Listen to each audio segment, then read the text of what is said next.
This thing on. What's up, everybody? How's everyone doing tonight? Thank you all for coming in to watch our live, and we have a lot of interesting stuff we're going to cover tonight. It is just going to be me. Unfortunately, for those that are, Juan Chaloa fans, you want me to tell you guys that he is currently dueling haters in a sword fight, and he's thinning them out somewhere in another dimension. So, currently, right now, we are trying to get a few more people on the live. So, hey, everybody. Hi, Gabby, um, Karina, and Evelyn, and everyone else that's on. Thank you so much for tuning in. Again, as I said before, we got some people trying to come in right now. Let me set up the invite for anyone that wants to speak their words here. Got the live link going in, so y'all are more welcome to join. We do have some guests coming on here in a little bit. Hey, everybody. So, tonight is going to be a really interesting live. As I said before, we're going to cover some, misconceptions that I think that, unfortunately, a lot of non-Indigenous people have over in Native people in not just, the United States, but in Central and South America as well. And I think the issue is, and we've gone back about this before, especially in other previous videos, is that a lot of Americans, unfortunately, have this perception of Indigenous people as, and unfortunately, it's primitive or something very negative, that we just are land dwellers, or some sort of like negative perception that must be changed in the future if we are to make a dent in this problem, this current issue. But yeah, good evening to everyone that just tuned in. So starting off, and I know you all saw the thumbnail. Has anyone seen Reservation Dogs? Because that's what we're going to talk about a little bit in this video, this live. We currently have Juan's friend Juan come in right now. How's it going, man? Juan, what's going on? Not much, man. Just here.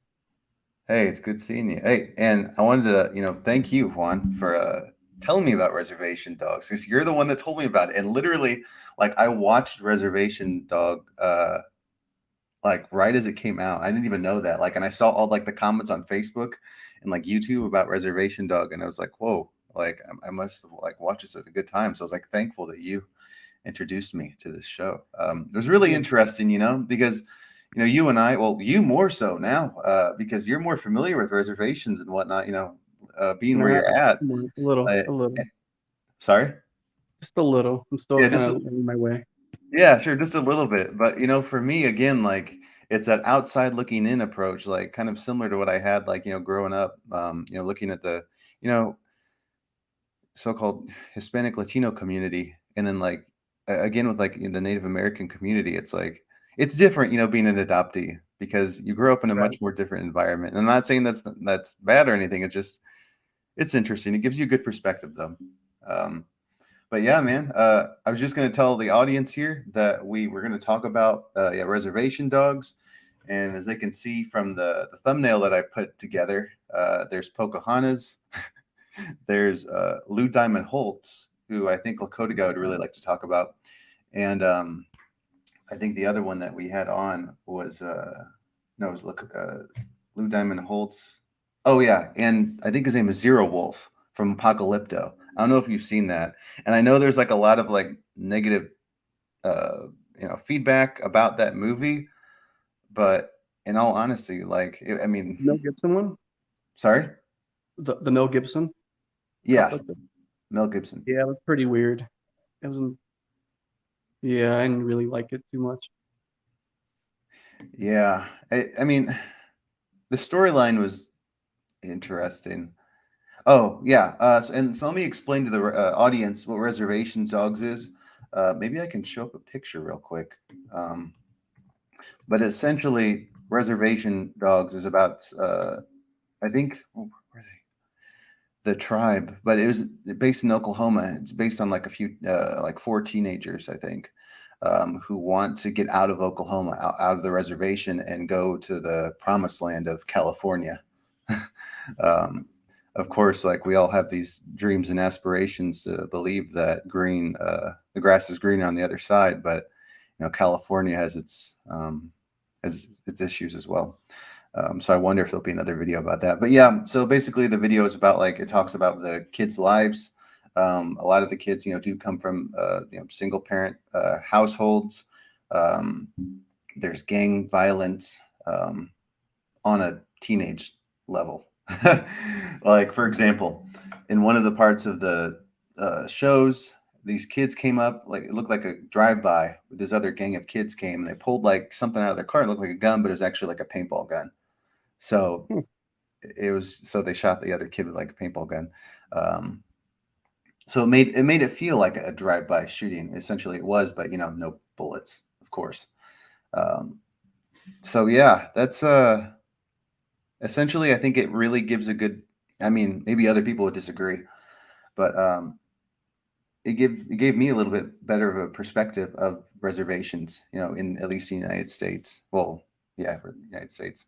Um, what did you think, Juan?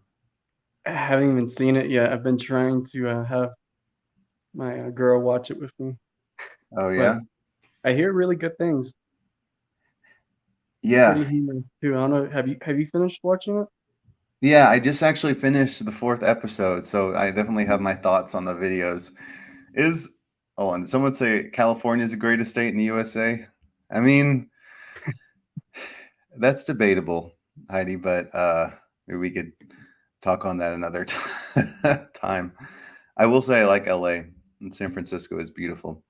Um, but me being from Illinois, I'm not going to say Illinois is better than California, but I've been to some pretty good states. I just got out of Arizona a little bit ago, and I got to say it was pretty nice there. Unfortunately, Juan, we could not meet each other, but I maybe saw next you. time. I saw you went to Sedona. Yeah, I was in Sedona. I was there for a wedding. I got to say, it was a beautiful wedding, a beautiful place. Like I've never seen such a scenic back. Oh, I I don't mean, know. when I was in, Not to interrupt you, but you've been to Peru, right? yeah, I Kind have. of feels like the Andes a little bit. Like like when you drive into the mountains, like you're just surrounded by mountains. Well, canyons. Yeah, That's yeah, you're what I surrounded by. Sorry. It just reminds me so much of Colombia. I don't know if it reminds you of Peru too. I forgot that you were in Colombia for some time. Um, yeah, Peru is. Uh, it's also a very beautiful place as well, especially like the Andes and going to Machu Picchu as well, and just so many of the people there are very friendly. Um, Hmm. so yeah, I've been to.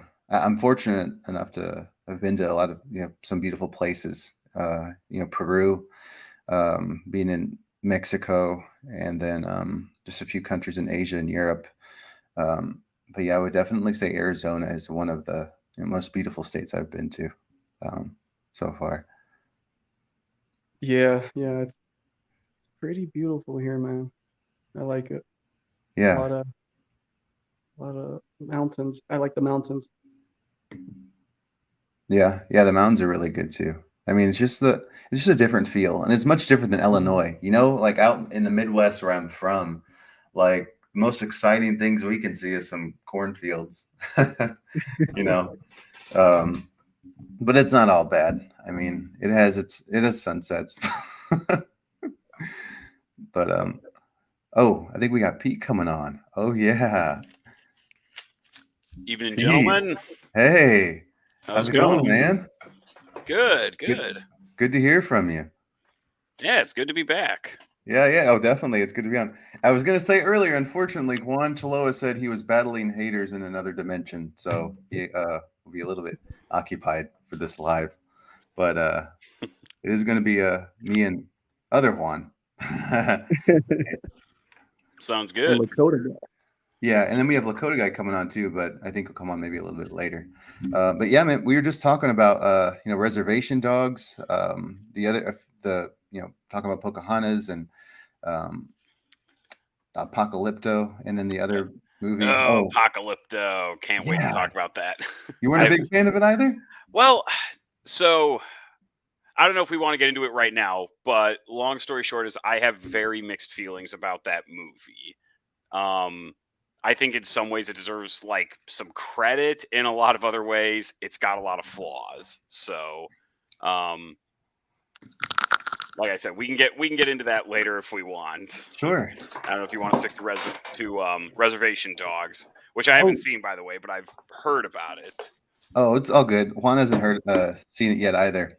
No, I'd love to hear what your thoughts were on Apocalypto, because I guess for me it was like the first movie where it like to me like that focused on indigenous people, but of course like there's a lot of inaccuracies as well. Like a lot. Yeah, there's a lot. Like they basically try to make the ancient Maya look a lot like the Aztecs with like mass sacrifice. They show it all as like, this system that's failing, this way of life that's just reduced to like violence and brutality. And that's not at all what it was. I mean, Maya civilization was chugging along just fine before the Spanish came. Yeah. But on the other hand, like you just said, it's awesome that they set a like big budget movie in ancient Mesoamerica. I mean, nobody really did that before. Nobody has really done that since. And at the time, I looking back, I kind of wish that like that had triggered like more media attention to ancient North and South America, but sadly, it really hasn't. But I hope someday that it will. And the weird thing is that movie was like, I actually looked this up today. That movie was a huge financial success. Like it made its budget like 3 or 4 times over. Like wasn't like some movie that was like a flop for its flaws, which were, many, as I alluded to, but it was hugely successful. People enjoyed that movie for what it was, for where it was. Yeah. No, yeah, it was successful, surprisingly, but just I don't know. I followed the plot and everything, the storyline, and I usually like good endings, and it was kind of a good ending. I mean, It's weird. Yeah. I mean, I guess it'd be fine, but like when you see the Spanish show up, it kind of gives you the idea like, oh, here are the Spanish to save the day. And it's like, no, they aren't. Yeah. Things aren't going to end well. Yeah, they're not going to end well for most people there. But I guess, yeah, just the part like where he escaped and like a lot of the people died. But yeah, it's they could have had a better ending, I guess, too.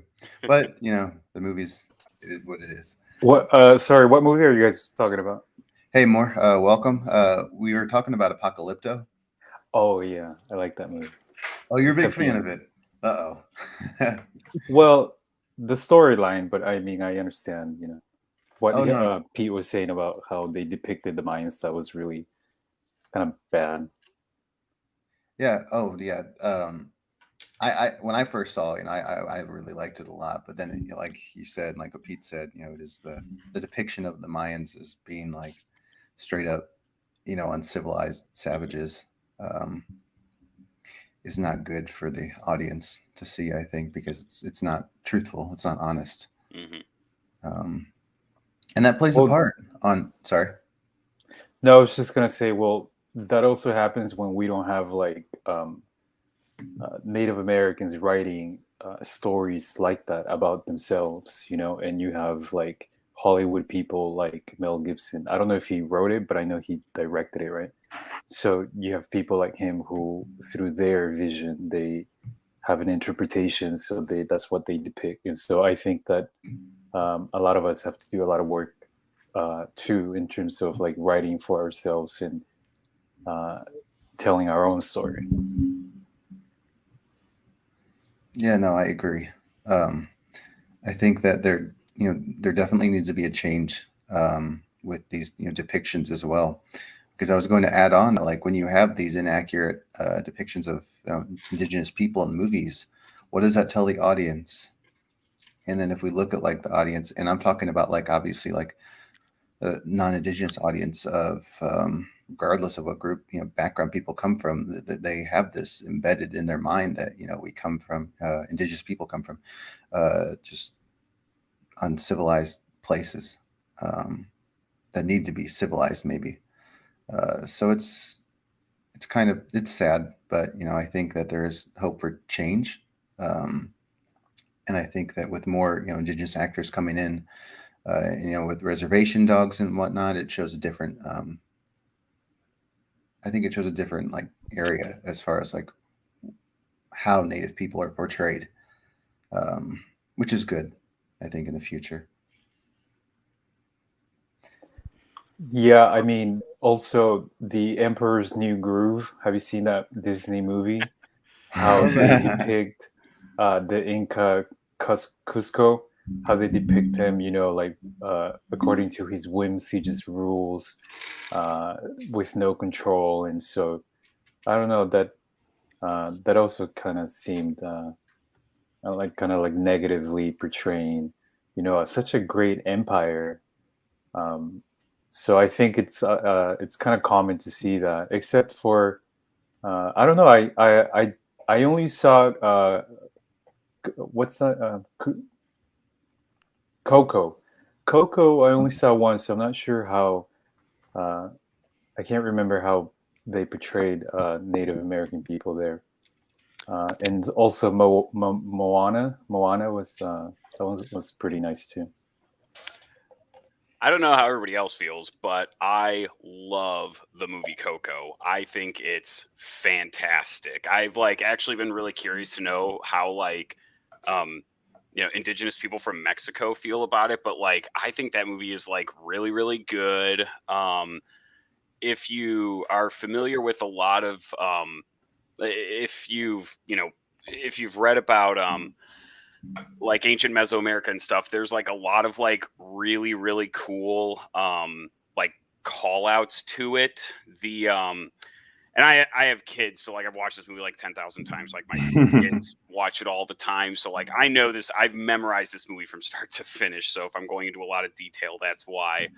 But when they cross over the bridge into the land of the dead, the bridge connects to like the bridges connect to pyramids that are based off the pyramids that you see at Teotihuacan, the city of the gods, And when they go deeper into the city, the bottom of the city, there's no ground. It's watery. And if you know, I'm not positive if it's like this in all mythologies across Mesoamerica, but in Maya mythology, like the underworld is seen as like this watery place. So so the fact that like they made the bottom of it like wet and watery, like somebody at Pixar clearly did their homework and read something about it.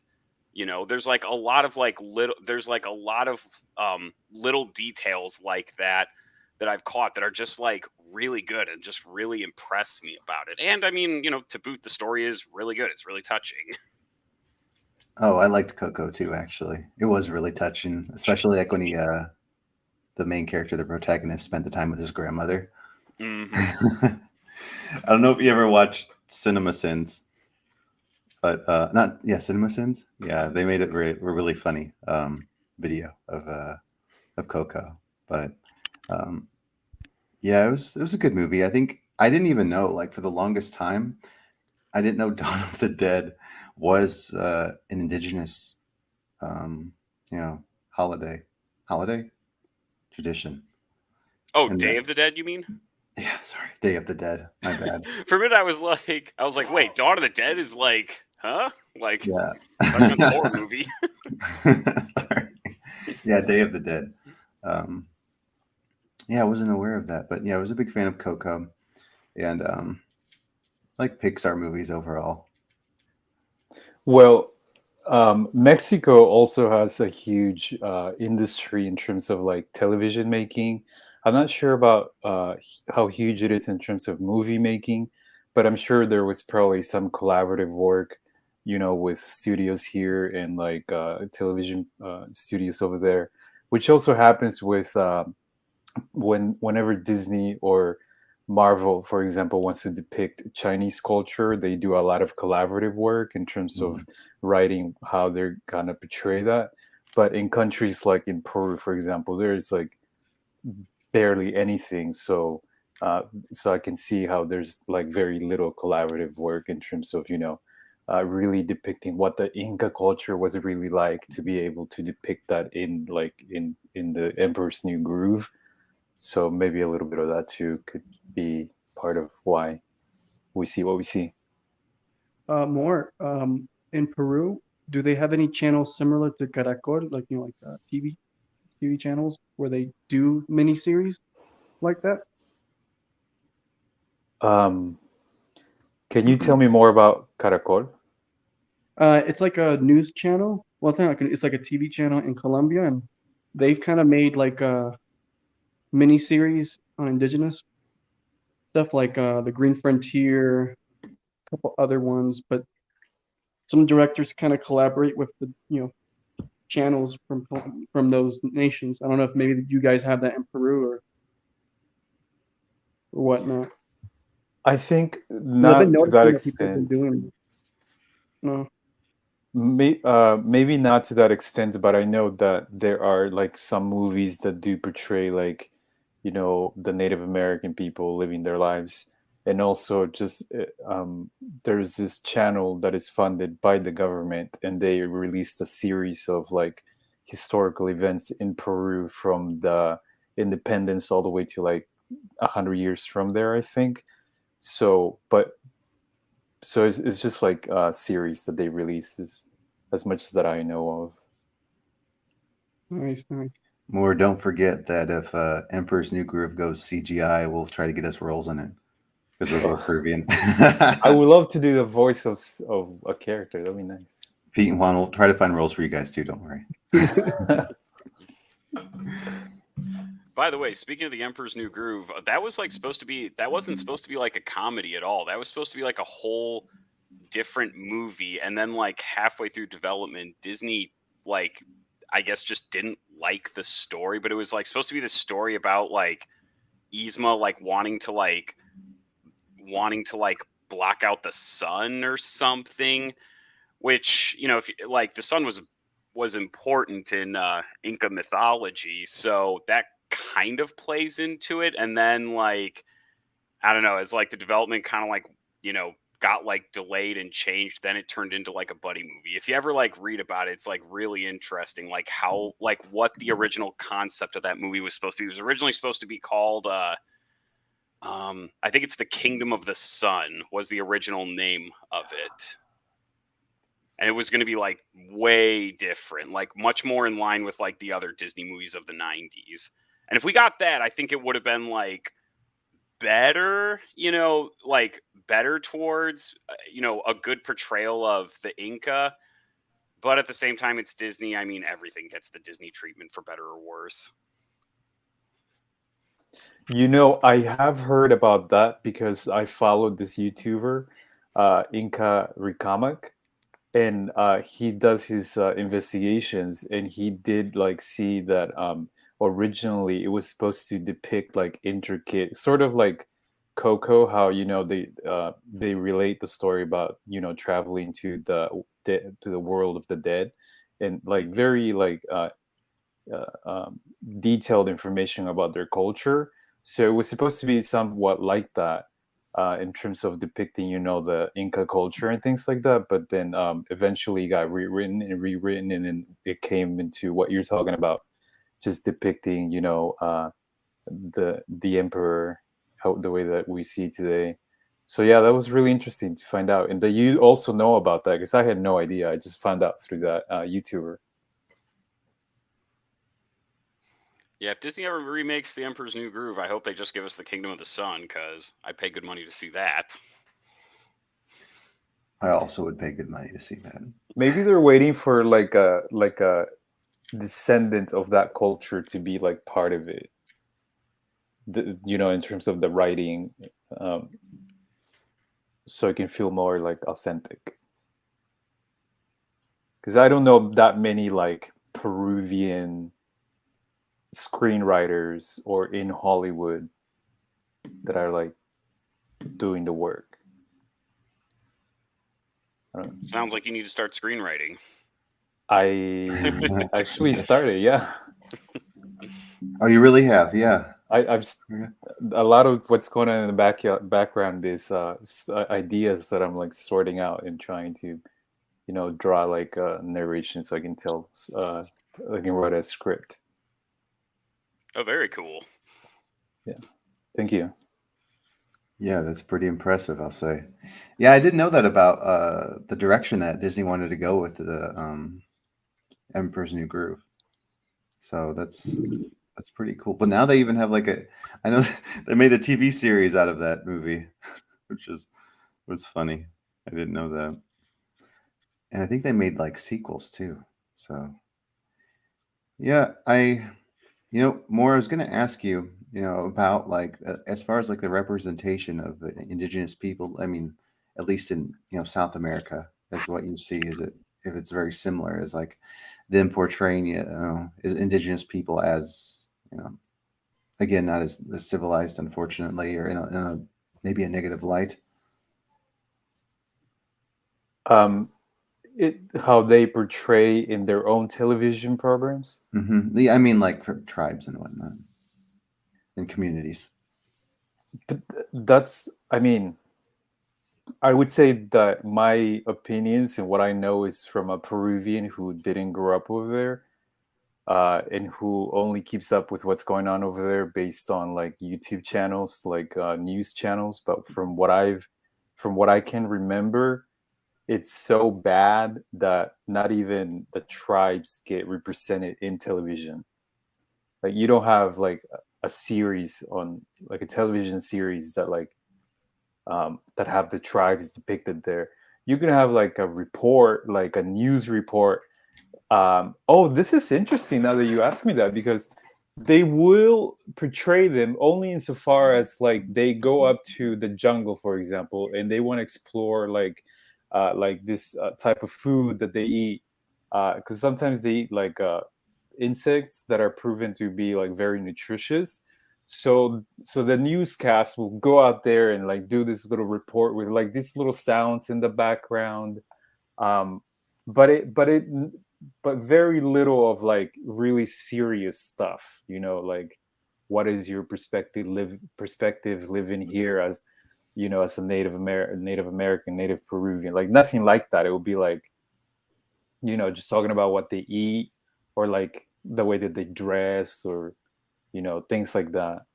um, but I never seen like them asking like serious questions about their place in society, or how they see the government, if the government reaches out to them, or if they think that there is justice in their communities, or things like that. But from what I know of,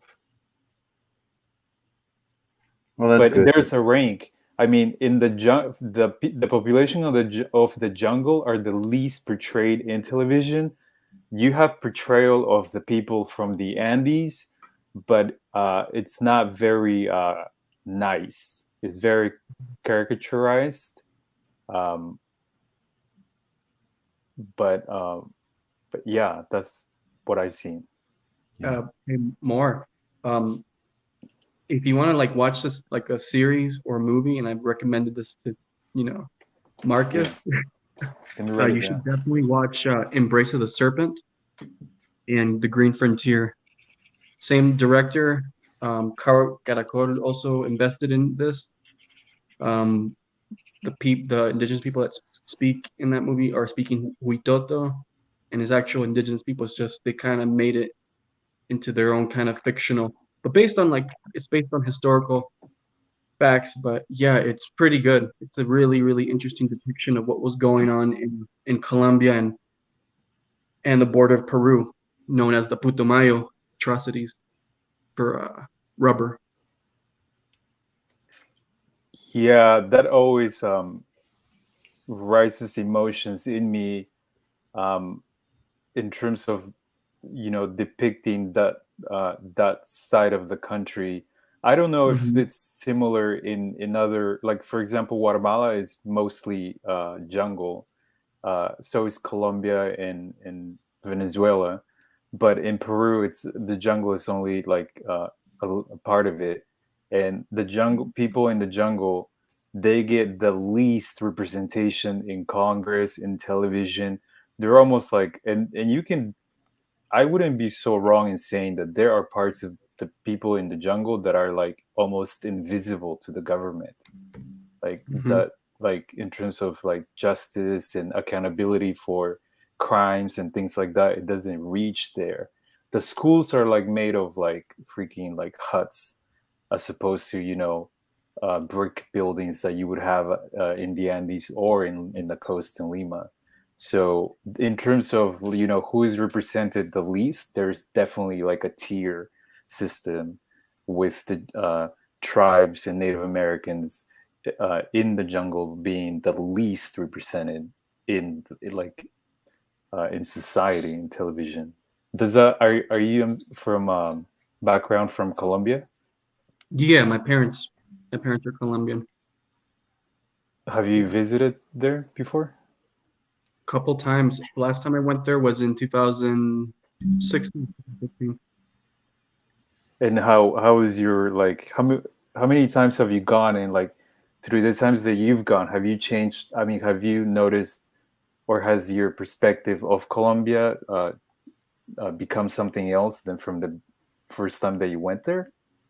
I always viewed it as like something kind of mystical. I don't know if like when you go to Colombia or maybe when you go to Peru, Uh-huh. it feels way different than the United States in the sense that, you know, people are just way different, much more charismatic. And I don't know, like, you know, in Colombia you have different landscapes. Like you got the, you know, the deserts in Guadalajara, you have the Amazons, you have the Andes, then you have the coast, you know, next to the ocean. So it's pretty interesting. Then, you know, sometimes you'll go into the Andes to go to like the hot springs, you know, and you really get to explore too much of the Andes, but it's very beautiful. Someone in the comments said that half of Guatemala is mountains. I didn't know that. Thank you for letting us know.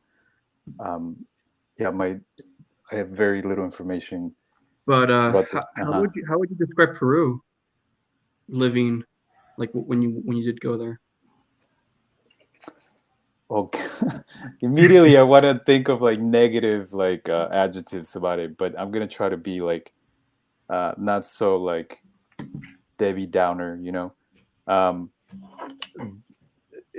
I believe that there's great potential to improve in terms of order, in terms of infrastructure. I think the most objective thing that I can say would be, and I think this may be the case for most of Latin America, because I've been to Mexico, I've been to Ensenada, and it was a really nice place, but very much like Peru, there are a lot of like in terms of like infrastructure, it needs more work.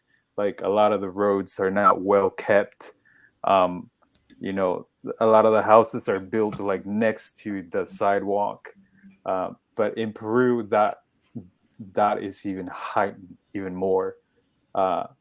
One time, I was at my sister's house in Peru, and I was trying to open the door, and I kind of slammed it, and her window fell from the second story, because I was in the second story, and it fell onto the sidewalk. And I freaked out, because had there been someone there, that could have been really bad, you know, like hit somebody. And I was like freaking out. But it tells you that even when you want to buy a house, it's not like here where it's constructed and a company made it. Like you have to build your own house, which is kind of nice. You know, you build it according to how you want it to look, but um, but a lot of times to save money, they'll use like really poor quality construction material, and you have what happened over there at my sister's house. But what part of Colombia are your parents from? So my mother is from Tuluá in the valley close to the city called Cali, and then my father is from Medellin. I've heard of Medellin. Yeah. I've heard it's a nice city, though. Pretty nice. It's a nice city. I haven't been there, but I've heard nice things. I think you both were talking about Guatemala and not knowing maybe that much as far as like the geography. And I was just there, I guess a month ago. Yeah, it's still August, and I was surprised to see how mountainous it was. Like so many, like just like a giant, like mountainous forest, pretty much. Like so many trees. Um, so when I was, what I know about Guatemala, mostly is about the Civil War that went on. And I can't imagine how difficult that war must have been, like being, on the hills and mountains and whatnot, um, and just unfortunate issues and problems that went on. But yeah, Guatemala is a really beautiful place.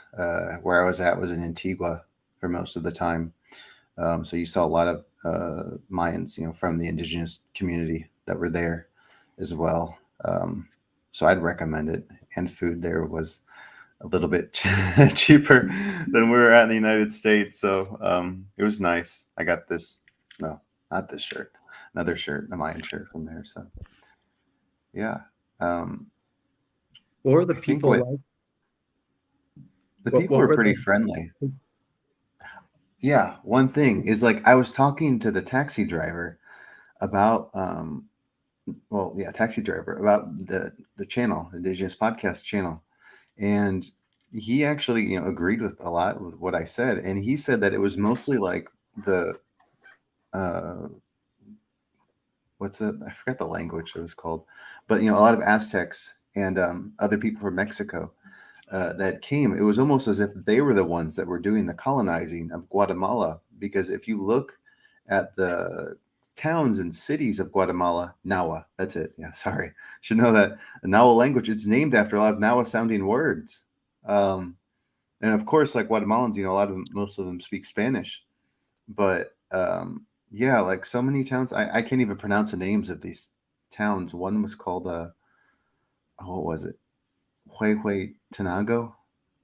Just a lot of like, Mm. very, indigenous sounding towns, but I didn't know that they're all Nahua sounding. So again, like, I think the misconception of like the Spaniards going and colonizing is that they did have an extremely large, like, um, group of like indigenous soldiers that were behind them as well. Again, Tlaxcalans and Aztecs that they brought, that they, from the war that they had won. So they outnumbered the Spaniards by quite a lot. So, and then it makes you think that if these towns are named after indigenous, Nahua speaking people, like who was really like calling the shots. But I don't know that much about Guatemala history, so I won't go further into details so I don't make some inaccurate like statement. But it's interesting though. I think it could be the same for El Salvador and Honduras as well, and maybe Nicaragua, but definitely Guatemala. I think Panama and Costa Rica are a little bit different in terms of the names of the cities and towns. But what I think we wanted to go over again was just like the the representation. And I don't know what y'all thought of Pocahontas. I assume everyone's watched that. Oh, more you haven't? No, I only know Pocahontas from history class, from like 5th grade history class.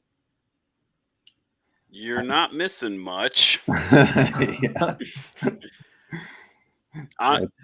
Honestly, it kind of surprised. Like, I like to think that like somebody back in the 90s, at Disney was like, oh, like we should make a movie about, like we should like do a Native American story, and everybody in the room at the board tables nodding their heads.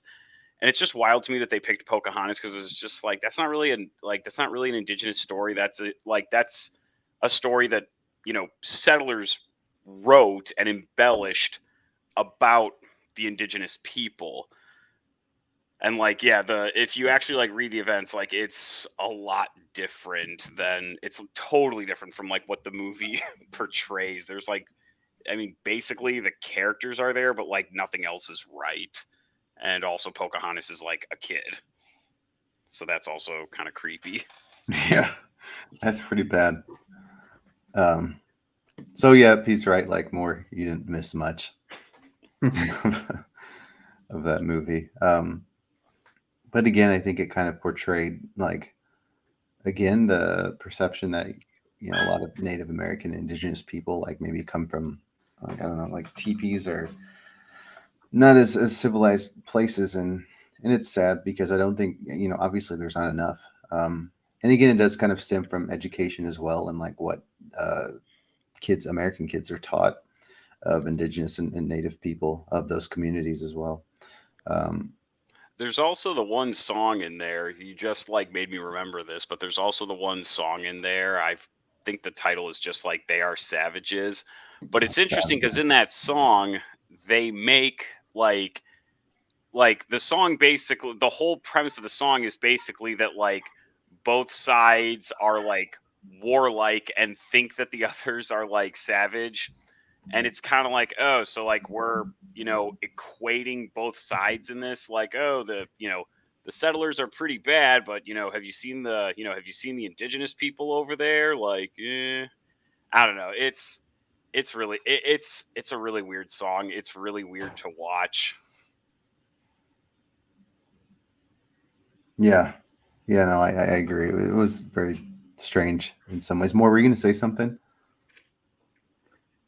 I'm thinking about some, trying to drive back in terms of history. I wanted to say the word savage and the word lack of civilization, and I think that the word indigenous may have been created to refer to like people who lack civilization, right? But when you look at buildings, and I think I kind of touched about this on the video that we've made.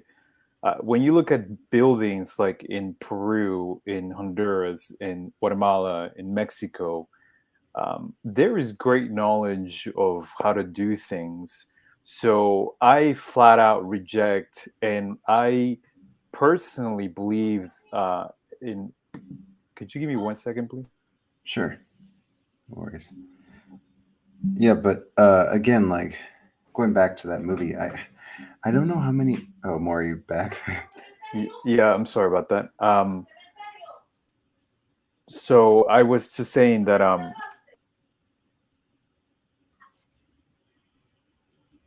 was saying that that there is great knowledge that they had, but I wonder what happened. At some period in history, something happened where that knowledge either stopped being passed down, or perhaps there was like some sort of like elite learned group that when the foreigners came, uh, they were probably targeted. And all if you have like an elite group of people that hold the information and the knowledge and the know-how, and you get rid of them, so then you create this gap, and then so the rest of us, we are descendants probably of the class of people who didn't hold that knowledge. Mm-hmm. Yeah. Correct me if I'm wrong, but didn't that happen in Peru? Didn't the Spanish like do that to the Kipu Kamaya, the people who actually could like read the Inca Quipus? I don't quote me on this, but I want to say that somewhere I read or heard that the Spanish basically like, you know, suppressed them or like killed them so that like that knowledge that, couldn't be read, couldn't be transmitted. I don't know, maybe more knows for sure, but yeah, I think that happened in colonial times, but like I said, I'm not 100% sure. Don't quote me on it. Oh no, you're right. Like the Spanish, wanted everything destroyed in terms of records or any trace of records. It's really sad too because there's so much that we could have learned if they wouldn't have just eliminated everything in sight.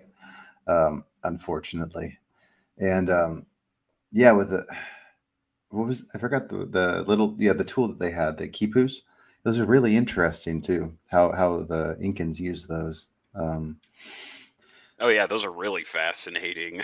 yeah, right. And here's the amazing thing is that like they, as far as I know, and maybe that part of history was, completely erased, but they didn't have any sort of like knowledge of wheels and how like maybe wagons worked. And the fact that they were able to go from like one place to another using runners, I think is what they called them, is what they had. It's just fascinating to me as well, like how you did that. More, I was going to let you finish on because a little bit more knowledge about that than me. Yeah, so I always wondered, like, there had to be tools. What happened to the tools? We know that uh, I know New Amauta. You had him here sometimes, and I've listened to him, and he's very knowledgeable about historical events. And I lack that kind of information, but just simply thinking, I'm like, well, what happened to the tools? And I know from the little that I know, a lot of stuff were taken to Europe, and I wonder you know, maybe there were a lot of tools. They put them in the ship and they shipped them, and then when they wrote the history, they never included that there were tools that now are missing, and so we create this gap, and we think that, I don't know, through magic they made it, or some sort of mystical information that they had, but like it's not told onto us that what really happened. I believe that the winners of a war would probably write the history in a way that depicts them in the best light. So we don't know what happened to the tools that they used. For example, I think the Aztec civilization had books, right? We're told that they were burnt, but whose word is that? For The as far as Vatican. we know, I know they that the could be Vatican have stored destroyed that too. somewhere, right? It could be stored somewhere, being deciphered, and a bunch Yeah. of information there about the cycle of the universe, because they had a lot of information about how the solar systems work, cycles of epochs in time, and none of that is told onto us because the writers of history um, probably influenced that in their own positive way to make them look positive. Now, it also doesn't help that those books are actually like pretty fragile. They don't keep very long under good circumstances. It's actually interesting if you look at when you look at like some of those old codices. There's a lot of speculation that they're copies of like earlier codices that were written way earlier because they just didn't last very long. Like they weren't very, they weren't very robust. And then, especially like if you're in the Maya area where it's like humid and wet, I mean, that's just, like even a regular book's not going to last for a long time in there. Yeah, and for example, Peru, they had quipus, which is like their way of communicating. And so I also wonder what happened to all the quipus that, depicted science. I mean, just you don't have to be a scholar to know that there was science going on in terms of developing, crops that can last a while in high altitudes and such cold conditions. You don't need to be a scholar to know that there's knowledge of architecture, of mathematical knowledge, to be able to build monuments like Machu Picchu and other mini Machu Picchus that are around that area that there are not as known as Machu Picchu itself, and not only there but also in Mexico, uh, places like Chichen Itza and Teotihuacan, where you have such great monuments.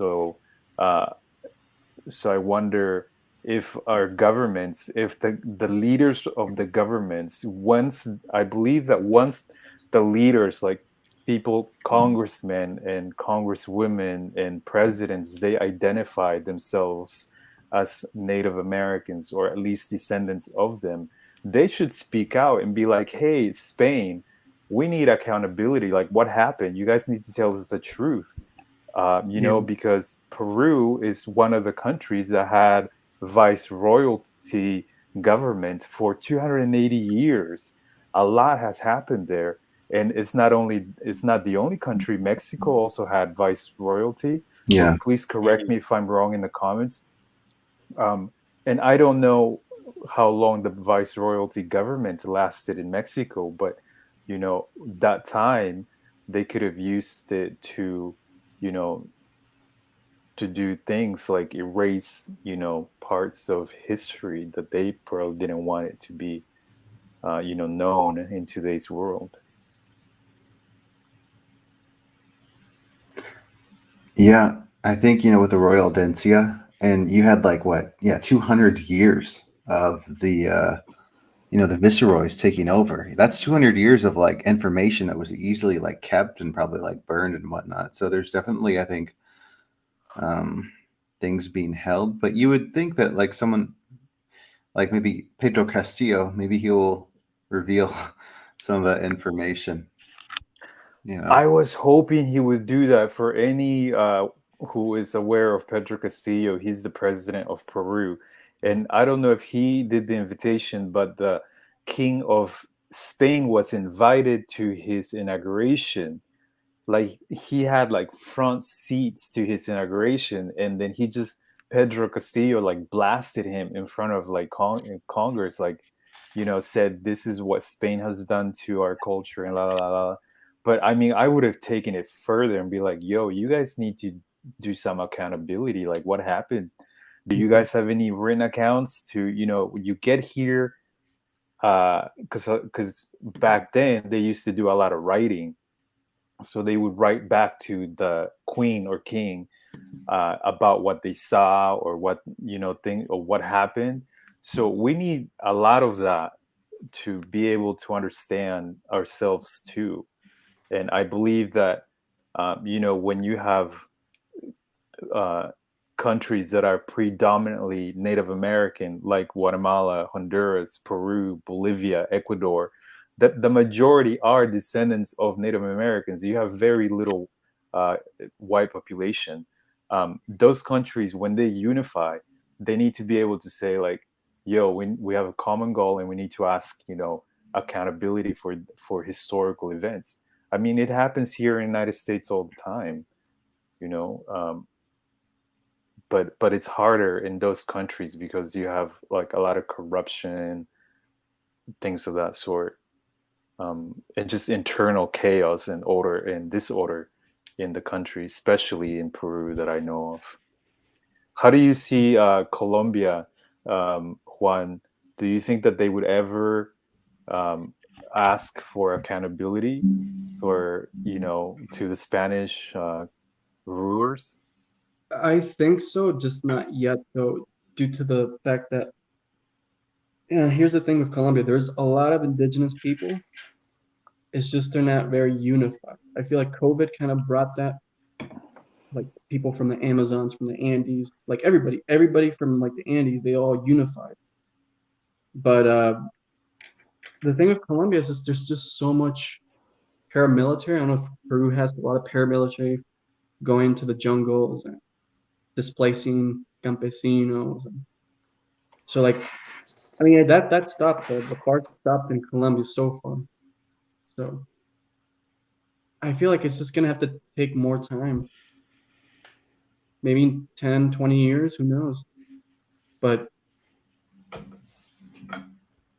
all I know is that not that many people do like what not that many people like what the Spaniards have done. And they need to be accountable for that. That I'm sure of.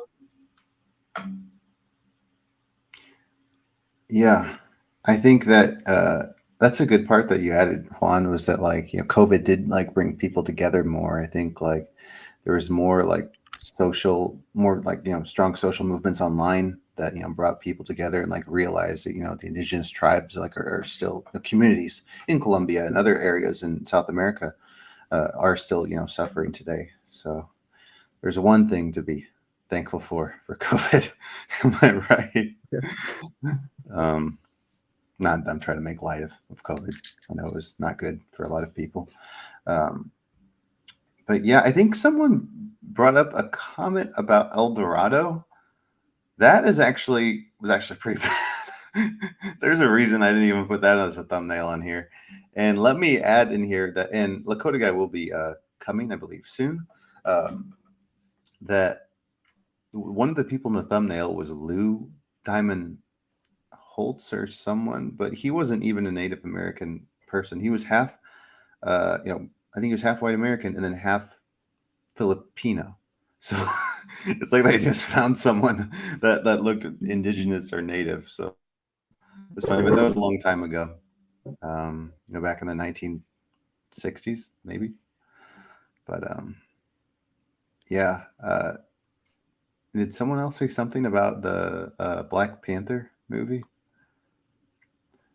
I saw some comment about that, but I really like, if I may say something, I really like the Black Panther movie because I feel like what I'm trying to write, it's something similar in terms of like creating just even though they're fictional, countries and societies, but they serve in terms of representing people of Native American descent or just brown people in general, to be honest, of the Americas. And Wakanda is not a real place, but it serves a purpose, and we love it. And I feel like what I'm writing is a little bit similar like that. yeah, I thought it was a good movie too. It's unfortunate, like the actor like passed away, man. I was really surprised about that. I was like, oh gosh, no. Yeah, there was like no publicity around that until it happened. But that's a really good point. More like that would be that would be so cool to see from like an indigenous American perspective, something along those same lines. Because I agree, like that is a very, like powerful use of the imagination to kind of see you know, to kind of imagine what things would have been like without outside influence, without colonialism, and all that. Yeah, there's a lot that could be done with that. Mm-hmm.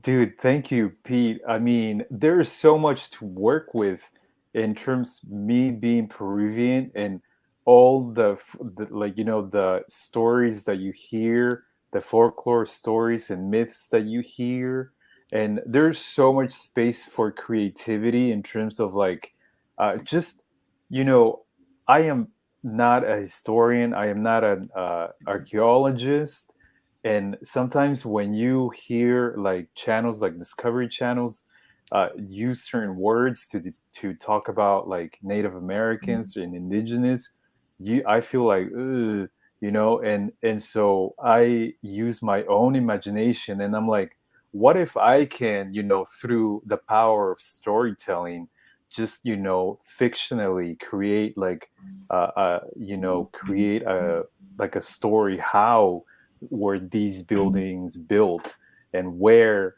just create more storylines and like in that line, um and use imagery that are commonly depicted, especially in the cultures of Peru, that I was able to depict, thank you to Marcus, here in his channel, in my PowerPoint that I did.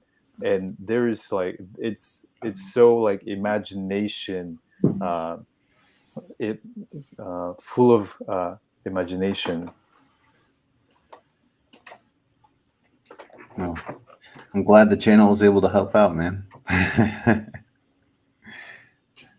Yeah.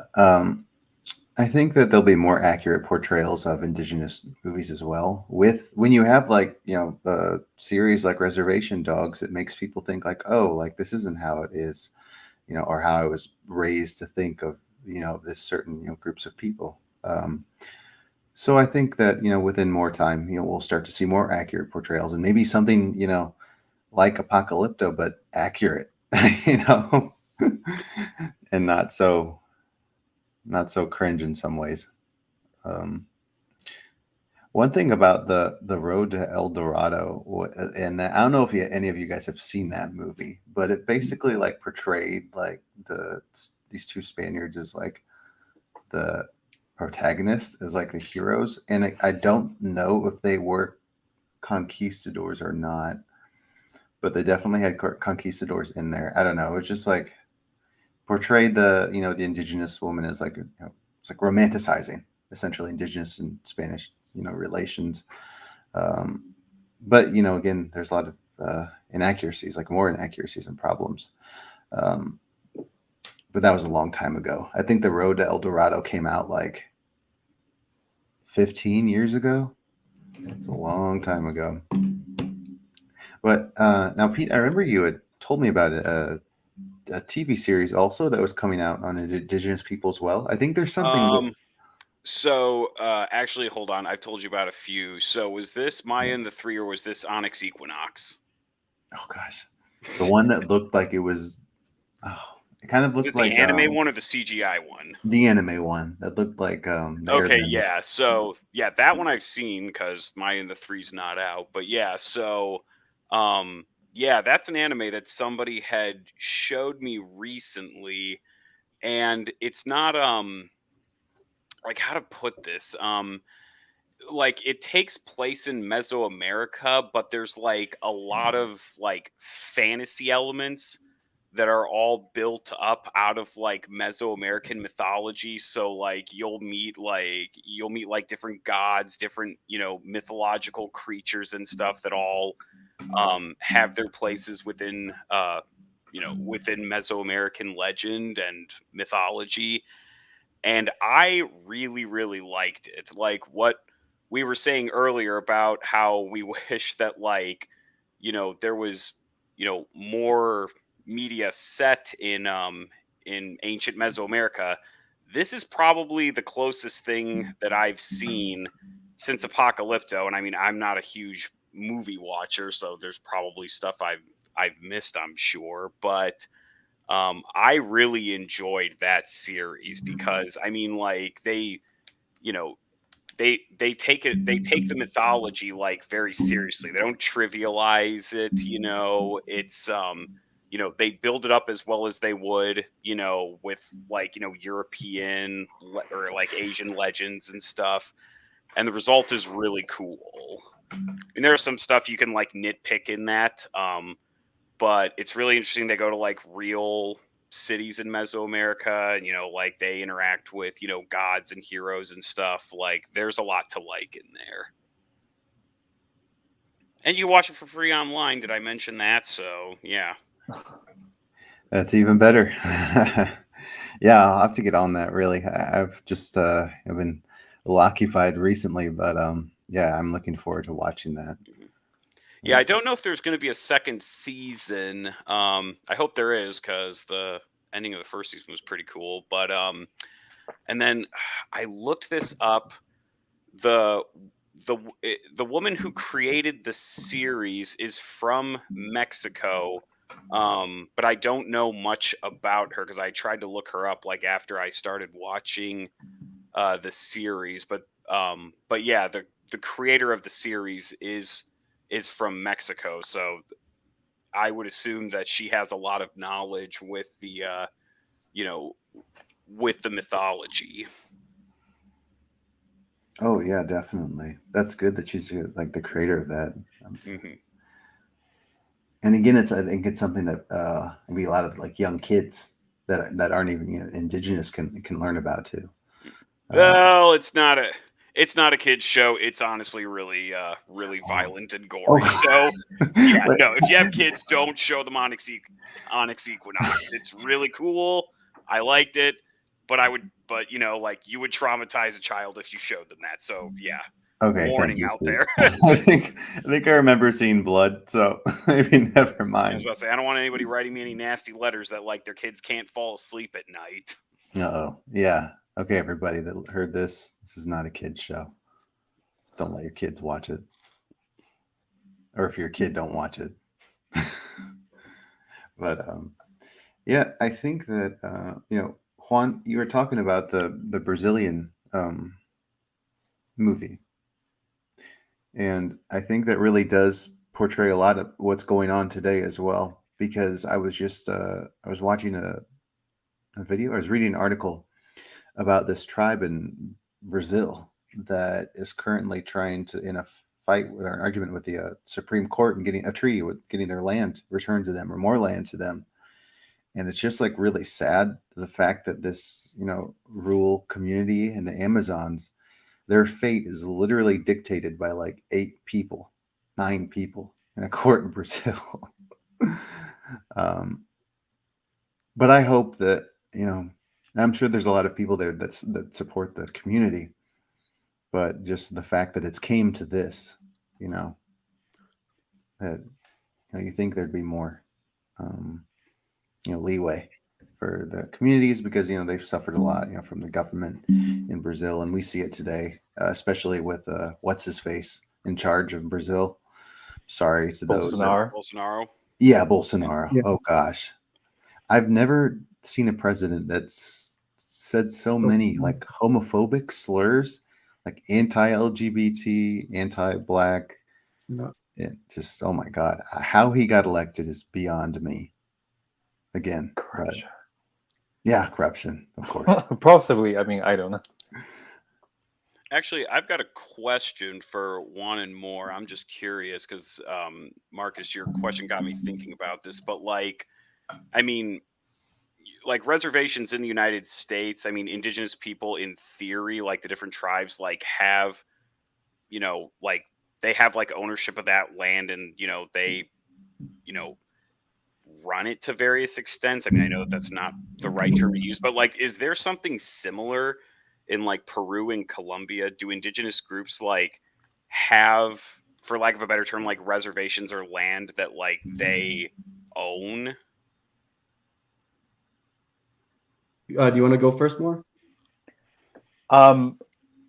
Okay, this would be such a great question. I read the Constitution. My channel so far, is just reading a Constitution, and from what I can remember, and I know I should be better at this, but yes, tribes do have ownership of their land, and this is kind of new from 1980, I believe, when they did a whole reform. However, I believe that it's positive in the sense that you do, give people their land, but at the same time, what I've noticed is that the people in the tribes and the people in the cities, racially speaking, are the same. So it's not like here in the United States where you have like Native Americans, and then the mainstream culture is like European, white, or black. In Peru, the main culture is them. So it's something that I still don't understand. How does that work in Peru? Because you put a person from the city, you dress them as a tribe, and you put them in a tribe. Racially speaking, they are the same. So that is one major difference between the United States and Peru, and possibly other parts of South and North America. But yes, they do have ownership of their property as a community in the jungle and also in the Andes. How does that look in Colombia, Juan? I don't really know too much, but I know that from researching on the Muisca civilization, kind of like the Incas, we've been told that they disappeared, but they're still in existence, and they live pretty much close to the city, and they kind of get more funds. And then the tribes that are in the Amazons and the jungles, they don't really get that much support. They're the ones that are always getting their land kind of pushed. Similar to like what's happening in Canada. with the tiny house warriors and other tribes. But yeah, I was. Oops, my bad. it's similar, but I really don't know when. Like I know they have like people who defend and protect, but I don't know if they get funds or not. I know that the ones in the cities do though. Are they like just left to their own devices then, it kind of sounds like? Yeah, like schools, like education, they're just kind of pushed to go more towards the city. That's so wonderful that you would say that, because that's where I was gonna go, and I was gonna say, in one aspect, it's great that they acknowledge their land and they give them constitutionally, but at the same time, what ends up happening a lot of the times in Peru too is that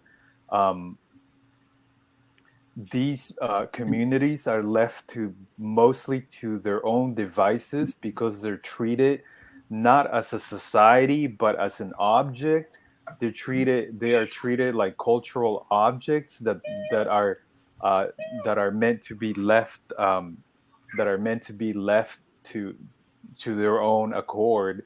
So as Juan was saying, not a lot of schools are built there or in it. The education that they receive is not the same education that the rest of the country receives. And again, with the representation, because they're treated like objects, like literal objects, they're not represented in television. And that representation is so huge in terms of creating identity and consciousness in society, but it doesn't happen. And it's so weird, like I said, that people in the cities, they look one and the same, as racially speaking, as the people in the tribes. Thanks. Those are good answers. Yeah, thank you, More. Lakota. No, well, I was gonna say welcome, Lakota guy, but I believe we'll be back in here shortly. Yeah, no, I agree with you more. And again, and like it kind of, sorry to interrupt, and it kind of makes me think like, and I think it kind of makes people in tribes like keep doing their rituals and their dances. I don't know how much of that is their identity as human beings, but sometimes I think that maybe they do it to sort of preserve what other people think that who they are. So they do that so that they can claim the indigenousness and keep their lands, when in reality they are as much humans as any other human is, in terms of having reason and purpose. And I'm sure that if they want to explore mathematics, sciences, astrology, astronomy, and things like that, I'm sure that they would want to do that too. But because they're put in a lens and in a box of being indigenous tribe people, sometimes they have to perpetrate that for themselves and keep that up. But I'm just saying imaginatively, and just looking at what's happening, what I've seen. I don't know, what's you guys' perspective?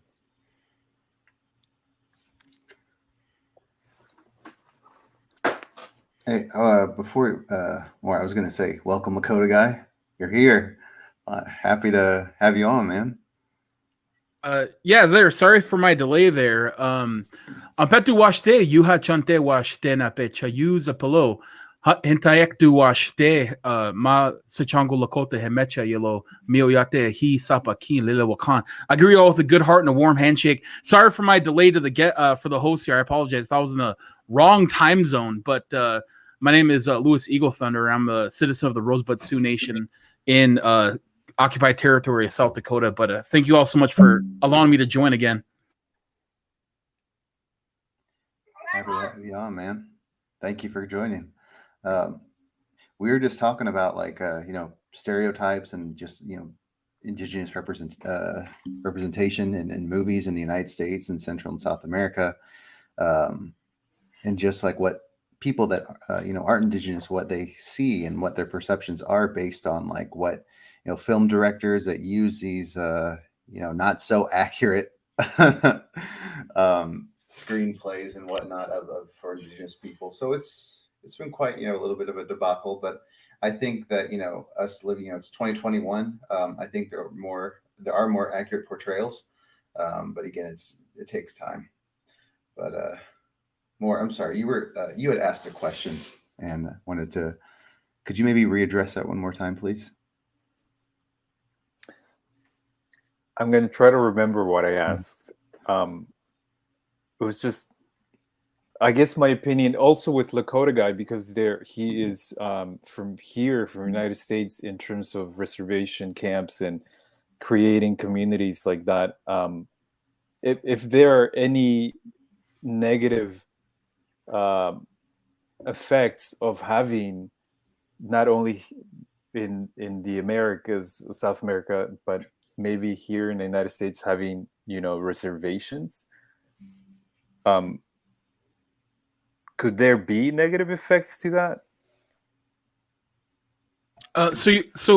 Can you? I'm having a hard time understanding so you're asking, is the reservation system detrimental to American Indians, or are you saying I don't understand the question? I was wondering if you could rephrase it.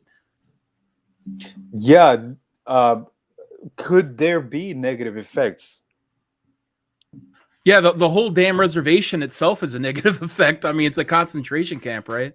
Ours was I think it was 542. That was the actual number.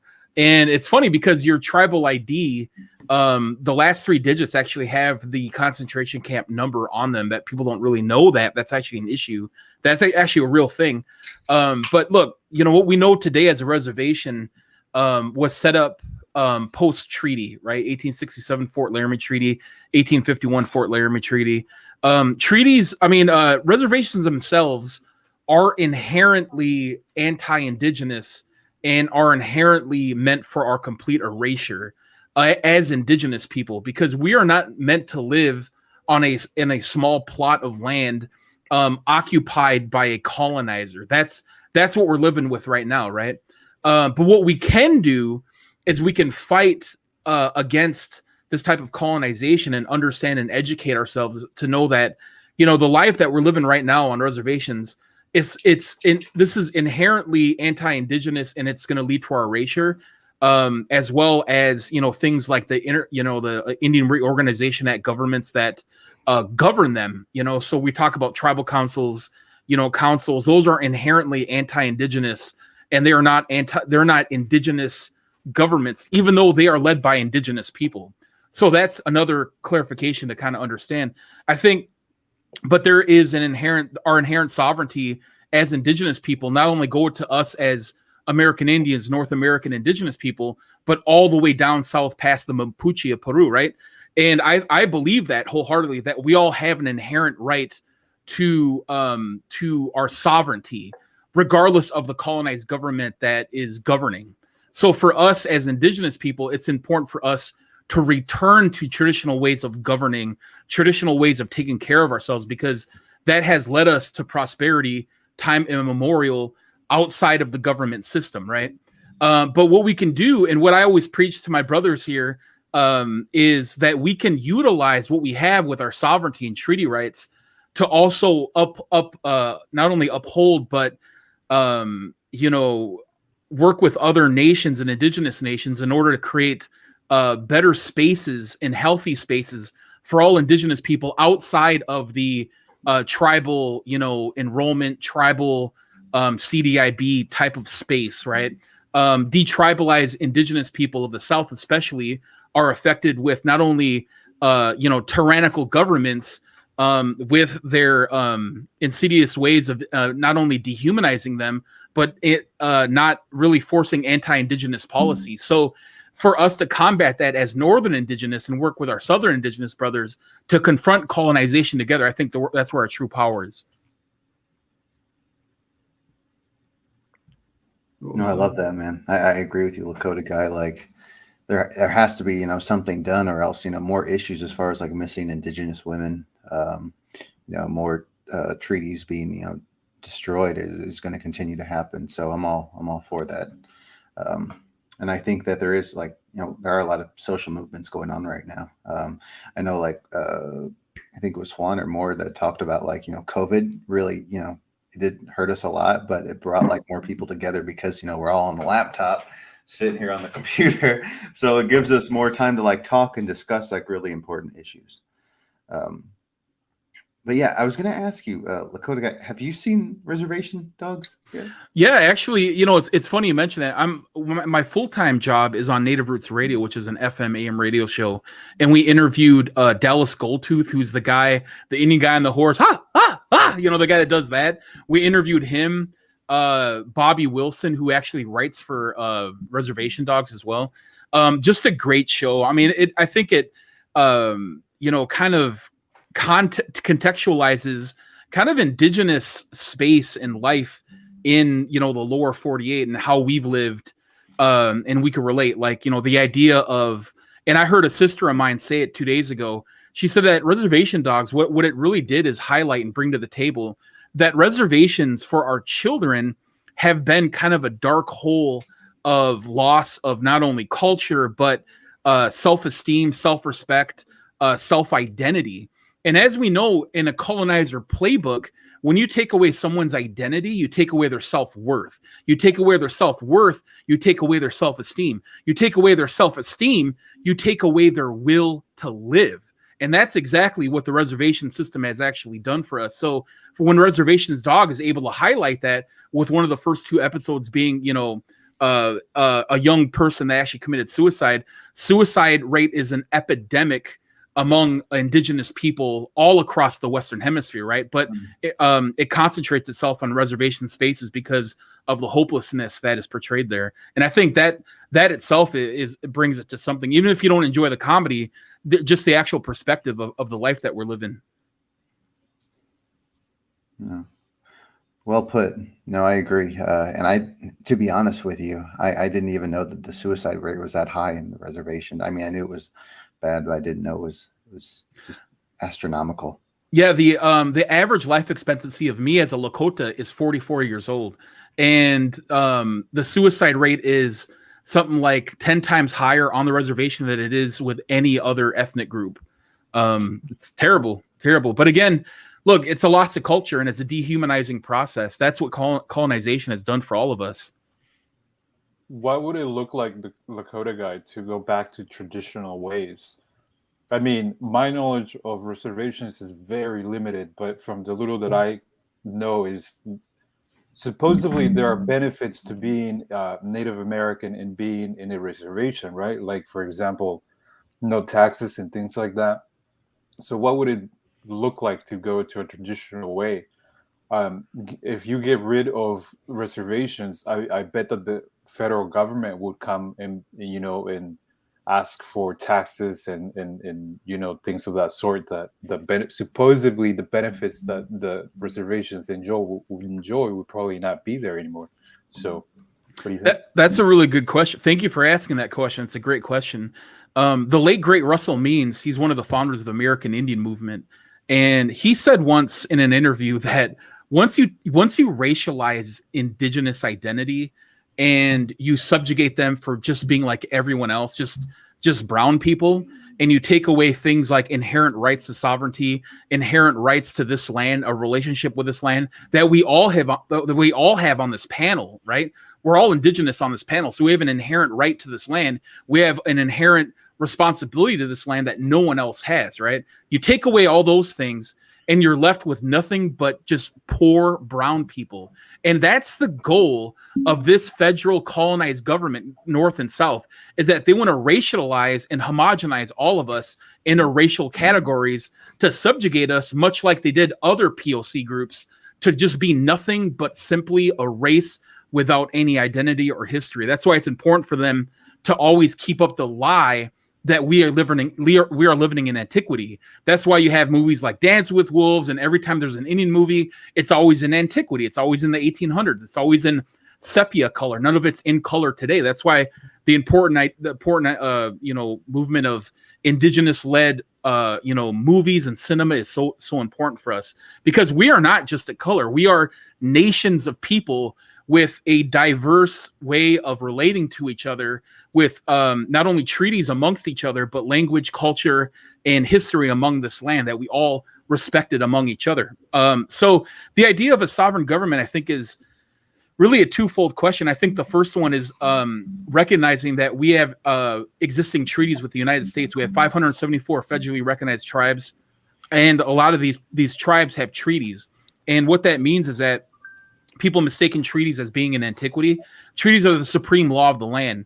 And what I mean by the supreme law of the land is in Article 6, Clause 2 of the Constitution, it states that treaties are the supreme law of the land. So as the grass grows, right, and all these other things that are left in our treaties, we have a right to uphold the treaty, and we have on our point. They haven't on their end, right? So what it means to go back to a traditional government is enforcing and telling the United States government that we want complete sovereignty and autonomy away from the United States. Right now, we live under something called federal trust responsibility, and what that is, it's a doctrine by the Supreme Court that ruled in 1824 with the Cherokee versus Georgia Act, and the Supreme Court ruled that we are domestic dependents of the United States. So this led us under federal law. That's why we are all under federal law. American Indians were under the Bureau of War. Affairs of War, Bureau of War, before we were under the Secretary of Interior. So we were looked at as basically being adversarial anyway. So a return would be enforcing our treaty rights that are based on a nation-to-nation agreement with the United States. One. Number two, I think it's for us returning to things like, for me, is the Ocheti Shokoe. The Ocheti Shokoe is a confederacy of 7 nations that live together in one that existed before 1492. The Haudenosaunee Confederacy, 5-nation treaty of peace, was mirrored in the Constitution of the United States. They saw democracy in the New World that they didn't see in even Europe at the time. They saw something that we were doing in the treaties that we were making with each other that was so much superior than what they had, that they mirrored the Constitution of the United States and mirrored it with the Treaty of Peace with the Haudenosaunee. And there's many, many other confederacies besides the Ocheti Shokoe and the Treaty of Peace with the Haudenosaunee. So there's treaties all the way down to the Andes, all the way down south. I mean, you could look at how a lot of these places traded with each other. You look at Chaco Canyon, in the history of Chaco Canyon, with evidence of not only chocolate, but Quetzal feathers all the way that far north with trading. So we traded with each other. We had treaties with each other. And I think what that sovereignty looks like in 2021 is a nation-to-nation relationship with the United States government, and a nation-to-nation relationship in a seat at the table at the United Nations, and censoring the United States with a 1945 Convention of Genocide, because the United States, among other nations, have committed every aspect of defined genocide according to the Geneva Convention. So letting them know that they did that, and also demanding free sovereignty, and then placing traditional governments like the Ocheti Shokoe, where it's all checks and balances.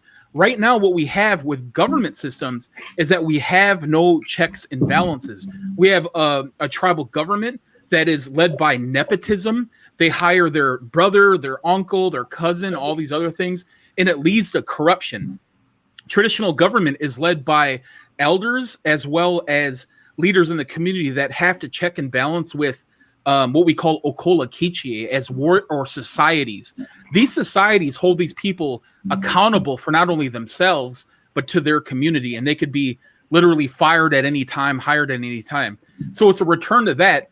And then a return to understanding that we can create industry, we can create housing, jobs, innovation, education, all within the confines of our sovereign nation. So if you look at the United States, for instance, you look at South Dakota, North Dakota, Wyoming, Nebraska, the 1867 Fort Laramie Treaty covers a huge chunk of that. And we just want that returned to us. That's all we want.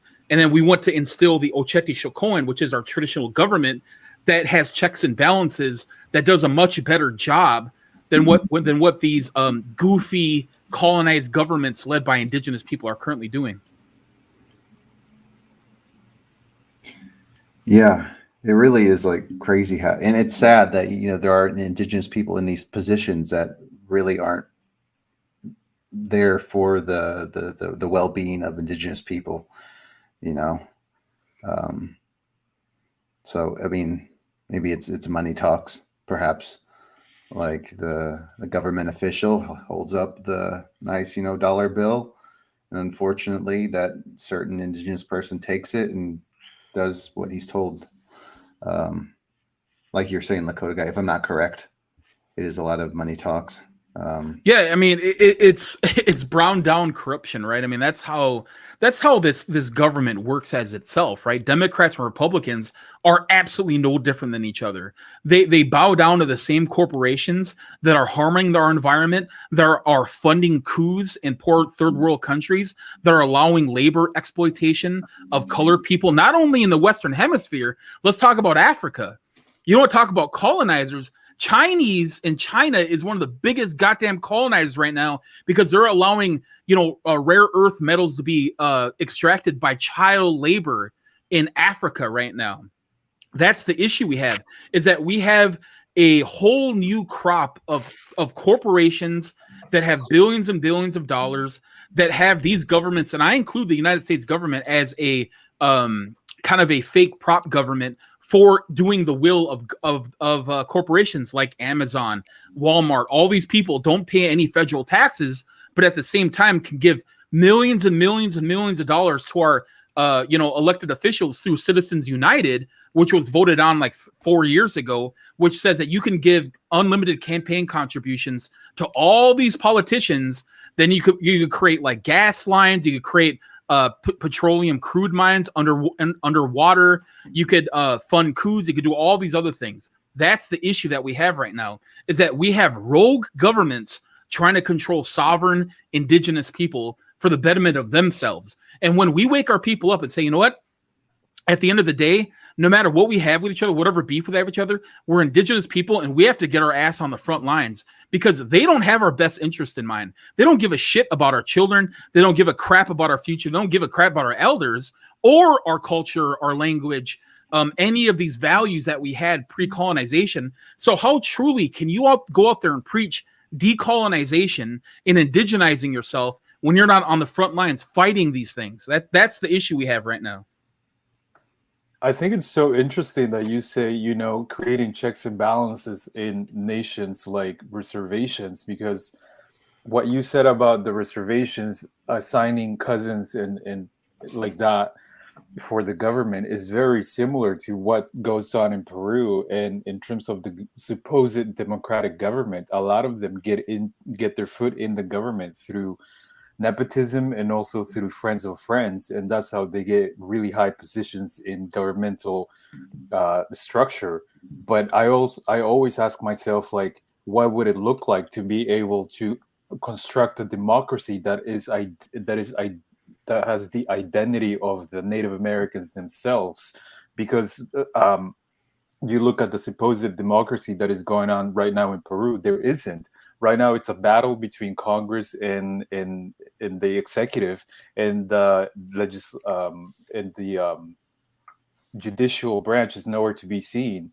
So it's not much of a balance of three powers, but just two powers going head to head to each other and creating a lot of instability in the country. And I don't know if it's similar maybe in Colombia or in other countries, but I think that there is people pretend, in Peru especially, people pretend to know what democracy looks like when democracy is not what they think it is. And democracy here in the United States is, from what I know, is usually it's a succession of events from Greek, Roman, and all the way up to here. You have like the French Revolution.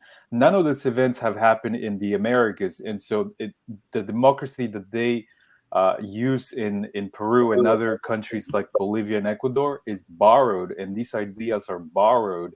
So I think that very similar to what you're saying in terms of reservations, creating their checks and balances and going back to a government, people in South America, North American countries that are predominantly Native American need to be able to reconstruct democracy that identifies with them their own identity, something like that. So I really like what you're saying. And inherently, identity is values, and identity is language, and identity is the way that we are in relation to the earth and to the world, right? And indigenous identity and our governance always reflected that. It reflected things like sacredness, which is a complete foreign word when it comes to colonized ways of governing, things that we hold sacred and things that we have treaties with. And we have treaties with things that are just not, that are not like just two-legged and human. We have treaties with the water, with the earth, to make sure that we're good stewards of the land, to make sure that, if you kill an animal, that you're doing it in a good way, that you're able to make children the most sacred, precious thing of your society. In fact, children in Lakota is Wakieja. Wakieja is the sacred ones from the creator. That's a translation. So when we think about how our ancestors thought and how they govern themselves, it's in our language, right? And for those of us that have lost our language, it's that indigenous way of thinking. And I think that if we center ourselves in our activism in those indigenous values, that will also lead to the creation of understanding why we have to return to traditional ways of governing that cares for everyone, including the least among us. And because we never left anyone behind, we didn't have things like tent cities and, people literally dying because they can't get health care. None of that literally happened. We made sure everyone was taken care of. And that's an indigenous value that we all have. And these are inherent values that are built into us. That's why they wanted to get rid of us. That's why they wanted to re-identify us and take everything away from us, because they knew that the way that we govern ourselves is anti-capitalistic. It's anti-European government system, because their way is everyone climbing the same ladder and you reach the top of the food chain no matter what, by any means necessary. That's their way, when ours is completely different. That's interesting. Oh no, please, more. I was just going to say that, you're absolutely right. And you look at history, that, for example, in countries that have the Spanish influence, these values are also, a lot of the values that people have in Latin American countries are borrowed values that were instilled in them through terrorism. I know that Peruvians were converted into Christianity by torture, and a lot of them were held upside down until they believed that Jesus was their savior. And so you have this indoctrination by force from the onset of colonialism. And so you have the generation that we have today in Congress, in the executive and the legislature, in judicial branch. These people are descendants of people who were probably most likely forced into these values that are foreign to us, very much like what you're saying. I think that before that influence, we probably had different kinds of values in relation to the earth, to water, to sun, and what the ways that we believe. And so whenever people think that they know democracy, they don't know what democracy is, because they have borrowed values that are not even identical to who they are. It's borrowed values from other people. And so it's really difficult for people to understand what it means to be honest, what it means to have integrity, what it means to be careful for other people in all regions of the country, which is what you don't see in Peru. People get elected and immediately you forget who the hell elected you in the first place. And the first thing that they do is have personal interests, who is giving them money to push what legislation. So there you see, in my opinion, at least there you see that there's a disconnect between what you think you believe, what you think are your values, and what really it means to be and to stand up for those things like honesty, integrity, community work, respect for the territory and for others. I very much agree with everything that you're saying, Lakota guy. Yeah, absolutely. And if anyone wants to jump in, but I just wanted to keep the conversation going here, and please let me know if I need to shut up. But you're absolutely right, and I think unfortunately we spend too much time as Indigenous people thinking that we can somehow interject Indigenous governance or inherent Indigenous values into an anti-Indigenous system. Things like this capitalist late stage capitalism that we find ourselves in now. I mean, doing so is not only going to create issues with them, it's going to create issues with us, because we're never going to see the fruit of our effort trying to change what they have established, right? That's why it's important for us to concentrate on efforts on re-indigenizing our communities and our nations, having shows like this that talk about indigenized issues, talk about how to indigenize yourself, how to reconnect. Therefore, we're cultivating young leadership, and we're cultivating an enthusiasm to be Indigenous again, an enthusiasm to reconnect, and a reason to reconnect. People want to find their value of life, and they know working a 9 to 5, 70 hours a week, 50 hours a week, making ends meet, that ain't it. Because it isn't. There's no intrinsic value into that besides just keeping your head above water. What we want to do is say, how did our ancestors live? How did our Indigenous relatives live in harmony together? And not only that, achieve happiness in cultivating our young ones to be better than we are. I mean, that is Indigenous governments right there. That was the focus of it. The focus of colonized governments is just the only the small amount that are able to persuade other people get ahead, and they do it by any means necessary, by hoodwinking people, by grifting, by taking advantage of people, and by colonization. I mean, we look at Europeans as being the biggest enemy, but I think if you take a hard look at it, Europeans themselves have been colonized, right? They were inherently indigenous just like us. So it's important for us to look at ourselves as the last stronghold of indigenous values in the whole goddamn world, because they lost theirs. They lost their battle. These Europeans that are instigating these colonized systems, their ancestors would smack the crap out of them because they lost their way.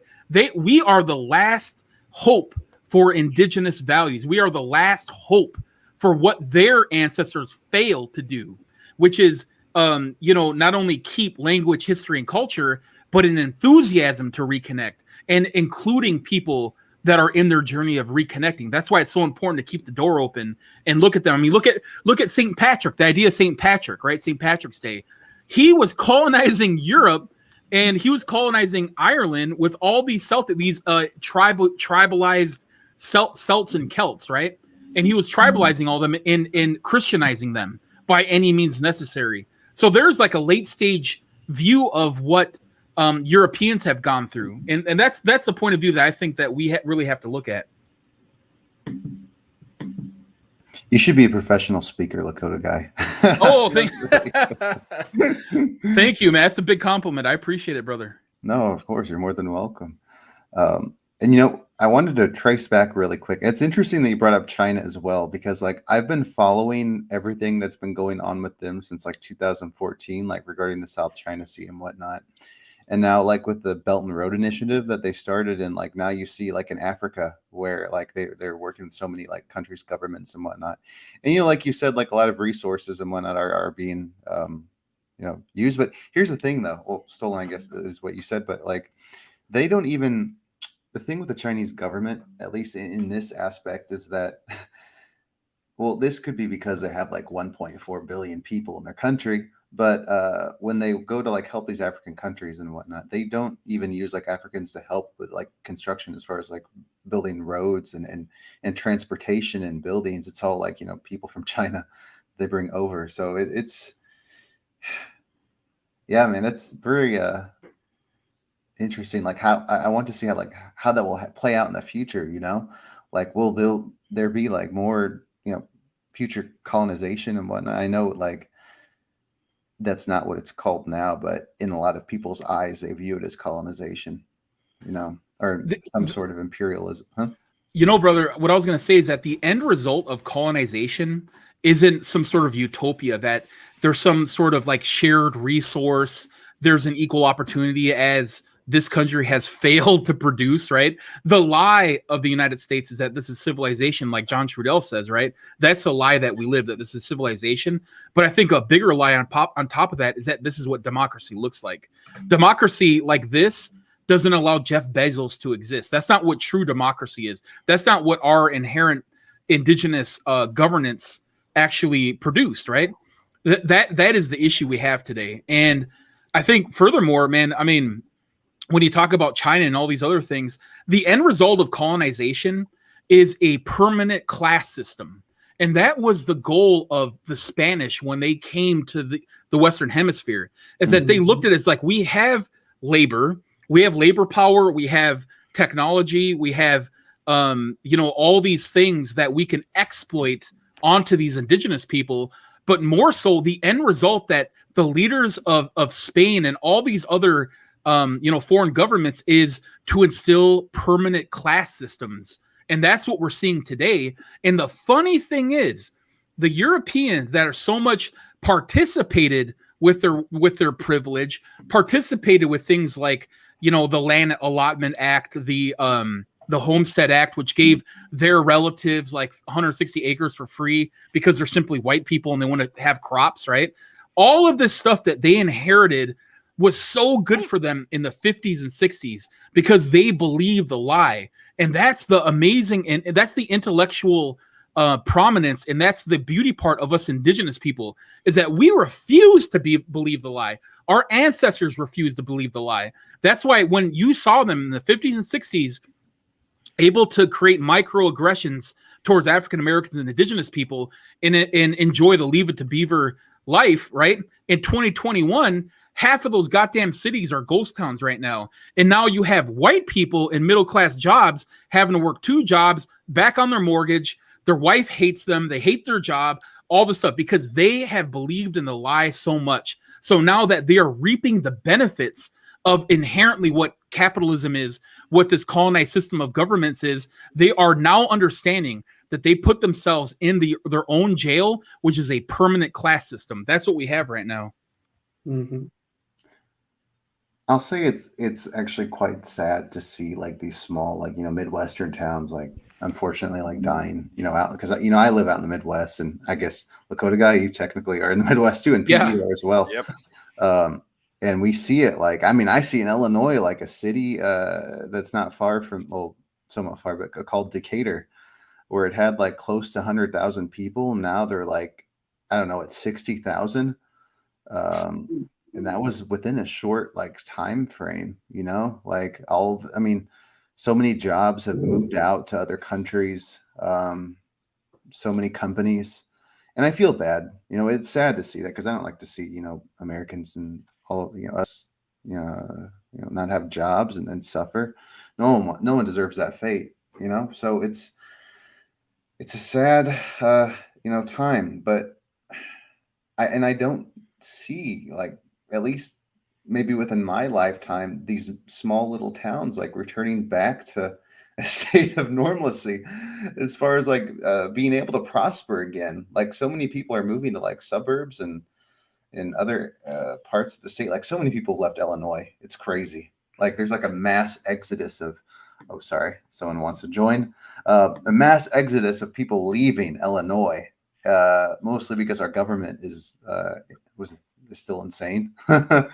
Yeah, from my perspective. So yeah, the towns just continue to die. Like, what else is a big problem? I think 50% of malls are supposed to be like just wiped out of existence by 2030, 2040. I mean, that's not far away. So yeah, it's worrisome. Also, as the other Midwestern guy, I should chime in that, like, when a lot of those small communities that you were talking about, when they fail, like, like the drug abuse and like trafficking just like goes through the roof in those areas. I mean, You know, if I drive on like rural highways and like stop in the gas station, you know, I'll see like advertisements for like, oh, like, you know, addicted to meth need help, because it's a big problem out there. It's really sad. Yeah. You know, those communities just, yeah, they just dissolve. Yeah, yeah, it is sad, especially like the drug issue too. Because I heard about like drug issues in Indiana in particular. Like two of the people that I met back in my undergrad who were from Indiana, they said like how there was just like problems with like meth and other issues in rural Indiana. It's sad to hear. You know, you don't have a job and everything. It feels like, what do you have going for you? But yeah, I was going to say, welcome, Millie, here. Hey, nice to be here. I'm just listening. It's quite early in the morning, so I'm just processing everything. Yeah, sure. We were just well, we actually went very far from the main subject at hand, as far as stereotypes and media represent. Sorry. What were you talking about? Sorry. Yeah, we were going from media representations about indigenous people, and then we started talking about China and the unfortunate events that are unfolding in the United States. Small towns dying. Mass exodus of Midwestern states, people moving to the South. The South is becoming more prosperous, like Texas. Like I think what was Elon Musk just moved his company from, well, that's California. Well, he moved his company all the way to, I think, somewhere in Texas. But just like seeing these southern states becoming more prosperous and people wanting to live there. A lot of it does have to do with like politics and like governments, but yeah, people are leaving the Midwest and in droves to move to Florida, where it's cheaper, Texas, where it's much cheaper as well. I think there are some people in Arizona. A lot of people move there too, but I think Arizona is actually a little bit more expensive to live in. But yeah, and it's just a sad state of affairs. So just wondering where we'll go from here. And I think that one other thing I wanted to point out is that, I'm sure everyone's heard this before, is like one of the reasons like Trump was elected was because he really got a lot of people in the Midwest. He got their attention, like thinking, all right, I'll bring all these jobs back. I'll bring these companies back from other countries and whatnot. And to my knowledge, and someone can correct me, I don't think he brought that many companies back from China, Indonesia, India, and Mexico. So it's sad because a lot of people had their hopes and dreams of Trump doing this. Now, he did do other things that he fulfilled, things I agree and disagree on. We can go into that later. But yeah,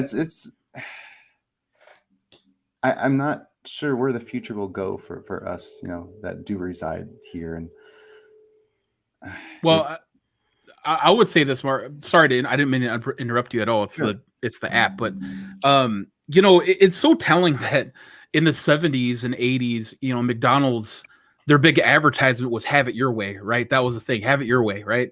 And isn't it funny? I read this book by Eric Schlosser. It's called Fast Food Nation, and it's a pretty good book. It's pretty dry, a lot of details, but one of the things in there was McDonald's ability to monopolize the potato industry and also the beef industry in places like Greeley, Nebraska, create these huge, thousands and thousands of acres full of cattle that have these literal troughs of shit that go and poison the waterways in the area, right?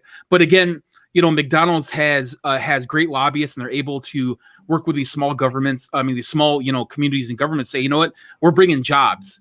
And that has been the biggest paramount and biggest lie of late stage capitalism, is the idea of jobs and what a job is, right? Jobs, right? So, McDonald's created a monopoly because they are basically they are a real estate company. They're not a hamburger company, like the movie would say, right? If you ever saw that movie. And that's exactly what they are. And when we look at malls in particularly, and kind of where we are with our society, we're seeing malls becoming basically ghost towns. And guess what? Jeff Bezos himself and Amazon has decided to buy up something like 30% of the market share with what current malls are, and they're going to turn them into distribution centers with Amazon. So the funny thing is, I thought about this the other day of like, have it your way, the 70s, 80s McDonald's mantra, right? We literally have had it our way. We had an idea of like, oh, this is what life is going to be like. We're going to have middle class, stable jobs. We're going to have, all this capitalism, all this gain for middle class. We're going to demean people of color because, we need someone to step on. And we're going to just talk about jobs. Well, meanwhile, they're getting rid of collective bargaining. They're getting rid of labor unions.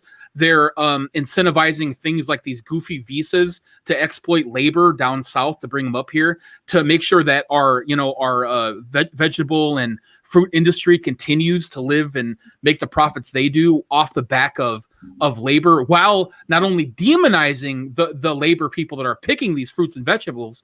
So now we've lived in this little fishbowl, right? Living in it for so long. Now that we see malls are gone, jobs are gone.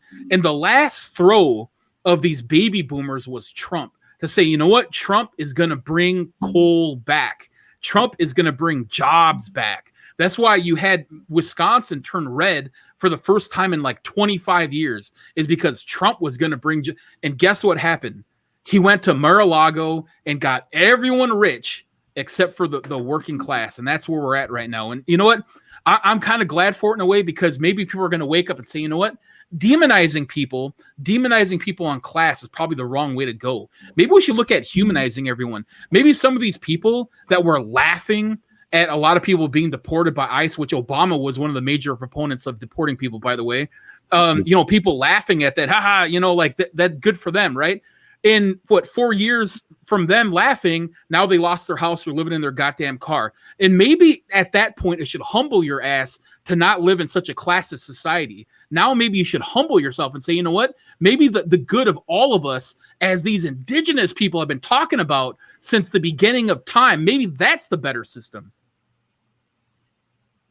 So I like this sense of worldly about what you're saying. In terms also of jobs and losing jobs, it makes me think about also what you were saying, returning to a older system of governments that are Native American influenced. But I think about the technological advances that as a human society we have made. So I was going to ask you, with this perspective that you have of returning to like Native American forms of government and ideas, would you advocate like the technology that we have today, especially in terms of where we're going, AI, for example, that is supposed to take place near in the future and take probably a lot of other jobs from people? Not only that, but like the way that we are now leaving, by we I mean as a human race, but definitely no Native American has left the earth, but we have Sir whatever from England who went to space for a little bit, and I think Jeff Bezos also went to space. So to me that also fills me as part of like the human race, that fills me with a lot of excitement in terms of exploring the universe and exploring the solar system. But even there, there's not much representation in terms of Native Americans and things like that. I think that's a great perspective. It's important to differentiate the word exploring and colonizing, and I think that's the issue when we have people like Jeff Bezos and Elon Musk and their idea of what technology can do for like Mars, right? I think inherently indigenous governments, if we are going to, become sovereign and go back to traditional governments, but at the same time become the same exploitive, toxic human beings that colonizers have become, it's a net negative for all of us together, right? But if we were to actually install and use technology, and it's ironic enough that when we look at all the advancements of technology, I want you guys all to consider this. We still rely on the combustible engine in 2021. We still rely on fossil fuels in 2021. Out of everything that we've done, all the explosions of internet, artificial intelligence, Python, like extreme Python coding and all these other high level programming languages that we all are learning now, and microcomputing becoming small instructional based computing, which can do amazing things for amazing people in the Internet of Things. All these things happen based off innovation. But what has led to the detriment of innovation has been a reliance to say, you know what, we love the status quo of the combustible engine and these fossil fuels. So for us indigenous people, what I would love to see is us create new and innovative industries that do a net positive for the earth in healing the earth, as well as create industry for ourselves that are renewable. Things like solar panel energy, which has become cheap and effective now. Building small home communities so that we eradicate poverty, and we have even things like substance abuse communities that people who are in active substance abuse can have a place to stay that is powered by solar, that are powered by wind farms, all these things. Innovation isn't anti-indigenous. In fact, we wouldn't be able to grow things like corn, beans, squash, and all the things that we've introduced if we were inherently anti-innovation or anti-science. The problem is that science in the colonized field has led to a lot of anti-indigenous erasure, as well as harming our environment. I think centering ourselves in environmental, what do you call it? Substantiation, or what's the word I'm looking for? Sustainability. That's what it is probably the key to us as being indigenous governments.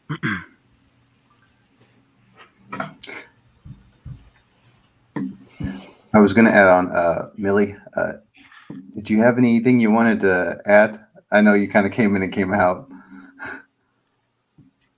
No, I'm good, thanks. I'm just listening. I'm not I'm sworn you. And I don't really know much. Sure, no problem. So, yeah. Not a problem. Yeah, we went on from talking about Reservation Dogs, which was a TV series about a reservation in Oklahoma, and then we discussed Pocahontas. We had your friend Lakota guy Lou Diamond Phillips in the thumbnail, who we could talk about a little bit too. Everyone's favorite Indian that's not an Indian. Yeah. Yeah. Oh, actually, I did look up one thing that supposedly he had Cherokee blood, but how much Cherokee blood he had, I don't know. Oh, Elizabeth Warren. Doesn't Elizabeth Warren claim that she's like slightly Native American? She did, but she got exposed. Yeah. She doesn't do it Okay. anymore. Yeah, she doesn't do it make anymore. fun of that. That was hilarious. Good old Elizabeth Warren. But look, I don't mind Lou Diamond. He's a good-looking dude. He's played the role of every goddamn Indian you could possibly imagine on TV in the late 80s. Your aunties were occupied because of Lou Diamond Phillips. So there you go. The auntie killer. That's who he is. He was a slayer. Yeah, so we were talking about, we're going to go into him a little bit. And then we had the actor Zero Wolf about Apocalypto. We discussed a little bit about him. And just like the issues with stereotypes and how it can be damaging to indigenous people, those that are reconnecting as well. So we're trying to I think with Reservation Dogs and like other indigenous films coming out and shows, I think it'll really change the perspective of a lot of people that aren't Native, that want to learn more too. So it's I think the future is good. I think we've overcame a lot, but of course there's a lot more to go. But yeah, that was interesting what you said about Lou Diamond Phillips. I mean, I didn't know about him until you brought him up, Lakota guys. So when I was creating the thumbnail, I was like, he might be a good guy to put in there. So I placed him like right next to Pocahontas. Dude, everyone loves La Bamba, right? Like you can't knock it. Like that's a institutional movie. We all love Richie. Come on, guys. I wish I knew what La Bamba was. Oh, Lord. Yeah, I don't know what that. Well, I guess I'm the only one here. So, yeah, for all those in the comments, I'm a big fan of that show. So, you guys got to watch it. It's on Netflix or something. It has to be on Netflix. One of the major things. I think Reservation Dogs is interesting because they're one-offing it instead of like having it all out there. So, like, see, I'm a binge watcher. When I want to watch a show, I like space out hours so I can binge watch as much as I can.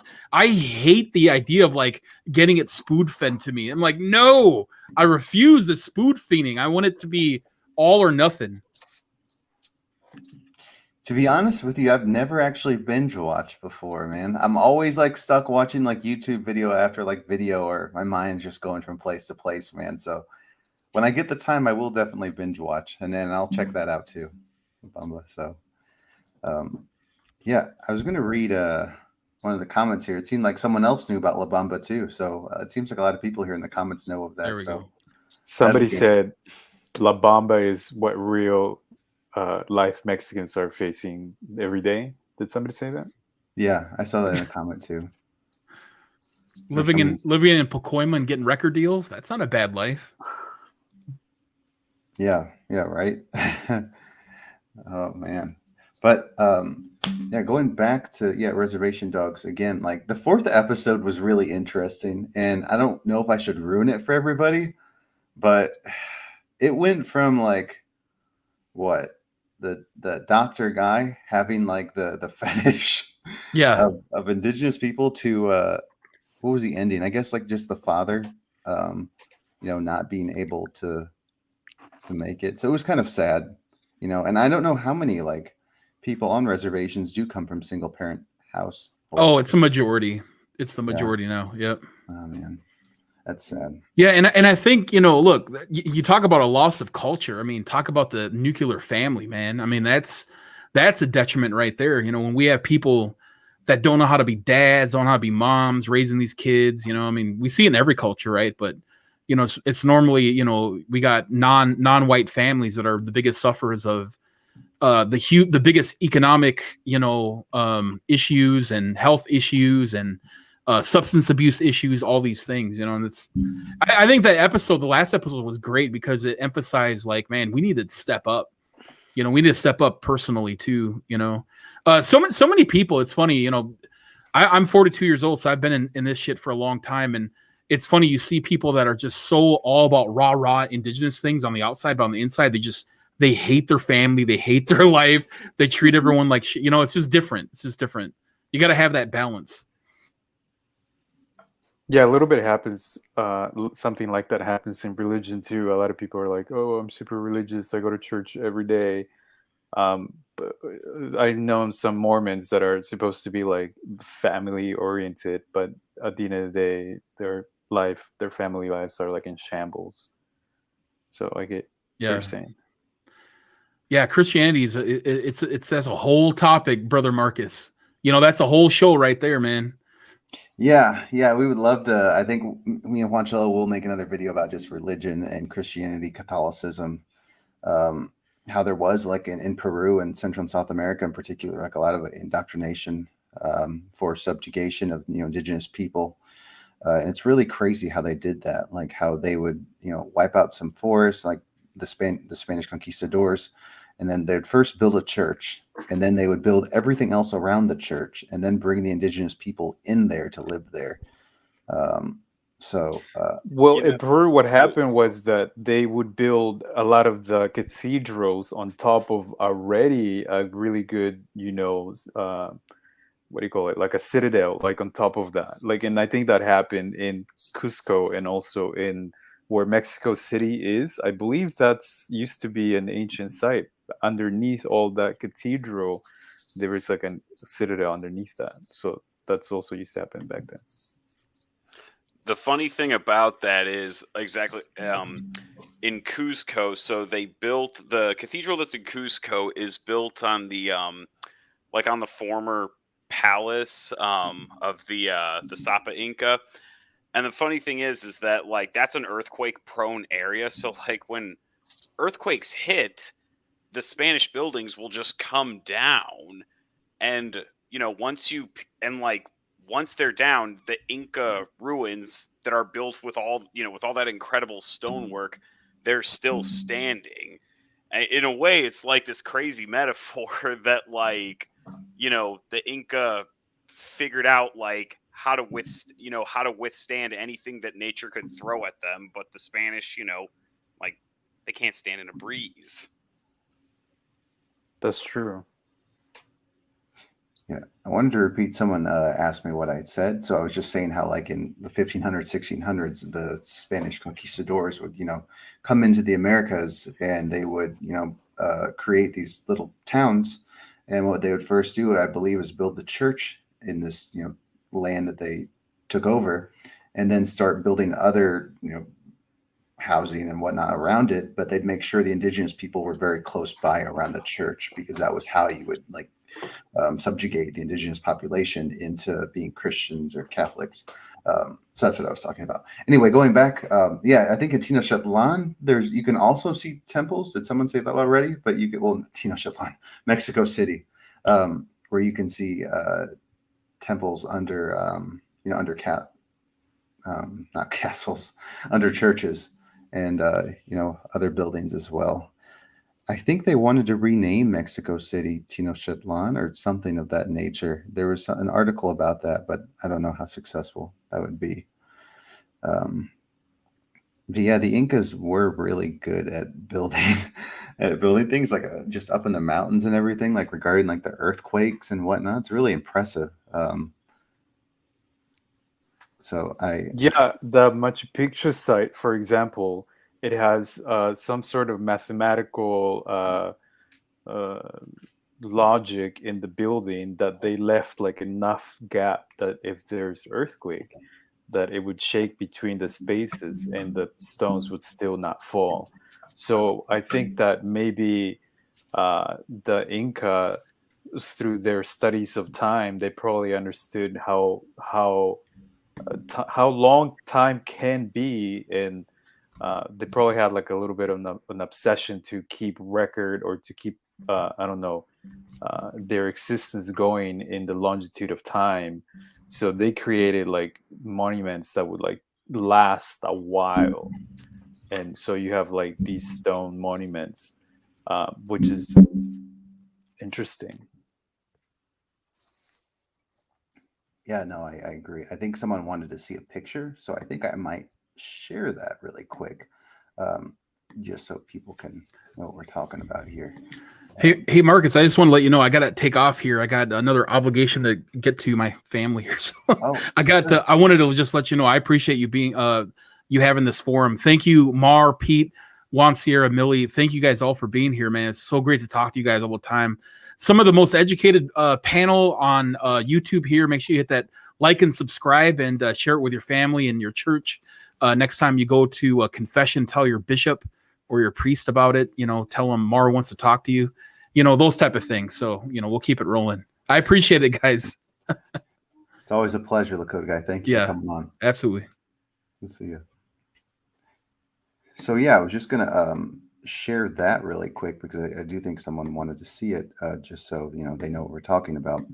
And this is just some Google images, but yeah, this is pretty much like, I think this is a ceremonial ball court discovered under the Mexico City Hotel. So that's just one of the few like ancient, indigenous, places that you'll see. And it's probably all over too. I know there's like, what else is there here? Yeah, just ruins that you can. I was about to say the main plaza, the Temple Mayor. I can't remember if that's the right name, but that's under the plaza, and I think they've like excavated a bit of that you can see. Yeah, you said under the plaza? Yeah, in Mexico City. I forget what it's called. I'm just going to put temple. I'm sure someone in the comments will, correct me. They'll tell you what to Google. Yeah, probably they'll. Unfortunately, I can't find it from here. But yeah, it's crazy because the Spanish, I guess the plaza was actually there even prior to the colonization. And the Spaniards kept that plaza, so that the Aztecs had a very big plaza, and they used it for like markets and whatnot before. And I think that's in the book that I had told you about, Pete. I could be wrong, about the conquistadors and their logs about their life in Mexico and in Central America. Hey, talking about those logs, I don't know how true this is, but I saw and it might be a bit of a change of a subject, but I just want to, since you said that. So the Spanish, they went to Cusco, and they wrote about Cusco as being a utopia where there were no poor people, there were no criminals, and everybody was like very educated and all that.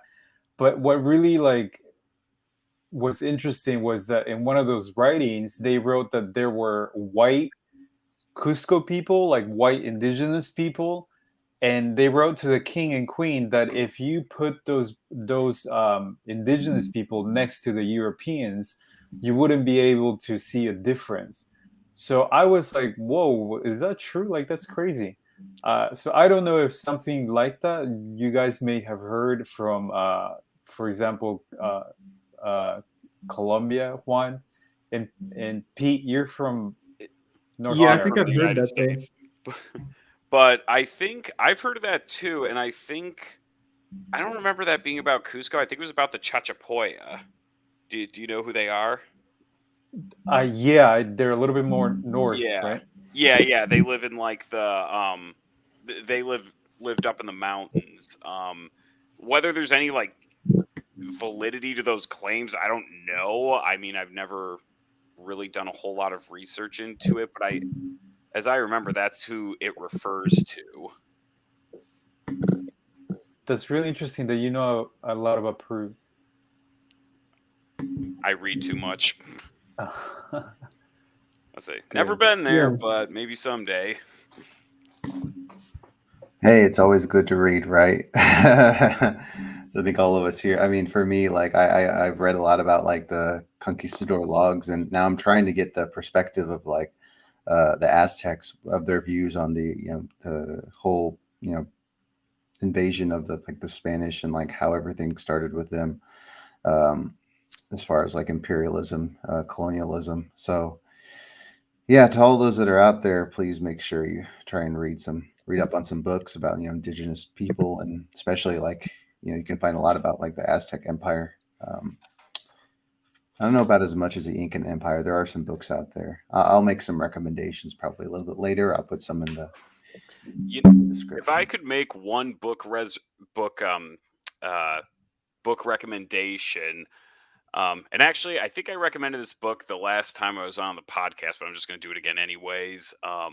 No But problem. the book 1491, New Revelations of the Americas Before Columbus, it's by an author named Charles Mann. It was written like about, I think, 15, 20 years ago, but it's just this really good, really interesting survey of, North and South America before, before European contact. And it's really easy to read. It's just, there's like never a dull moment in that book. And like it's almost like a gateway drug into the pre-Columbian Americas. So if anyone just kind of wants something like really general, you want to learn more about pre-Columbian history, but you just don't know where to start there. What was the name of the book again? 1491, New Revelations of the Americas Before Columbus. And the guy that wrote it is Charles Mann, Mann.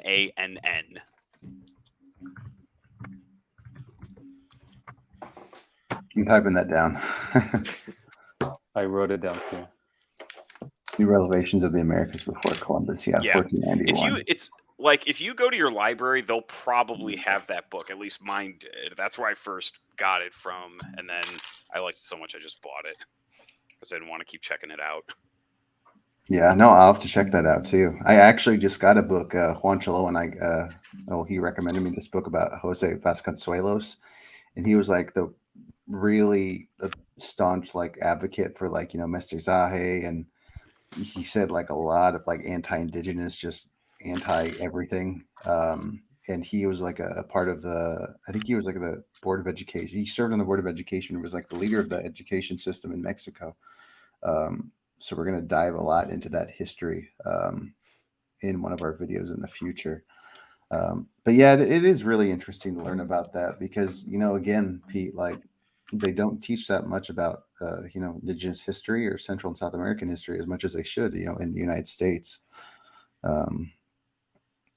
Because, and then again, going back to the indigenous people, like they start from 1491 and go up from there. Well, I kind of have I don't know. I've kind of had a theory that part of the reason for that is that those history books are written by historians. The historians are more or less just, reading historical accounts, and then kind of like building their textbooks off of that. I would wonder how many of them it occurs to like go look at archaeology, and look at stuff before you have like those historical accounts. Because I think it doesn't occur to a lot of them that there's a lot of history you can, that you can deduce from like archaeology, from like oral traditions and stuff that you typically don't get history, quote unquote, from. So I think that that's part of the problem too. And then this is kind of like a separate tangent, but I think archaeologists and like anthropologists, academia, I don't think they're very good at like getting their discoveries, their finds out to a wider public. And like when they do, it's like pure misrepresented clickbait. So I like that you said clickbait. That's so true. I have so many people that will comment like, "Oh, did you read this article that says XYZ?" And I'm like, "Well, yeah, but like, did you read like the actual study, like what it said? It doesn't really say what the headline says." Yeah. No, more, were you going to say something? Oh, I was also going to make a mention of two books that one of them is from Juan Poma de Ayala. It's supposed to be one of the only books by pure descendant with from the Incas. It's called the Chronicles, something Chronicles, and then another one by Inca Garcilaso de la Vega, and he also has books. And so basically, it just relates about how the government used to work and a little bit of history of where the Incas come from. So that's also pretty nice. And they have English versions of those books too, if anybody wants to check them out. Ooh, that's good to know. Thank you. Yeah, thanks a lot. Sometimes I worry that there's not English translations of those sources. Yeah, the Chronicle one especially. I was like so close to buying it, but I didn't. In English. Yeah, before I got the book, like Jose Vasconcelos, about him, well, actually, right after I got it, I was like, wait, is there going to be English translations, or did I just get a book in Spanish? I just automatically thought of like him, like, okay, got to get this book, without like thinking that. Yeah, like going back, like with the translations, like I know like Juan Chalo made a video of him like trying to decipher like Spanish, like cursive from like the 1800s, and I don't know how the heck he does that. It's crazy. Like, oh, I saw his TikTok, his video, where he was trying to read a Spanish cursive, right? yeah, he was trying to read Spanish cursive, and I looked at it. I was like, "What?" Like, I actually could maybe I could see a few words that I could understand, but everything else was just like chicken scratch. So yeah. Try learning Chinese.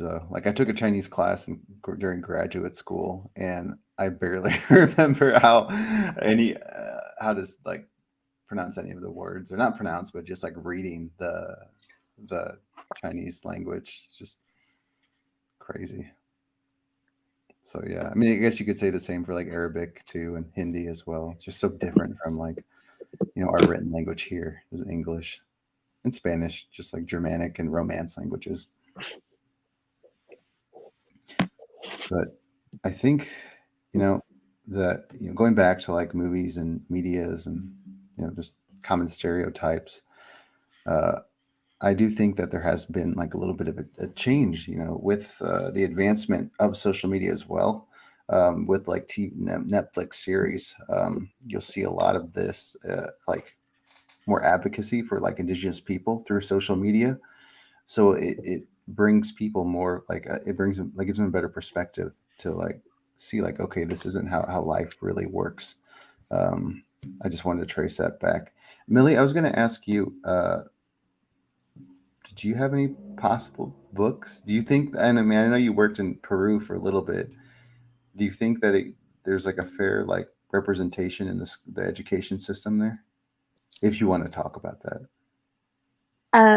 Well, my experience of working in Peru was basically primarily in primary schools, so I can talk about that. And that's in rural areas. So the area that I was working was in Ancash, and I'm a primary school teacher here in the UK. So I went to Peru for a couple of months to teach in a rural school, and unfortunately, I didn't see any books. I'm talking like fiction books or children's books or any kind of books in the classroom. And the only books that I saw were the standardized like curriculum books that you get in Peru. The Ministry of Education publish like a communication book, a math book, a science book, a history book, etc. So each subject has its own curriculum book. So it was really shocking for me because I thought I was very new to the country. In a primary school, age 6 to 12, and there wasn't a single book that the children had access to outside of their curriculum. And it sort of just really shocked me because when we talk about books, we don't really talk about, there's all sorts of books, communication books, like picture books, just children's stories, narratives. But they had nothing in, no sort of, no homemade, like you could make your own story up. They had nothing like that. So I really am shocked to the core that the children were not really instilled to, they're not really encouraged to read books or just had access to it because they didn't have any resources. So that's a really huge problem because if you're not really, if they're in the small towns and they're not encouraging, the Ministry of Education not encouraging the children to seek other resources or to be fluid in being able to understand different types of communication, how are they going to learn about their own history, as the years progress and they move to the cities? Their love of reading, their love of understanding, of being critical. So it's really, really a bad situation in the rural areas in Peru that the local communities aren't really being educated to, to empower themselves, to be critical thinkers, readers. So that was my experience. So anything that you wanted to, like for me in my subject, I basically would go to I would go to Lima and I would like stock up and I would buy things that would enable the children to read. And also you've got obviously now you've got the digital literacy. So, having them access to, giving them iPads and seeing that they can actually learn to read different apps. So all these sorts of things are really important for the curriculum for Peru, and it sort of allows them to be more empowered in their own, within their own culture environment. And I think that's a really huge problem that the only book that they saw was the standardized curriculum. Yeah, nicely said. And I forget that unfortunately in Peru the economy still is working on developing more.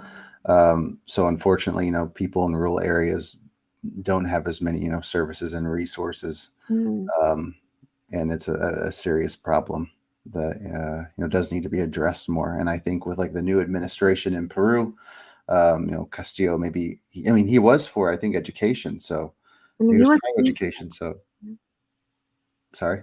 He was a primary school teacher. So I'm hoping that they'll be able to develop really good, high quality resources that is a lot of bit outside of the book, because they might have they do have published some Quechua text, but they don't actually publish the books. It's almost like on a PDF, which is good in some ways, but to actually hold a book, to actually sort of go through the books when you're 3 years old and 5, that's the whole point of learning, that they have they can make their own story with their own pictures, that they then become more literate and more critical thinkers and more creative thinkers, not just everything handed to them, that the teacher instills them that they too are authors and writers.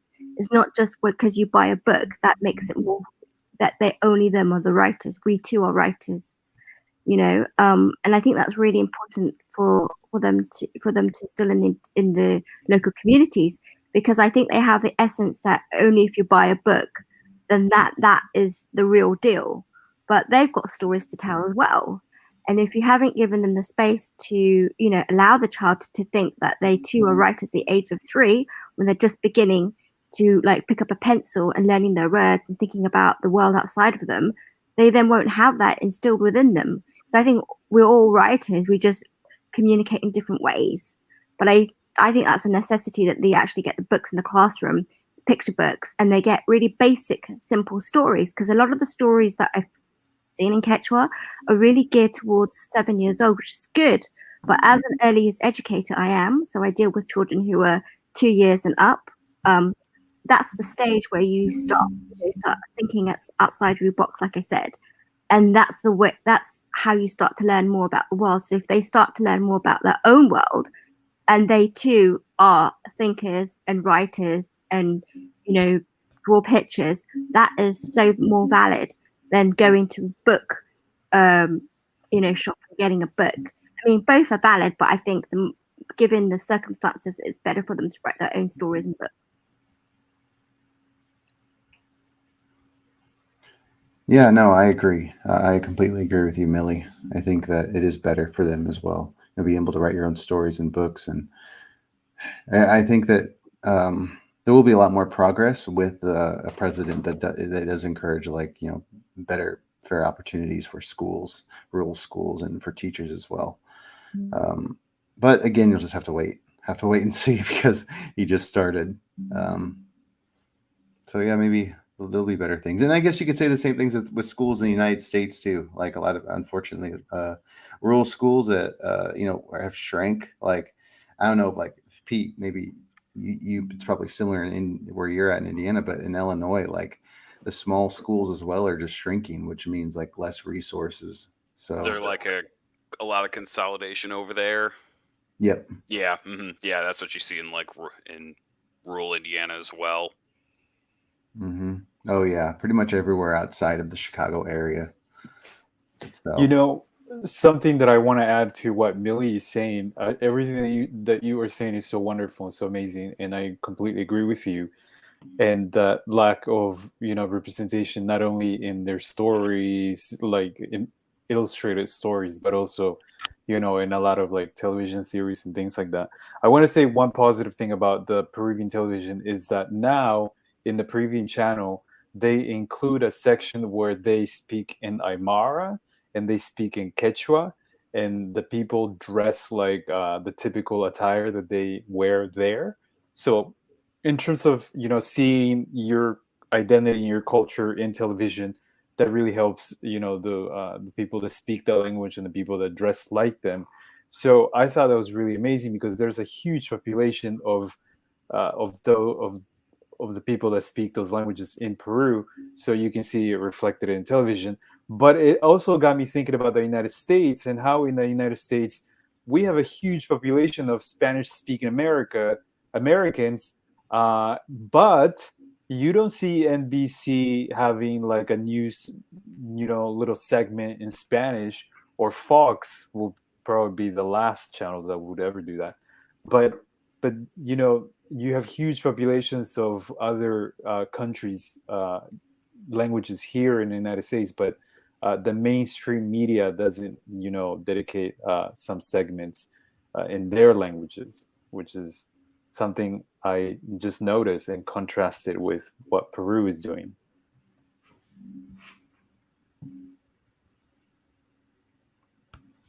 Yeah, no, that's a really interesting point too. More like, it makes me wonder, like, how other, like, indigenous countries such as Bolivia and maybe Ecuador as well, like how they handle these situations. Because I know with Bolivia they have a new president as well, Arce. So again, I think it's just a wait and see, and how like the education systems will change throughout throughout time.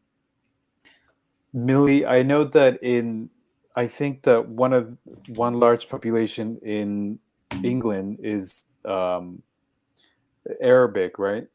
Like Muslim speaking people, do you see that like portrayed also in television? Like, do you see representation of the majority of minority of people in like UK television, or at least a section in their language? Do you see something like that? I don't really know about the statistics about what is the biggest population, but I don't think it would be. You mean like Arabic? No, we don't really have. We only have English on our TV. I don't really watch TV, but yeah.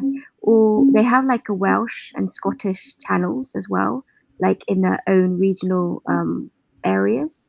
So obviously Scottish and Welsh is official languages of the UK, but we don't really have any other languages on the TV.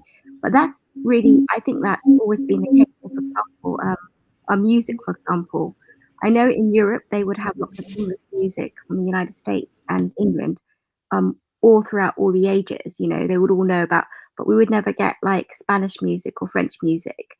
So we'll very much like listen to just English music or watch just TV programs that are English Anglified. So, for example, we have lots of American programs, but we don't really have any other languages on our networks.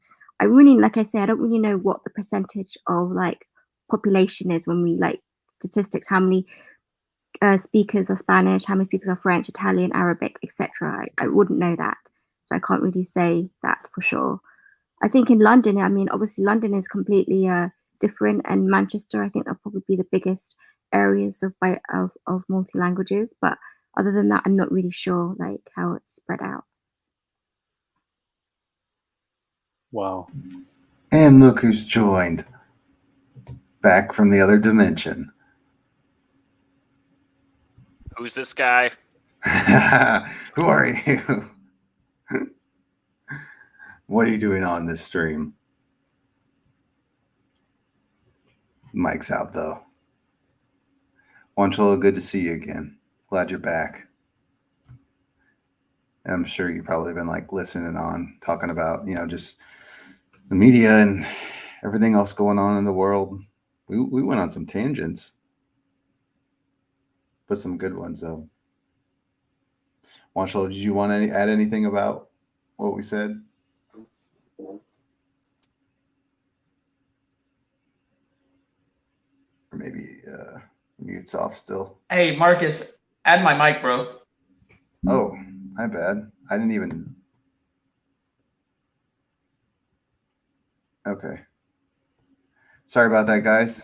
I forgot that you have your own mic. Yeah, file. dude. Otherwise, it'll be the trash garbage mic for my phone, man.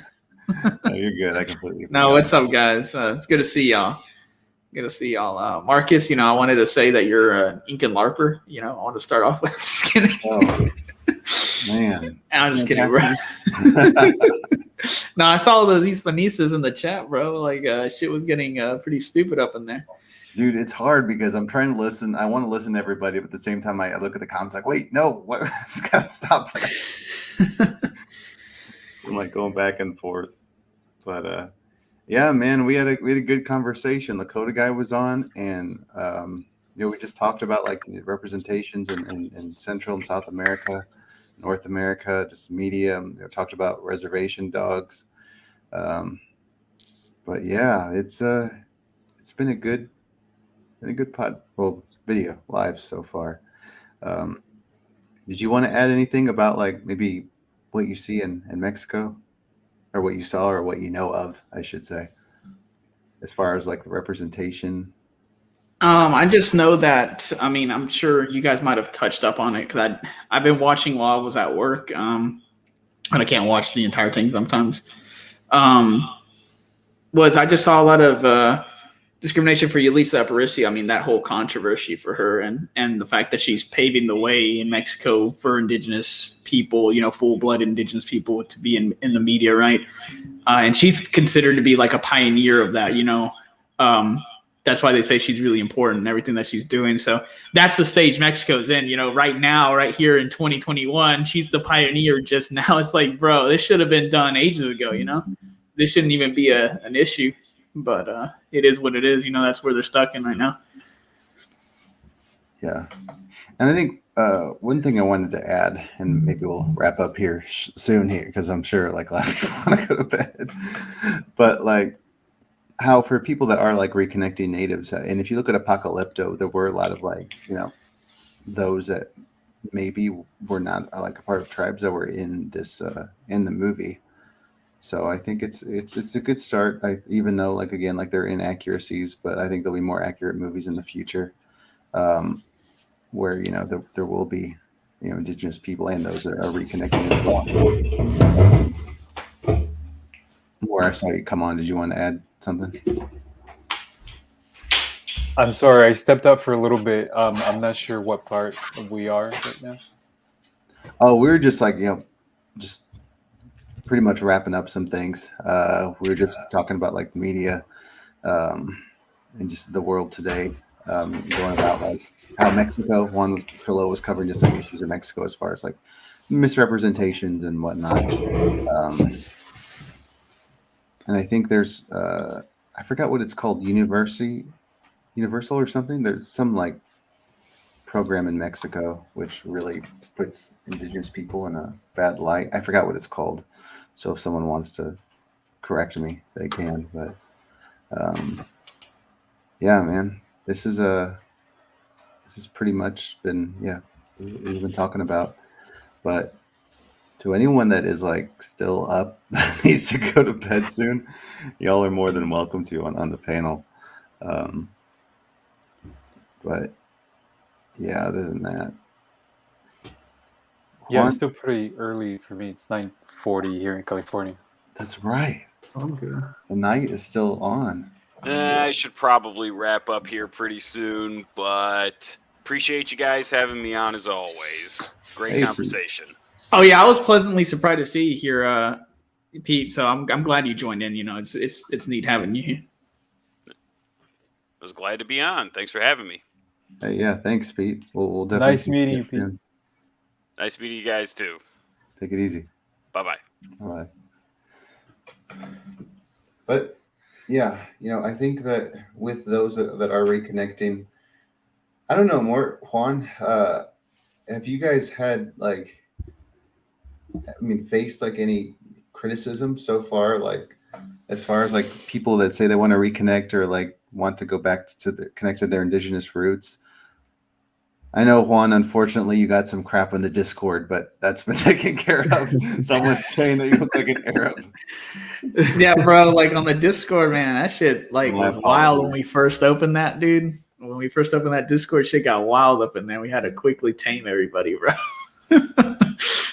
Surprisingly, I've been welcomed really good in New Mexico.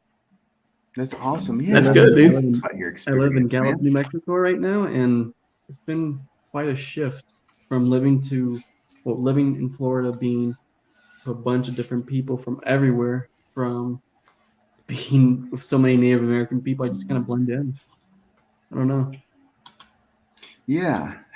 Going back from Florida, like you're pretty happy there. In New Mexico, like it's definitely a different feel, right? Like just the landscape itself. Yeah, the landscape's definitely better, but like there's way less people. It's like a population of 20,000. Yeah, true. That's true. But you've encountered a lot of friendly people, so that's good. Yeah, they've been nice so far. And you went from like West Coast time to, or from Central. East Coast time to West Coast now, man. Central. Is it like is it 10:42 there? Yeah, it's 10:43. 10:43. Yeah, that's right. Yeah, man, it's been a good change, but I'm happy for you, and I'm glad that like have people on like as far as like you're near the Navajo reservation, right? Yeah. Yeah. So I'm close to the Navajo Nation, and then below that's the Zuni Nation. Wow, that's awesome. And what have you told them any of like your thoughts as far as like your interaction on this channel or just anything so far? No, this Navajo girl I'm talking to right now, Okay. that's been about it. Hey, that's nice though. I'm glad. I'm happy for you. Yeah. So far it's been good. I just haven't really spoken to many people. I'm still kind of new here. Yeah, no. It takes time to acclimate to different environments. I know how that feels, man. But yeah, Wanchaloa. I was just gonna tell like our subs because like I was seeing them like getting pretty like angry in the live chat, which I can understand. But it's like me and Marcus was seeing this coming. Like we knew the Hispanistas were gonna catch wind of this shit at some point, and we were gonna have to like go to war here with that shit. So I mean, yeah, it is what it is. You know, we'll ban these people, but we're expecting some attacks, bro. Like. Yeah, From somebody we're not going to mention, but we can already kind of see that it's going to show up here. Well, what are they doing? Are they like discouraging from like identifying as Native American and indigenous? Is that? No, they're not even. Well, it is, but it's more so these Hispanistas are like thinking that the Spanish side is superior and that's what you need to embrace. So it's kind of like the inverse thing of what we're doing. It's like, no, you need to embrace your Spanish side. You're la raza cósmica and all that bullshit. You know, that's what they're just a polar opposite of us, essentially. That's like Spanish Nazi. Yeah, and the thing that pisses me off a lot with these people is they'll deny all of these atrocities the Spanish committed, and you'll pull out sources, you know, scholarly sources to back what you're saying up, even though a lot of it's just like common fucking sense, like anybody knows this shit. And they'll just throw it under the grill. You know, their excuse is black legend. It's black legend. Everything's black legend. That's critical of the Spaniards. Everything's black legend. I'm just like, dude, that's such a fucking cop out. Like, it's so stupid and intellectually dishonest to just say everything's black legend, bro. Like, shut up. So, well, that's the biggest thing I hear them. They just will say black legend to excuse every little thing. It's all fake, bro. That's what they'll go to. That's their go-to thing is black legend, man. I'm just like, oh, seriously? Like, it's so easy to debate, though. And it's really like all around their BS, too. My response to the black legend thing is, bro, all these scholarly sources that came out within the last couple of decades are not fucking black legend. Like, black legend shit was something that was created by, like, the British and other colonial powers, like, you know, a century or 2 centuries, 3 centuries ago, right? That shit was a long time ago. It's not anything coming out now. So I always think that shit's stupid to say. We should probably explain to those that maybe don't know about what black legend is. Pretty much it's just like a, how would you say it, Wanchaloa? Just like a... Shoot, I can Wikipedia this shit real quick. Yeah, because I have no idea what black legend is. So Wikipedia says, I mean, this is just the quickest thing to come up, right? So I can say something official.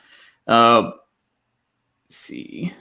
Okay, historical phenomenon, which a sustained trend in historical writing of biased reporting, introduction of fabricated, exaggerated, or decontextualized facts is directed against particular persons, nations, or institutions with the intention of creating a distorted and or uniquely inhuman image of them while hiding their positive contributions of history. That's what they're saying, is that anything critical of the Spanish that we're talking about that they did genocide, because this one guy denied that the Spanish did genocide at all. He was like, no, only the British did genocide. I'm like, bro, what are you smoking? It's completely obvious fact. So you can go to a number of sources to see that the Spanish committed genocide. They committed genocide against my own freaking tribe. You're not going to tell me they didn't fucking commit genocide. I know that. So, but yeah, they'll just say, no, it's all just black legend. It's all just made up bullshit just because people hate the Spanish. Wait, where'd they all go? Wanchaloa, did you take care of them? I banned one guy. I couldn't from my phone. It won't let me like click through onto their profile from the live chat option, which is stupid. So I can't block him from the channel. So literally, this one guy that was called like Fausto de la Garza or whatever, I like literally sat there and temporarily blocked him over and over again for like 15 times. So he's probably banned for like over an hour. So that's what I did. That's what I did to that guy. It's funny that De La Garza, doing my genealogy, De La Garza is a really fucking Spanish name. Like that's Garza comes from some strong like Spanish families that arrived in northern Mexico and like ruled, like they were part of the ruling elite. So it doesn't surprise me when I saw an Hispanista with the last name Garza. I was like, yeah, that doesn't surprise me at all. Yeah, and here's the thing though, like I want to address this comment, like have they looked in the Caribbean as well? Like they'll defend like the Spanish didn't commit genocide or any of that. I'm like, dude, like why do you think the demographics of the Caribbean islands went literally upside down? Like look at Haiti, Jamaica, look at Cuba, look at all those islands, and you tell me. Like, where are the indigenous people at? So Yeah, I thought it was like objective knowledge that they did. I mean, part of it was the the smallpox and the diseases that they brought with them from Europe, but I thought that it was objective knowledge that there was a little bit of, well, maybe not a little bit, but there was deaths went on, and that is why there's a reduced amount of population of Native Americans. Yeah, I mean, like, don't get me wrong. Like, the Spanish didn't commit genocide on the level that the British settlers did, and later the United States people, because the United States had a big hand in genocide as well. It's not just the British, but they still committed it. And there you have people that outright deny that the Spanish ever committed genocide, and I'm just like, bro, yes, they did. And then as far as like the biological disease thing. In Europe, they used biological warfare. Like, they would literally poison each other's wells or throw dead bodies into rivers, like water sources and stuff. So they weren't strangers to biological warfare and like overt ways of weaponizing that shit. So it wouldn't surprise me if they also did that. I'm not saying they did in every case, right? But it wouldn't surprise me if they used it against the natives. They were doing it in Europe. Why would they not do that here? I didn't think about that. You're absolutely right. Yo, I want to know where they all went, man. I mean, I guess mommy told them to go to bed. So. Yeah, I guess so, bro. I guess, dude, we were like thinking about eventually, like maybe having a live where we're like haters open mic or something, and they just hop on here. I wonder. If that would be very constructive. I mean, like at the end of the day, just listen, hear them out. I mean, maybe.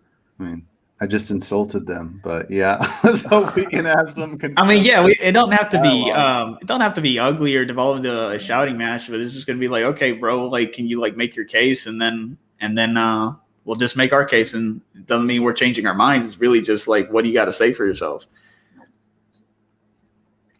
So I mean, like, they did like insult like tons of our subscribers in the comment section, so.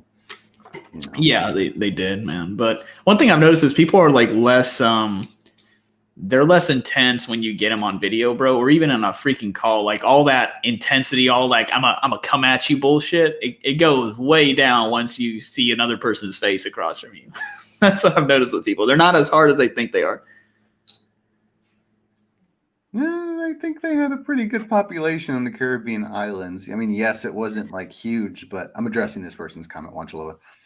But there was a significant amount of people that like inhabited those islands.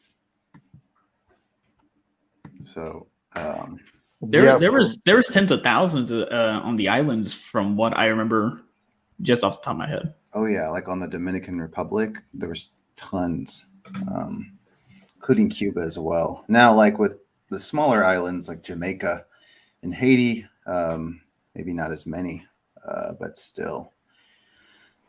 So yeah, and then like when again I've repeated this many times, is that when they got there, like not just the diseases, but they just like put them to like freaking slave work pretty much. Like they put them on the encomiendas and just made them work to death. And that's just how it began. And even the laws that were enacted by the crown, it didn't stop them, because if I'm a conquistador and someone's telling me from 1,000 miles away to stop something, I'm going to tell them to screw off, and I'm still going to keep on doing what I'm doing. And that's what they did. They didn't stop. So those laws were actually quite ineffective, in my opinion. No, they definitely were. I mean, the Spanish crown told them to stop enslaving like Guachichios and all these other Chichimeco people, because they figured out, oh shit, that's why the war is going on for so long, because these people really hate our guts, and it's like not it. But the people would still do it. They would still enslave them, despite the Spaniards, Spanish law saying you don't have to do it, because you can't. It's really hard to control people up on the frontier or like in a new colony. It's like you're half a world away. They're not going to listen to you. Mm-hmm. Yeah, like if I was a conquistador, I wouldn't listen to them. So yeah, and like people saying like the encomienda system was like a form of what was it, like medieval something? Yeah, they called it like serfdom, but it's like, bro, it was like essentially slavery because of the abuses they suffered, and they couldn't just leave. Like they had to sit there and work. It's essentially slavery without calling it slavery. Bro, they would cut off your arms and feet if you ran off, or they'd stick their dogs on you. That's fucking slavery. And yes, or remember, the owner wanting to sample every new bride. Yeah, totally not signs of slavery. Yeah, it's stupid. And who said? It played a huge role in the decimation of like indigenous populations. Like, hello, like I don't know what's wrong with people. Like, and yeah, and there were native slaves in Brazil. That pisses me off even more that still happened, and it goes unaddressed to this day. That our American media system is more focused on other issues and not like what's going on in Yeah, no, Brazil. definitely. And like, we're not like, again, for the people that are like butthurt at the things we say, we're not being overly critical of the Spanish. Like we're just stating facts here. Like, and again, I've acknowledged, and anyone here is going to acknowledge, the Spanish were not as horrible as the British, because the British were just killing people. They were just genociding everybody, right? The Spanish didn't do that as much, but they were still shitty. They're just less shitty, right? So, they still deserve to be called out. They still deserve to be criticized, because I hardly see people criticizing the Spanish for anything. Like, yeah. So, yeah. I'm sure they don't criticize it as much in the education system. Probably No, like down in Mexico or south of the border, I doubt they criticize the Spanish. That's why you have so many people that support like defenders of the Spaniards. Oh my God, they brought us civilization, all this other bullshit. It's like, bro, that's just because you guys are you're still so brainwashed. Like, you are foaming at the mouth just because somebody criticizes the Spanish. It's like, but they were pieces of shit as well. I'm like, dude, the indigenous people, I mean, they had roads. We had roads and like tons of like civilization or buildings and everything else. Like, yeah, sure, there were some things that the indigenous people didn't have, the Europeans did have, but like life still went on, and it was successful civilization. Unfortunately, like things took a different turn. But I think to say that they were all like uncivilized, like monsters, is just crazy. Or like, again, with here's the big one, is that to say that we all sacrifice people. And I got into an argument with someone on YouTube being like, yo, like in the UK, they sacrifice women, in Spain too, for witchcraft. And then he right, was like, yeah, like, or just the massive infighting between Catholics and Protestants, and just killing the other side just because they believed in a slightly different variation of your same religion, which is absolute lunacy, right? But yeah, let's not bring all that up. Like, it's just idiotic, man. Like, that they don't apply these same standards to their own countries or own people, right? But they'll want to just label all of us as savages just because they think it's convenient. Yeah, definitely. Or like, the issue I take with that too is like, bro, not like a bunch of us. I would say no. The majority of us are not even Aztec descendants or Mexica descendants. We're another tribal group. So a bunch of tribes did not practice human sacrifice. So to justify the consequences that we all suffered just because of one nation is stupid as fuck. Yeah, no, agreed. That's true, because I mean, in Peru, for example, there is the Serpent culture, that there are like depictions of them like cutting the chest open so they can, or the head, and there are like depictions of like cups filled with blood, and they drink it, and supposedly gave them power. But I mean, from what I know, it's usually just in that area in the Serpent culture. But like, the Incas didn't sacrifice people; they sacrificed animals. They gave llama blood to the sun. But to say like a whole culture did that, I think would be like mistaken and misleading, and intentionally like depicting something like monsters horror sort of image of being a Native American. Right. Yeah, no, exactly. Like, and I always bring up my own tribe. As my own tribe, they didn't have deities. They just worshiped nature. I mean, or not even worship, I guess. It's more like they admired nature, and that's it. Like, they had ceremonies based off nature. I mean, so there's no human sacrifice going on with Huachicol. So,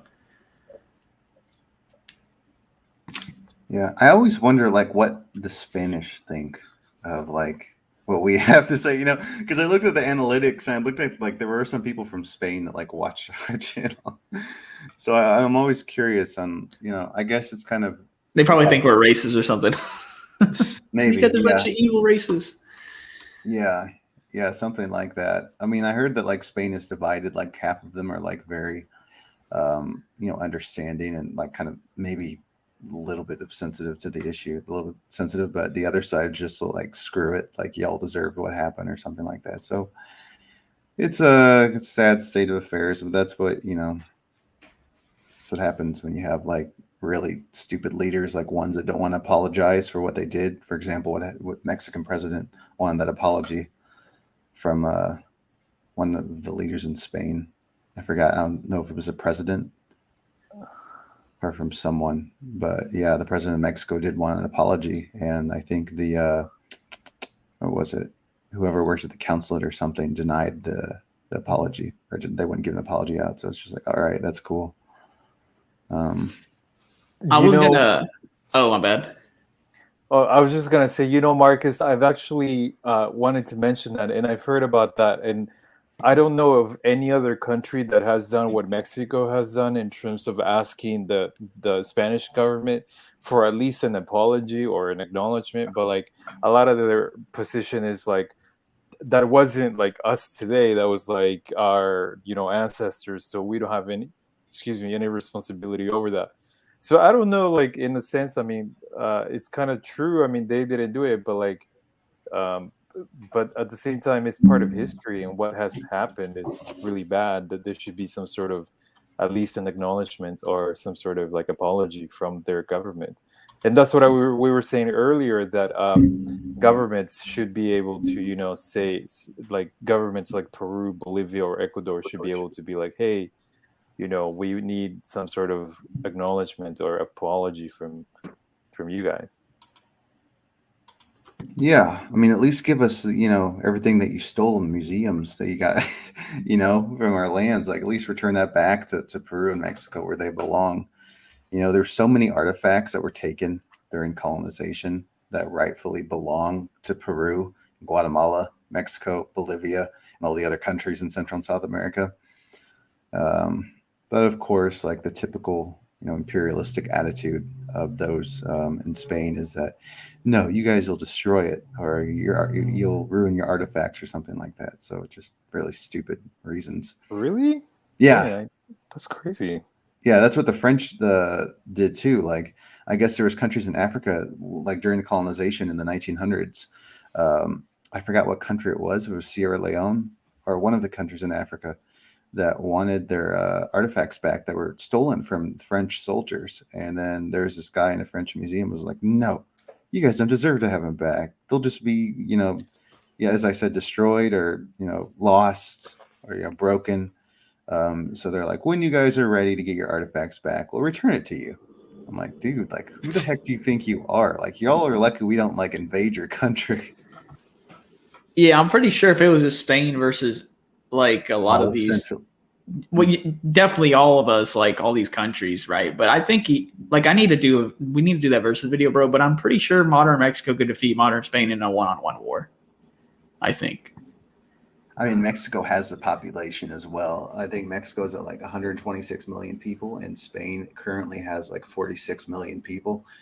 What's always like crazy to me as to how these and I'm just going to talk about colonization as a whole, is that these small, like, European countries and their small populations manage to like take over so much of the world. And I'm not trying to like be on their side, but it is like fucking like somewhat impressive, like how the hell you're able to do that. Like, for example, the Netherlands, they have a population of, I believe, 12 million, around that range. And Indonesia has a population of 260, I think almost 270 million people. So that small little country took over like all of Indonesia. Same with like Spain too. Like they had a small population compared to like even like the city of Tenochtitlan. Like Tenochtitlan was bigger than any like city in Europe at the time,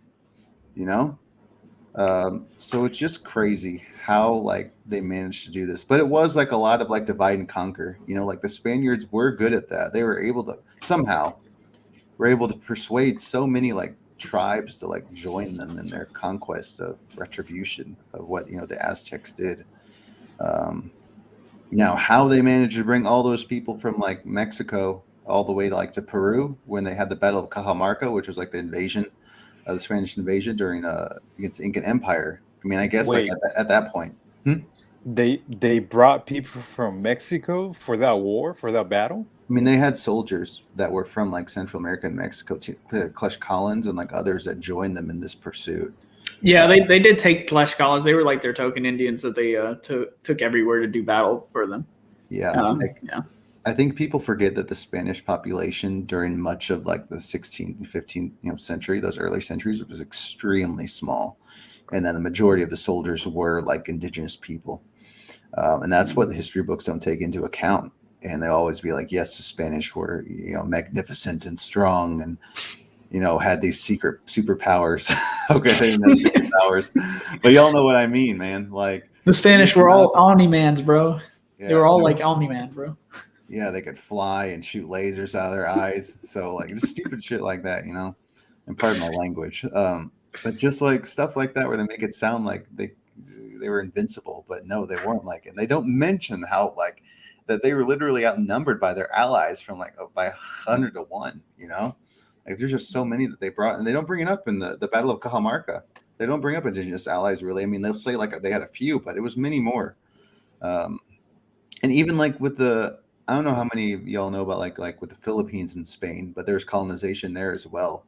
And the majority of the invaders from Spain, as in the Spanish Empire, meaning like Mexico and Peru, were of like, so-called mestizo and indigenous people. Like the Spanish population in the Philippines was actually quite small. But it was the indigenous people that why the Spanish were successful essentially in being able to colonize most of the Philippines.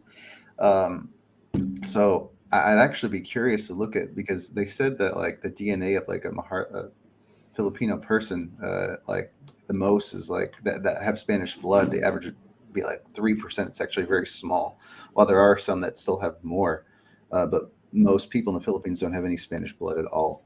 But I'd be curious to see how many have like indigenous DNA from the 1600s and whatnot, since there were more indigenous people and so-called mestizos in the Philippines at the time. But anyway, I rant and I go on and on. But it's just interesting because like I don't know just how like the UK and like Spain and France are able to do this. I mean, but maybe it could be because of climate too. I mean, like we're all like in a really like warm, hot, humid area where like Europe and Russia were in very like cool areas. So maybe that's, I don't know. Japan was actually pretty successful at what they did with colonization, but just how they're able to do what they do as far as like, shipbuilding, working on weapons. I mean, like, yes, guns did come from China. Bullets did come from China, but the Spanish were able to like, well, not the Spanish, but the Europeans, the Westerners were able to, make modifications of these guns to make them, I believe, more formidable. Please, someone correct me if I'm wrong. But guns didn't play a huge part in colonization. To be honest, again, it was like the Allies. So yeah. Sorry. Well, yeah, I was gonna ask you guys once a year more because what your response to a certain argument would be. So this argument I hear more and more. Like I don't see the arguments too much anymore. The whole you're mixed, you're not 100%, you don't like blah blah blah. I don't really see those too much now. Like we don't get me and Marcus don't get those much. Now it's just the argument of by you saying you're Native American or indigenous, you're erasing traditionally indigenous communities in the present day. That's the argument I hear. How would you guys respond to those? I have my own counterpoints, which I mean I've aired before, but how would you two respond to that argument? So you're saying that if by me claiming indigeneity, I'm erasing someone else's? Yeah, essentially, that somehow you're erasing the like a traditionally indigenous community, like let's say in Mexico or whatever. You're somehow erasing them by saying you're indigenous.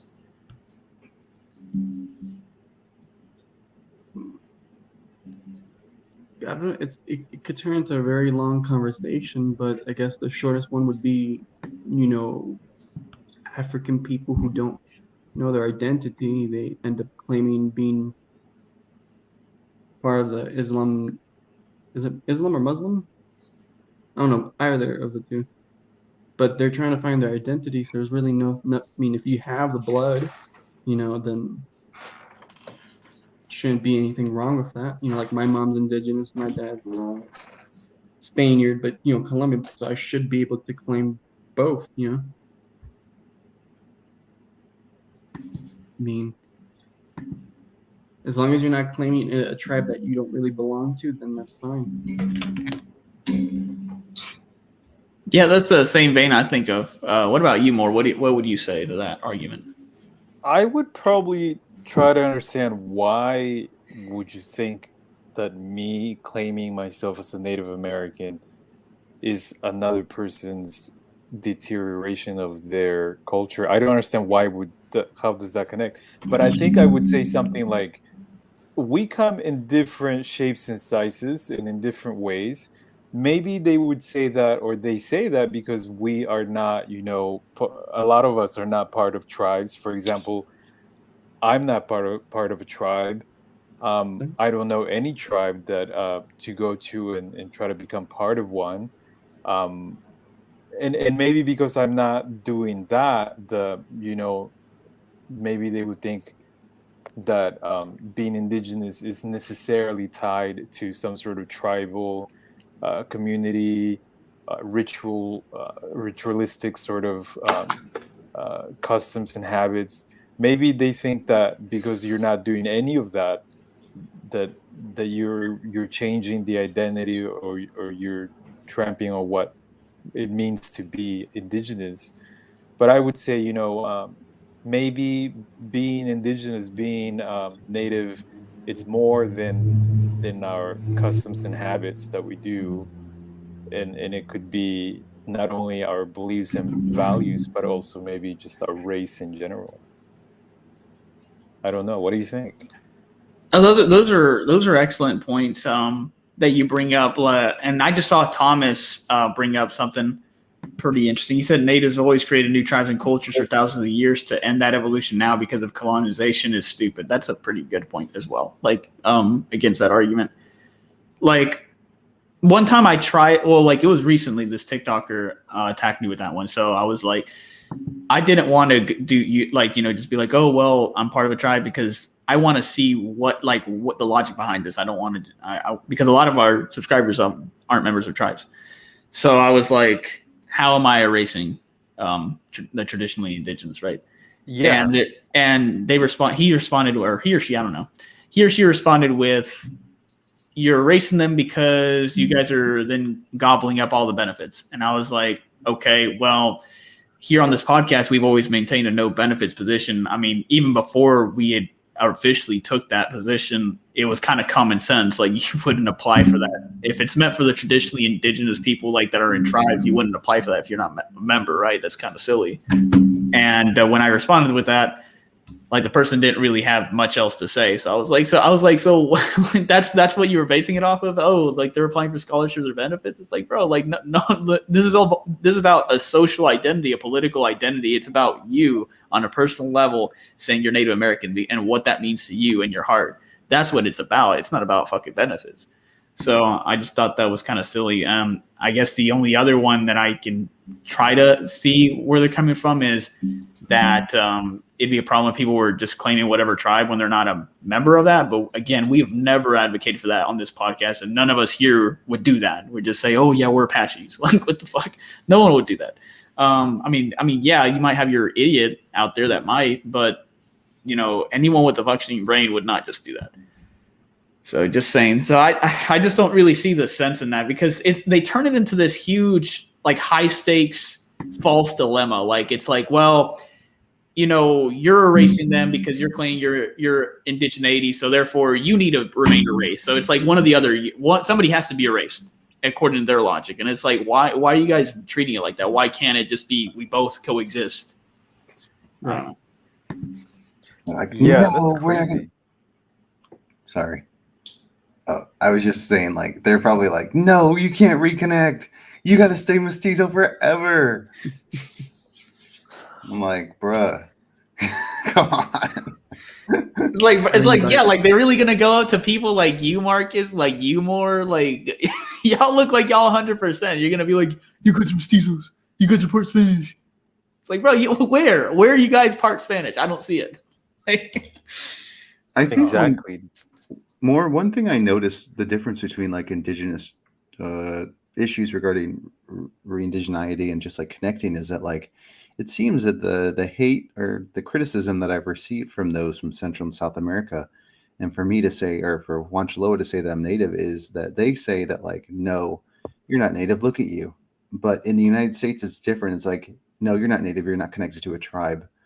So it seems that it is more like of a racial issue in Central and South America when you want to say you're part of an indigenous tribe, or you want to say, oh, I mean, like you're indigenous or you belong to a tribe. Where in the United States, it's more like a culture issue. And maybe Juan, I was going to address that to you too, but yeah, it just seems like that. Because I remember Juan Chiloa, we got in that argument with that guy from Peru, where he said that like, no, you're not indigenous. Look at your Spanish last name. I was just like, that's like easily defeatable argument number one. Yeah, like that's the brain dead argument, bro. Like that's kind of like I didn't think of anything and I just typed something out on the keyboard.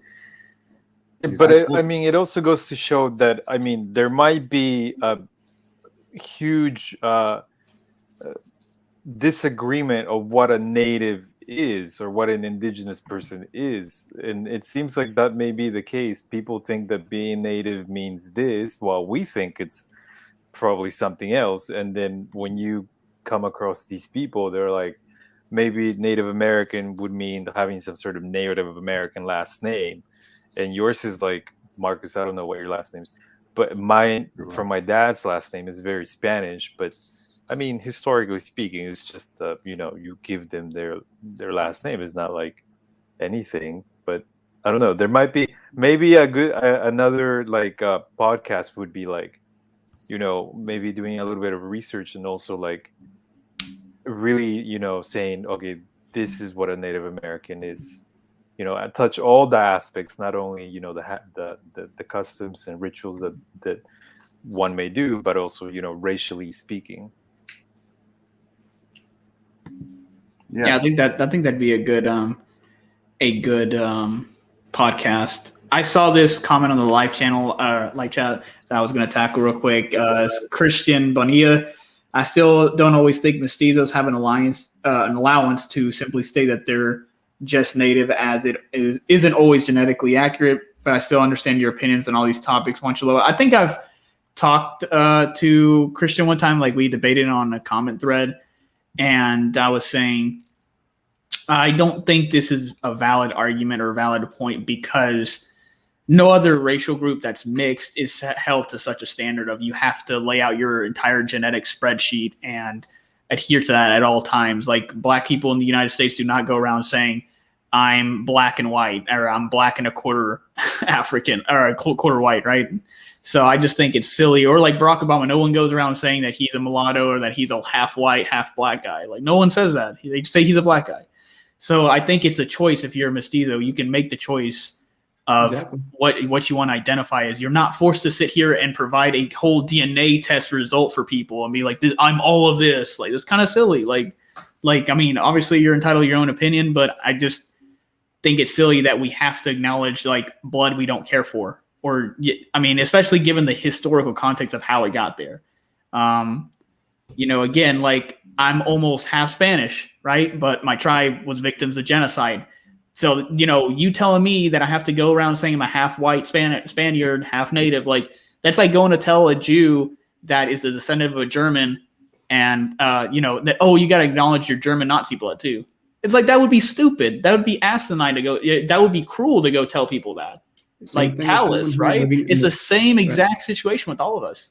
They're brought up to believe something different, man. Like they're taught, like, here's the thing. Like, we're talking about like, the genocide through like the media and just like the government wanting to like kill off like indigenous people. Like you don't even got to worry about that. Like parents in Mexico will make sure that your kid will like marry off someone that has lighter skin. They'll do it for you, in terms of like, erasure and whatnot. So it goes back to what you were saying, Juan Chiloa, is just like, these insane things that they say and that they do to, appeal more to some like conquistador entity. Right. So like, yeah, I don't know. I just think it's silly that you're forced to say your, like I said, your whole genetic pedigree. Like I'm everything.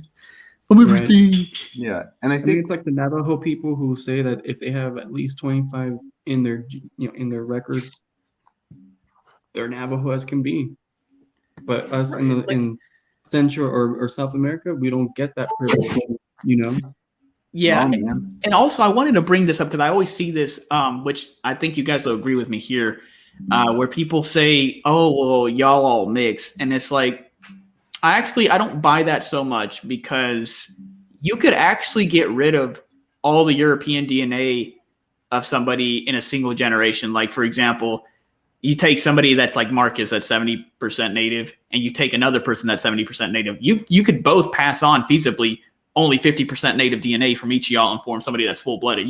I don't know if people like think about that. You can do that. You can completely wash that out. I have tons of black ancestors through genealogy. Do I look black? No, because all of that got washed out through miscegenation. You can do the same thing with the European DNA. That's why I don't buy the whole all y'all mix. It's like, no, there's a bunch of people that look like you, like Marcus, like all of us here, right? Or even more native. So it's like, I don't think so. Like, I don't think that we're all as mixed as what people think. No. Yeah, no, I agree with you, Wanchalo. And I think, and what Christian Vanilla said was like, well, I just want to say that we're not like denying that many Mexicans have Spanish blood. Like that's obviously, true.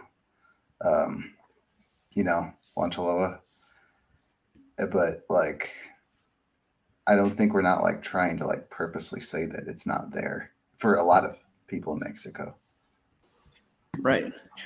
Yeah, I really like what you said about Barack Obama, and I think the same thing applies to Beyonce. And it's crazy how you have a little bit of a little bit of European. They'll be like, "Oh, you're mestizo," especially like in Latin American countries. I don't know why I think I do, but I don't think it should happen. But in the United States, I think that we should. I don't know where to start, but it would be amazing if somehow through legislation we can push the idea of like that, Native American people from South America or in Central America could also be recognized as natives here in the United States. That would be really cool. Yeah, that would be. I got cool. a comment from Andres. Okay, Juan, what do you think of people who are majority European though, but have indigenous blood as well? What would you classify them as? So, like, I'm nobody to set a bar, right? But a lot of northern tribes here, like what Juan Sierra was mentioning too with the Navajo, they require 25%. In my opinion, if you 25%, that's good enough because again, that's used as a baseline for a lot of tribes up here. And if you're less, then I would just say you white. That's just my personal opinion. People get offended with me, but that's just what I think. I mean, and in your defense, Wanchaloa, that is what a lot of tribes use is like 25%. Like Native, not a lot, but that's like the lowest I think a lot of Native American tribes will use in the United States as well. Is like you have to at least like 25%, like the lowest they'll go. But of course, in the United States, it is a little bit different. Like, like I don't know, like people that are like really, really light, but like look at BuzzFeed, like they have really, light, lighter skin, Native American looking people on there.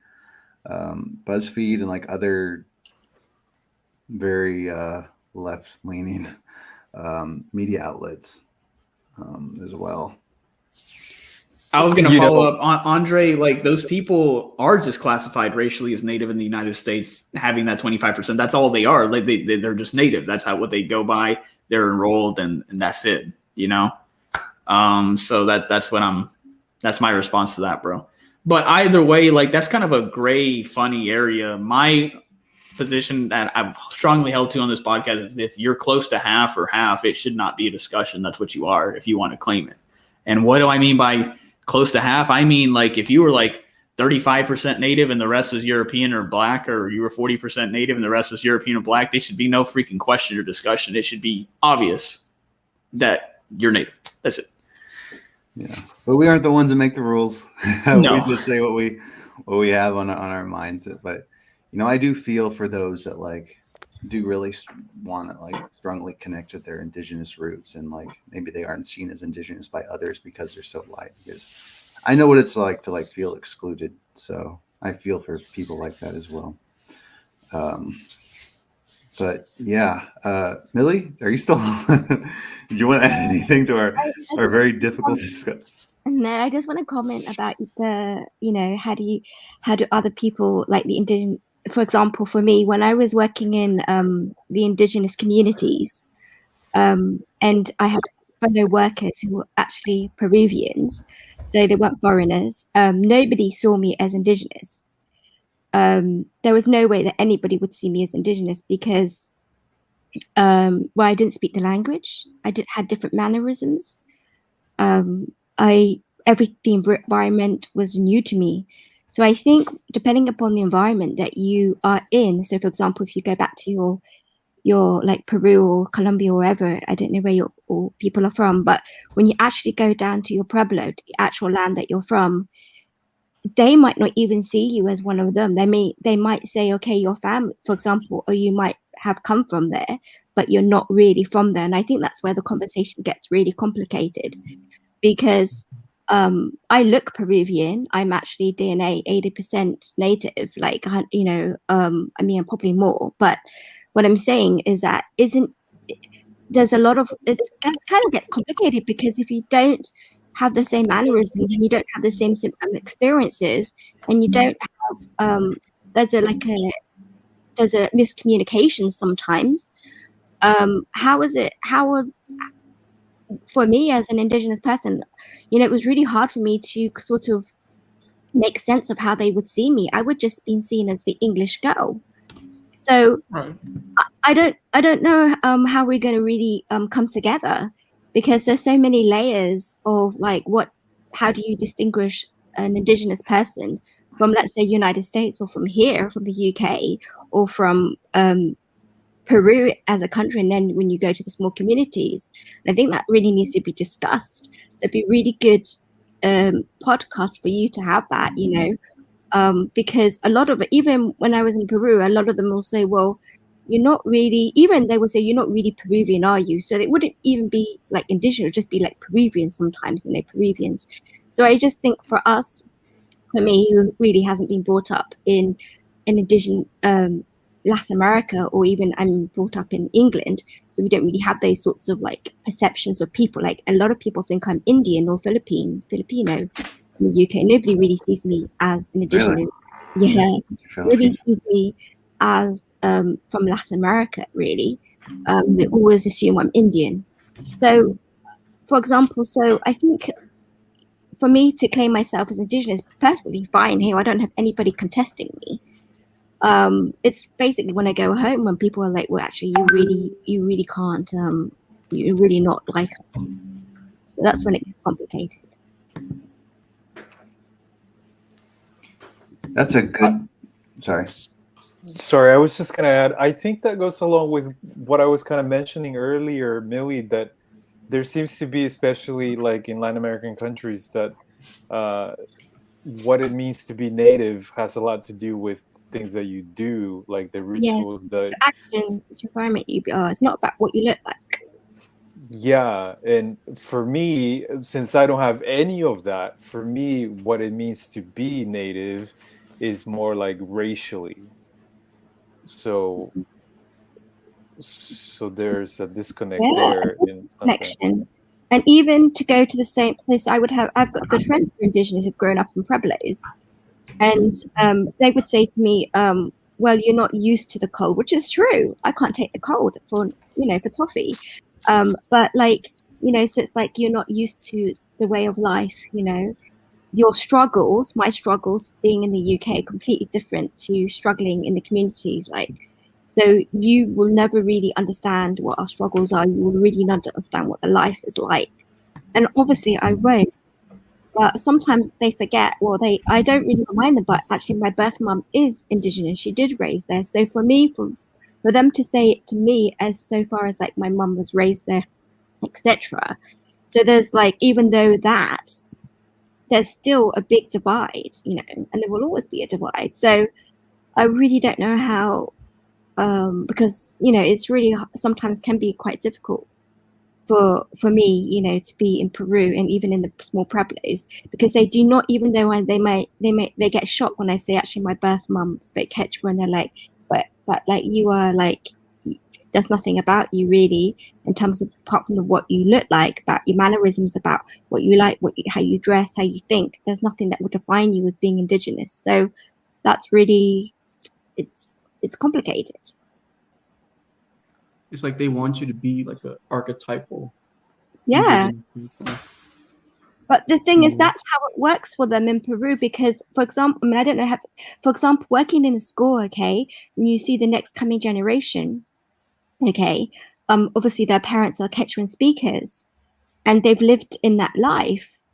And, how are they're going to connect with the people in Lima, for example? There's a big discontent. So they need to sort of make that distinction between the Peruvians in Lima and their lives. And one way they do that, obviously, is about the context that they've lived in and the environment. So what is it that I think the question is like, what is it, how are we trying to, develop like the image, like how can I put it? How we develop the conversation of indigenism, in the context of Peru, like, for them to have a voice heard, or are we trying to develop the image or the understanding of what it means to be Indigenous as like in the UK or USA? And I think that's two different type of conversations. Yeah. I think you pose such a great topic, like that still needs to be resolved within us. Like, how do we come to under what ideas do we come together and like agree what makes us us, and still that's a pretty unresolved issue now. Yeah, I agree. Yeah, these are just tough questions we have to, just probably devote a whole podcast to try to solve this and really think about, it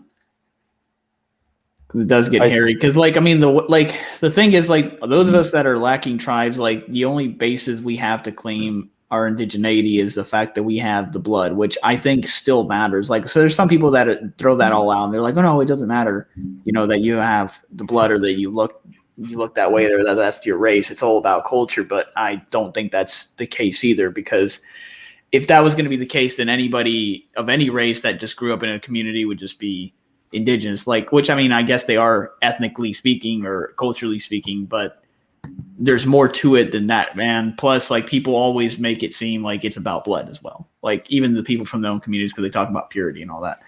So I don't know. It's just there's so many layers to it. Like, it's just really, really complicated. And I like, at least me and Marcus's first step is just, we just want people to that don't want to like I said, that identify as Hispanic or Latino. We want those people to just recognize the fact that they got that blood and that ancestry, and embrace it as a first step, and probably fight this whole mestizaje thing. That's really the first step.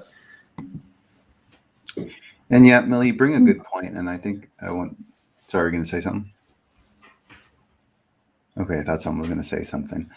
She brought up a good point, like how we can all come together. And I think like the number one thing we have to realize is that like Indigenous people and those like from the rural communities and up, like, have gone through so much, trauma, genocide, destruction for so long. And I think we can all come to a common like understanding and agreement that, this has to stop, like the ongoing like slaughter of Indigenous women, missing women, and all of that. And I know that like right now, like we're in like the very initial like phases of like those that are native, that are reconnecting. But where we want to go from this is just like, we want to create a better, world, environment for those that, from the rural communities, indigenous communities that are out there. Because right now, like, you have colonial governments that aren't caring about them at all. You have a U.S. media that caters not to indigenous people, to communities, but they're catering to other, demographics of people instead. Where do you see? I mean, you hear so much in the U.S. media about, and I'm not taking anything away from them. Black Lives Matter, Stop Asian Hate, all of that. That's great. But where is the missing indigenous women at? Why isn't that covered as much? Does it just get swept under the rug? So we're here to put like a dent in this colonial continuation, and that's to bring us together and to come under some common ground that we have to make a change, or else, like, who will? No one will. And I think by us reconnecting, that gives us a really, I mean, just think about it. Like, if we all like came together, like, look at the United States Census, for example. It went from, like, and I saw this shared on Instagram, that it went from like 3% in the Native American population up to like 9%. I could be wrong. Correct me if I'm wrong, but it did go up quite high.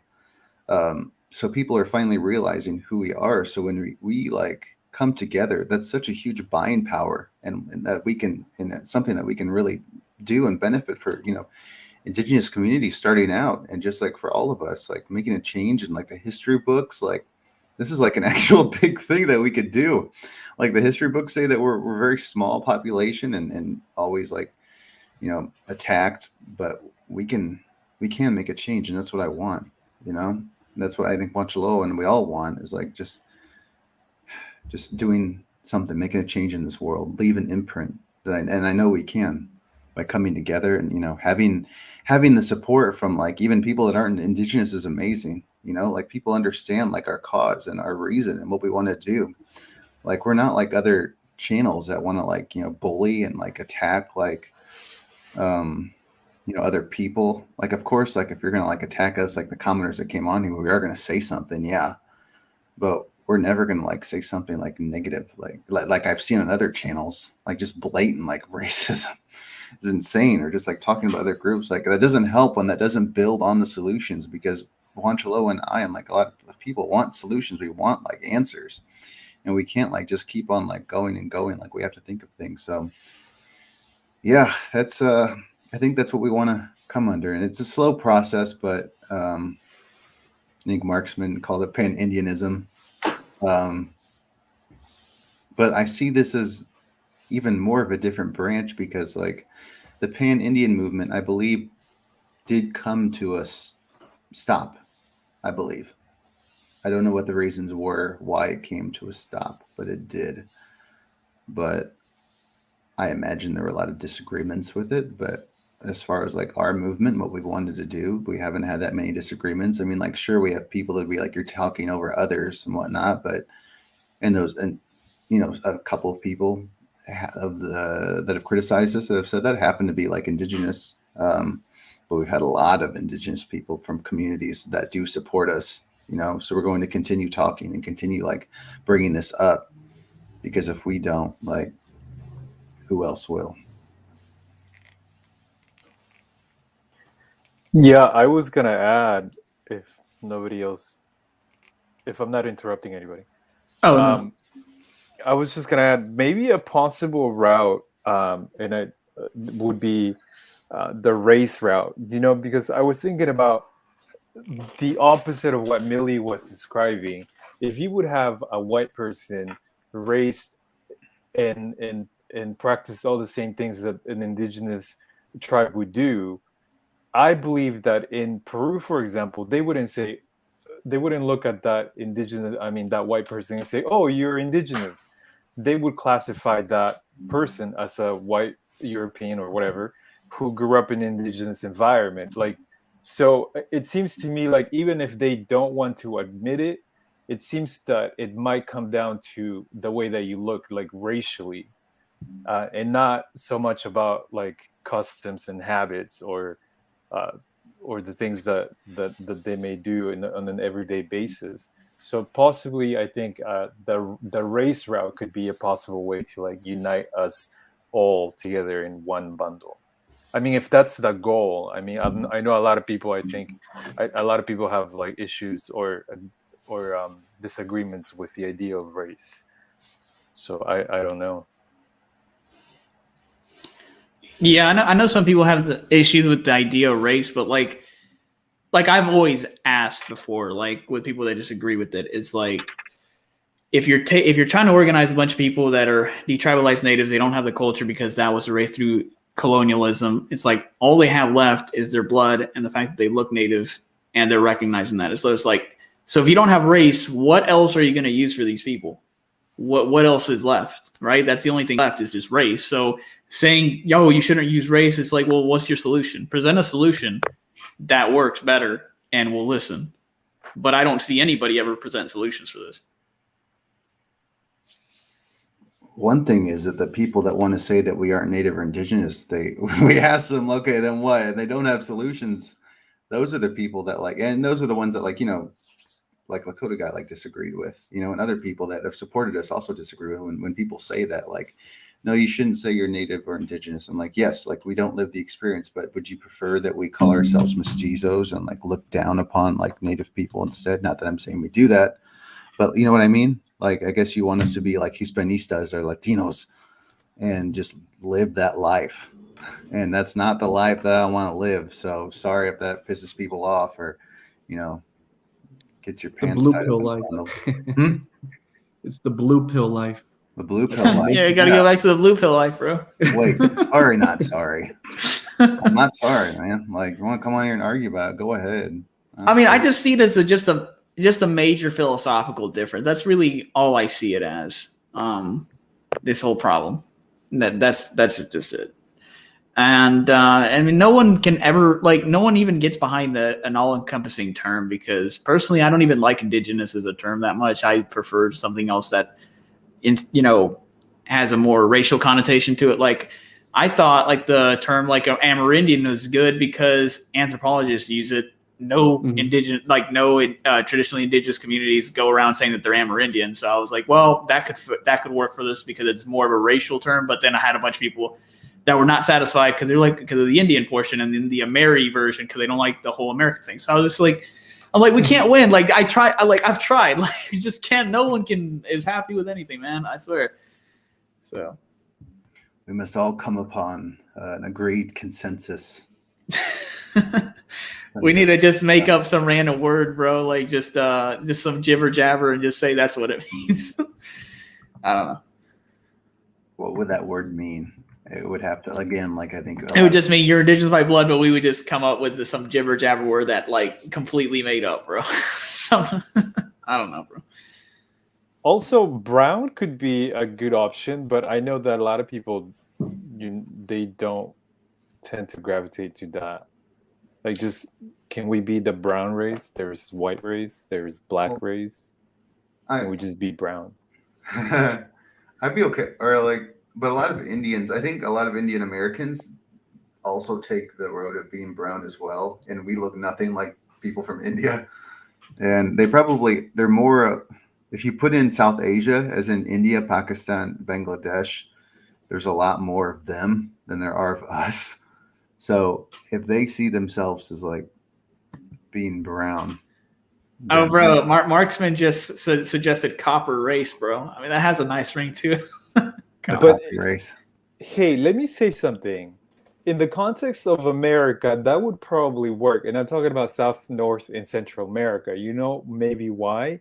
Because yes, Indians are brown, but look at Asians. There are a lot of Chinese, Koreans, and Japanese and Chinese people that are very, even whiter than some Germans, but they're not white. Yeah, it's crazy. Yeah, so they can be Indian, but here in America, in the Americas, we'll be brown. In order to I don't know, to unite and come together as one. We'll be copper race, bro. We'll be the copper or the gray. There's black. Look, it has a nice ring to it, bro. I'm not gonna lie. Copper race actually has a nice ring to it. Copper race. Apparently, I think someone left a comment or something saying that people in Alaska are actually pretty light, and I always forget. Like, I mean to forget, but like the Alaska's also like over here too. Did someone? Oh, just want to get out? Oh well, she'll be back. But yeah, so in the picture that you showed as well, Juanchalo, with the native that was quite light skinned. Oh yeah, from the Shalia tribe. I'm probably mispronouncing, butchering that, but yeah, he was down in Ecuador and he was really pale. Like that's what I was telling people. It's like we have a range of skin tones. We don't all look the same. There's exists genetic diversity in a race, but I'm gonna keep toying with that copper race shit. I don't know. You guys might think it's silly, but when Marksman proposed it, I was like, bro, I don't sound bad at all, bro. Yeah, oh yeah, Luis Ramirez. I know Avos like to claim copper row, but fuck the Avos, dude. Like, you know, that would just be pissing them off more if we're like, nah, leave the copper race, bro. Screw those Abos. I'm pretty sure both Ancient Americas and Lakota guy for sure have dealt with those Abos, man. Like, I won't put up with it, man. Like, you're gonna, like I said, like, if you want to have people that are gonna like tiptoe around, like not insulting them, I'll straight up insult them. I don't care. Like, we live in a very, and I think in the United States it seems to be a problem. But we live in like a very socially, politically correct world where we don't want to like insult people or else it like sounds racist or something. But I'll call out those abocentrics, man. Like if they come on here, I'll let them have it. Like, I mean, we need to have that sort of attitude because if we don't, like, you're going to have like organizations out there that like cater to certain demographics of people that will be okay with abocentrics saying that they're Native American. I guarantee you, if we just let it happen. So we have to put a stop to that. But they're like small fish in the sea to me, but they're still like a problem. Yeah. And if anyone knows what we're talking about like abocentrics that like. Dude, we should do a whole podcast or live just shitting on abos, bro. I'll be down for that. I mean, it would probably get a lot of them on here, but it would get us a lot of views. So good idea. Yeah, I'm down for it, bro. It should be funny. They might really piss me off though, because like those abocentrics are really uneducated people. So just like their stupidity will just make me really mad. But that's cool. Yeah. What is Abo? Like Aborigines? Oh no, Abos. They're abocentrics. They're black people that believe that they were the original indigenous people, and that the indigenous people like us crossed Siberia and were Siberian Mongolian invaders that like wiped them out largely, and like, you know, posed as the real indigenous people. But they're the real indigenous people. You know, the black people that were here before us. We was here first. That's what they say. They say they was kings, bro. They was kings. We was kings. That's crazy. I mean, they would probably cite the Olmec heads because a lot of the Olmec heads, then archaeologists say that it has like African racial features. So, but I don't know anything about that to say anything. We was kings, Romans or something. Yeah, I mean, if they do come on, we'll definitely have our debate and we'll make them look silly. But again, they're the little fish in the big pond. We have more bigger fish to fry. But yeah, man. Bro, I just put a poll. I said I said copper race, yay or nay, and let's see what what the people say, bro. Someone said chocolate race on here or something. I'm like, really? Yeah, I'm like, I don't know. You guys might think I'm stupid. I'm gonna freaking think about what Marx has said, bro. It's just pretty funny, bro. It might work. We was king. Yeah, he was. Well, you got to think about it in a political speech. How would that sound? The copper race people. No, the copper people. The coppers, bro. The race. The coppers. The copper sounds pretty good. The copper people. Sounds better in Spanish. I don't know copper in Spanish. Capitero. Yeah, what was in Spanish, bro? I don't even know in Spanish. Y'all can speak Spanish here except me. It's kind of well, dude, yeah, bro, but I don't even know what copper is. Raza Cabrisa. I mean, I guess that works, bro. Raza Cabrisa. You guys should have a podcast in Spanish. I mean, there are a lot of indigenous people who speak Spanish.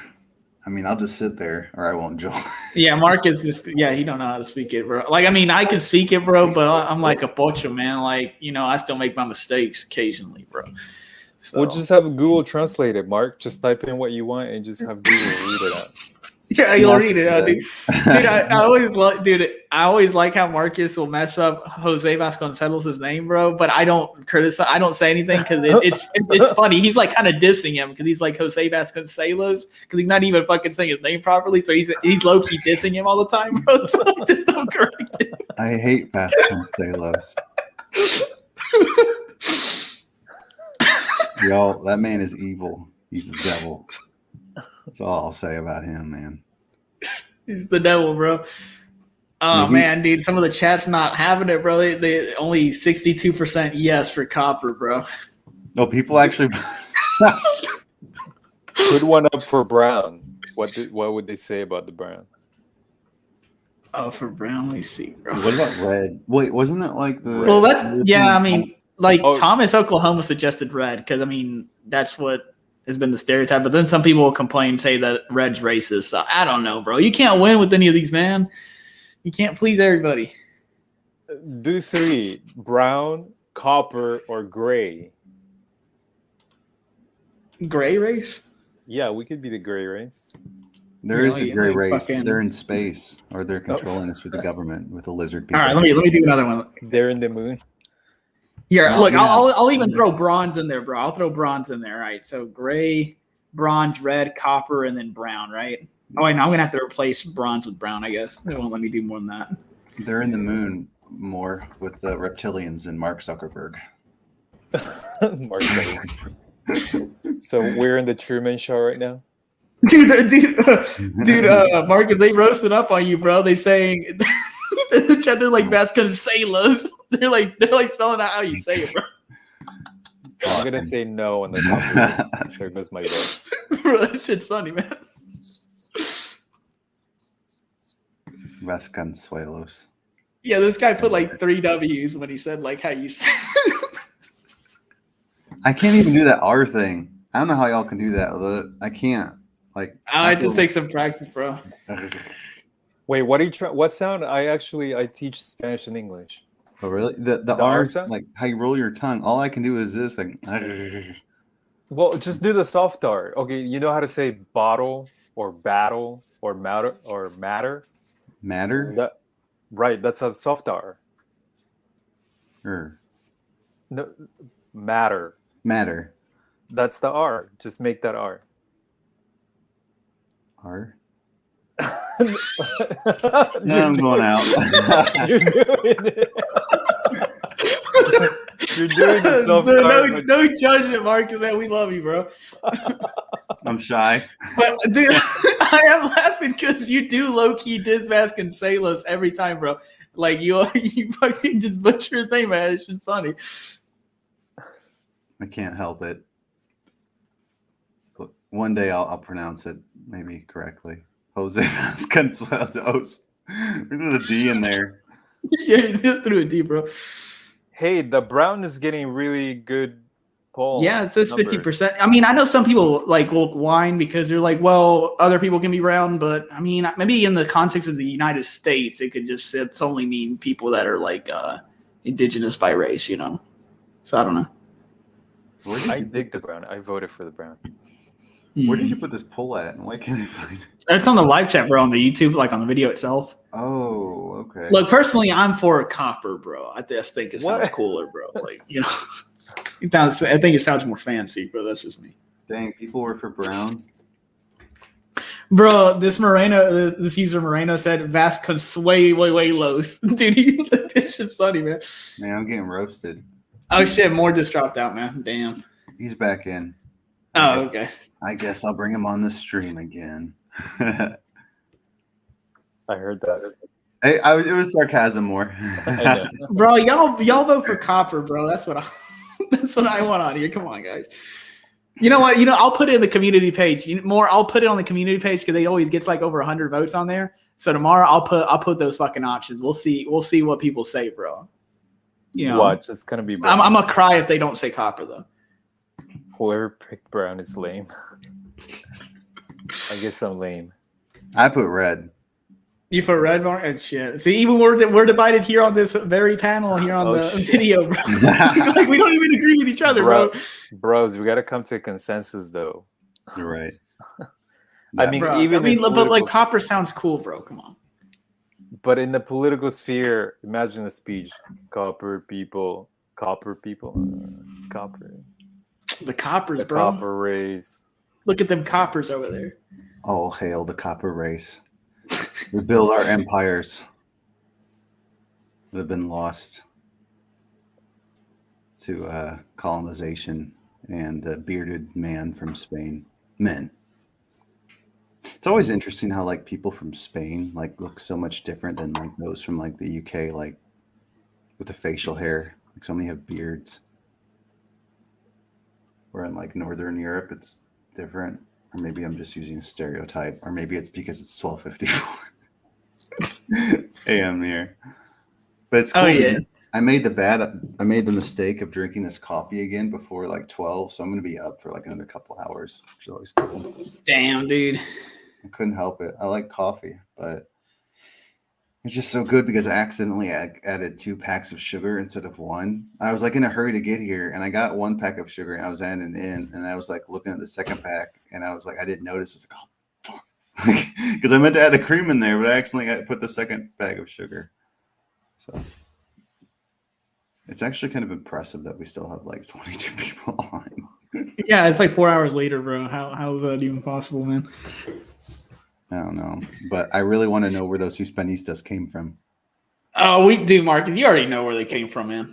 We can't say it out here without starting a war, but you already know where they came from, man. The war is not time for that war yet. No, we ain't gonna be firing the first shot, but we'll be the first one to end that shit. Right? No, we will. Sorry, all that the Hispanistas like came over and attacked you, but I think y'all are okay now. So, how many were there? Were there like 6? Yeah, it was like 6. So, like, you know, I was just gonna tell our subscribers, like, you know, you guys are gonna have to gear up for some Moa with the Hispanistas, please. So, please, just. Oh shit, Rob! Don't start a war. You delete that comment, please. Okay. Oh shit, Rob! Please don't start the fucking war, please. No, it's not Just time. delete for the war comment. yet. Oh, they're ready. Oh shit! I better leave Rob's comment, bro, before that shit. It'll be good. All right, yeah, whatever. They're probably like they're sleeping right now. Rob retracted his message. Okay. Oh, I mean, look, it's just gonna get ugly. I can already tell it's gonna get ugly if it comes down to it, bro. Like, that's what I'm saying, bro. You know, and y'all already know me and Marcus really roast up on people, so it's not gonna be pretty when this really happens. So. Totally. You know what's funny is that like I was telling you that like we don't really attack people that much and we're peaceful, but I forgot like the first like few videos we straight up roasted people. Yeah, I remember, dude. We haven't done a fucking reaction video in a while. We need to do that shit, dude. I mean, we did what we had to do. We had to filter ourselves pretty heavily, though, bro. What's done is done, and it wasn't pretty. But it got us to where we are. That's right, bro. Got us to 1,200 subs. Someone asked what is happening. Pretty much like we got attacked by Hispanistas, and I think we know where those Hispanistas came from. And there might be like a YouTube war. Oh, shit, Dan. Please retract that comment, please. Don't want to start the greatest war. I mean, most of those people. I debated against one of them in an Instagram message, and it was like debating against a child. It was easy. I deleted it. I said, we ain't need a war, bro. What? Yeah. But, more, do you know, like, in Peru, are there also, like, a lot of people that are, like, Hispanistas that are pretty much, like, indigenous native people like you and I, or do you find that there's like a lot of like a lot of animosity towards like Spain for what they did, or at least like the conquistador history. Yeah, all the time. They're always like, and that's what I don't like. And I feel like that's something that I enjoy not having grown up in Peru, was like not having this like resentful feeling. And I mean, I know what happened is quite terrible, but like growing up here, it kind of allowed me to sort of have like a different perspective. But I know that when you go out there, like all the usual like narration is like, we were a country of great, fortune and intellect, and we lost it all to the Spanish, and they stole it, they robbed us, and so that kind of creates like a mournful sort of feeling to like in Peruvian society. So yeah, you get that all the time, that they're like, we want to go back to the olden days where people speak Quechua, and we have like a Quechua system and things like that. Yeah, I think Veronica Mendoza, was that her name? Where she was like very much for like indigenous, like going back to that way of life or something, not way of life, but just like connecting more into re-indigenizing themselves. Was that the woman's name, the politician that ran for president? Yeah, and she speaks Quechua, which I'm so freaking. I need to learn Quechua. Yeah. Yeah, Yeah, she was advocating that. You'll have to pick it up. It's well, Duolingo doesn't have Quechua. I'm kind of upset about that. It has Navajo. Oh, really? They have Navajo, but No, that's interesting. Yeah. Yeah, and I updated my app, so. Yeah, I'll have to use Duolingo. This is Red Redemption. Colonizers are raiding. I mean, don't worry. Like I told you, like we're all unified now and stick together. So if they want war, then it's against all of us at this point.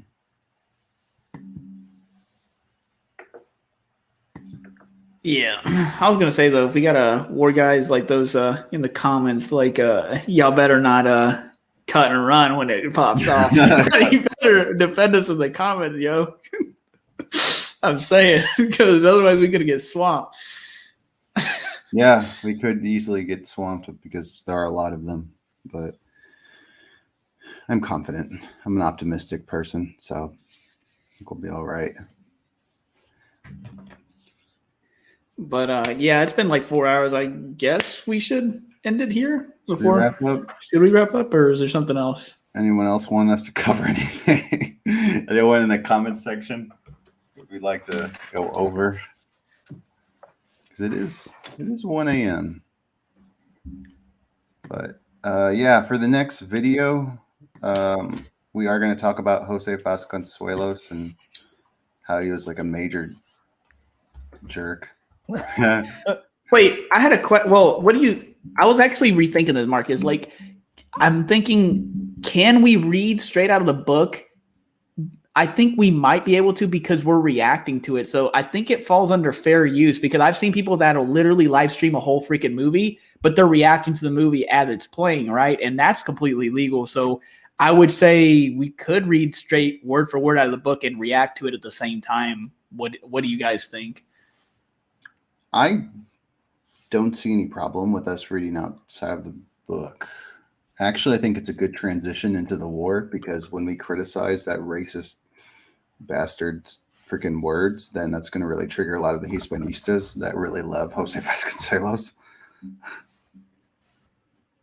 Right. I think, yeah, I mean, worst case, if the publisher is like, you guys need to take down the video, then we'll be like, all right, fine, we'll take it down. But I'm pretty sure it falls under fair use because we're reacting to it at the same time. We're not just, it's not like we're creating an audiobook and just uploading it. It's like, no, we're reacting to this. Like, we might even stop every paragraph or two to freaking say something. So. Yeah, we'll definitely talk a lot about it, because I read the first 10 pages already. Oh my gosh, that guy was like a freaking KKK white supremacist. No, well then I say we just read straight out of the book then and just react to it. I mean, it should fall under fair use. We should be okay. Because I mean, it'll be a very thorough video if we can do that, as opposed to trying to sum up 10 pages. I'm down for it. More, you're more than well. Are we gonna do that on a live or just like a normal video? Either or. I mean, whatever. I mean, it don't matter to me. I'm reading a book. I just found it in my little library. It's called The Idea of Race. Yeah. So if you guys get to do that, that would be amazing. Like, that's the next thing we have planned. We were just gonna do it, like turn it into a mini little video series, just 4 videos, 10 pages per video. Marcus, are you using your mic that you got? Yeah. Does it sound like I am? I took off. I don't know. I don't see it in your image. It's right. Oh, that looks different. I took it off. This thing off. Oh, okay. I'm actually. I need wanna to get a one new of mic those. soon. But because I'm looking at some right now. Once I get paid. But yeah, there's I don't know, like actually USB mics do the trick. Because like with the mics that I saw that like are like $400, like you got to buy like so much stuff for those mics because they're non-USB mics. It's just like insanely expensive. So maybe if we ever get to like, when we get to a lot more subs, we'll invest in more pricey mics. But yeah, I do plan on getting a better mic than this soon. It's not like a huge advanced one. Someone say something on here. I'll send the Hispanista army to colonize y'all. I said that they'll all get slaughtered. Oh, wow. Dude, it'll be like that movie. It'll be like that scene from The Flash, when that whole SWAT team was sent to take out Zoom, and then he literally like 2 seconds before they could even blink and snapped out their necks. That's what we're gonna do to them. Oh, that's a good imagery.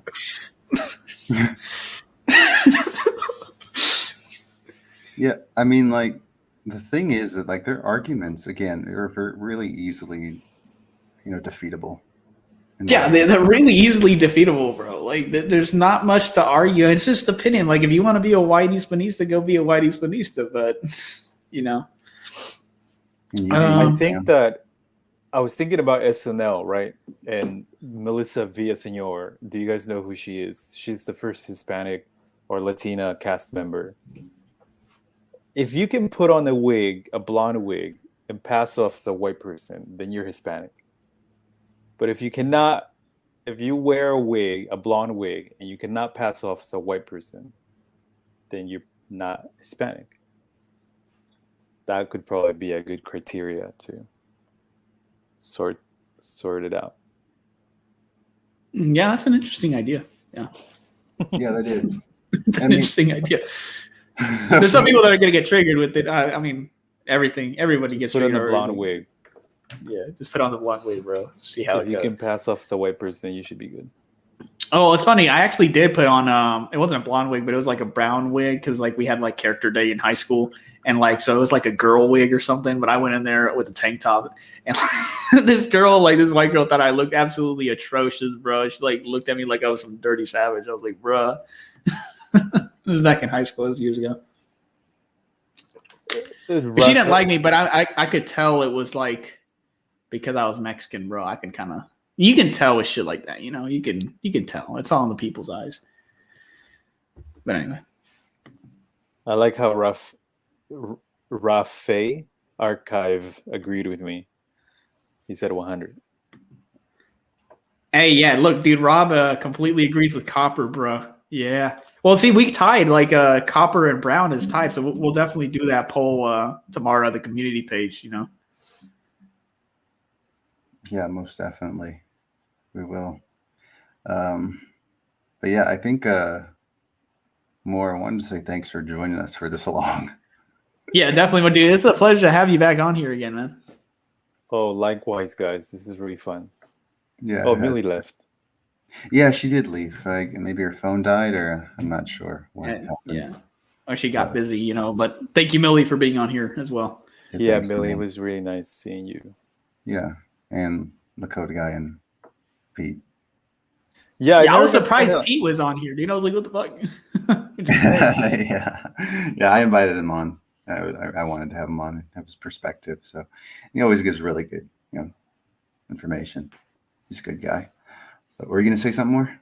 No, I was just gonna say. So Pete, I didn't get to ask him. Pete is Native American here in the United States. So yeah, he's not native. He's he's white American, but he's the one that he runs the Ancient Americas, so he has a lot of good content. He supports like what we do, and it's amazing. Like I said, like I love non-native support. It's what really helps build our base, because we want to be like inclusive to our supporters and those that like people that aren't native. So yeah, he's not indigenous, but yeah, his channel is awesome. He has a lot of people that like his stuff too. Oh yeah, by the way, anyone that's still watching, please make sure to check out Pete Ancient America's channel. There's a lot of good stuff. So yeah, Lakota guy had said like we're all indigenous on the panel. I was like, wait, no, we're not. Hold on. But it's all good. No worries. Yeah, he's a good guy. He's a good ally, and he's really, really knowledgeable. So I think it's nice to have him on here too. Oh yeah, I respect him a lot. I'll type it in the post. Yeah, Ancient Americas. All right, guys. Thank you so much for having me. I'll see you guys in another occasion. Bye. Yeah, definitely. For sure. Hopefully on the next live, man. Okay. Bye. Thanks for coming on. And then number 2. Well, yeah, this is a pretty badass live, bro. From what I was seeing when I was at work, man. So yeah, congrats. Pretty nice. Thanks, man. I was a little nervous in the beginning. I was like, crap, where's everybody? I was like, all right, I'll just talk. So I just talked, and people were able to come on, and worked out pretty well. Hey, Moore's still here. Oh no, that's my mic, bro. No, I said Moore is still here. He is. Yeah. Oh, okay. But okay, gotcha. Yeah, it was good. I mean, I enjoyed it. Still live. But yeah, from talking about the media, talking about like issues in the Midwest and like the economy, politics, the Hispanistas coming in, playing their part, and then just everything else that went on. So I thought it was pretty successful. I'm glad. Oh, yeah. But yeah, ladies and gentlemen, boys and girls, it is 1 a.m. on my side. So unfortunately, we will have to wrap up this 4-hour and 10-minute live. Yeah, it's funny because I was always shitting on other YouTube channels. I was like, 4 hours? How can you go for 4 hours? You guys are cringy. And then here we are going for 4 hours. Yeah, So, some went for 5. Like I know that girl that we were talking about, she went for like 10 hours. I'm like, or 8 or 10 hours. dude, that's a full-time job, bro. No way, man. Yeah, I know, that's what I'm saying. But she creates pretty good content though. Oh, yeah. At least that's good. Yeah, that's good. But yeah, Juancho, we can talk a little bit after. For sure. Put this off. But, obviously, guys, the major takeaway from this podcast of the entire 4 hours, 11 minutes is to the haters and Hispanistas, we really hate you. like a lot. Yeah, a lot. But yeah, to y'all that came on, again, thank you so much. Native and non-native support, subscribers, we love it. We hope to grow this channel more and do a lot more great things. Me and Juancho and I have a lot more things planned in the upcoming, and a lot of good things to come. So again, if you like this video, leave a like. We'll have more lives in the future. Yeah, we'll address any other questions you might have. If you ever want to join the Discord, talk to us on there. You're free to join. I think it's a little bit more controlled now, thanks to our friend Steven. And everyone else, if it's good morning. If y'all are on the other side of the world, good morning. It's time to go to bed. Good night. You're going to work. Good luck. And yeah, thank you all so much. We're going to sign out. Thank you. Bye-bye. Copper race. Copper race.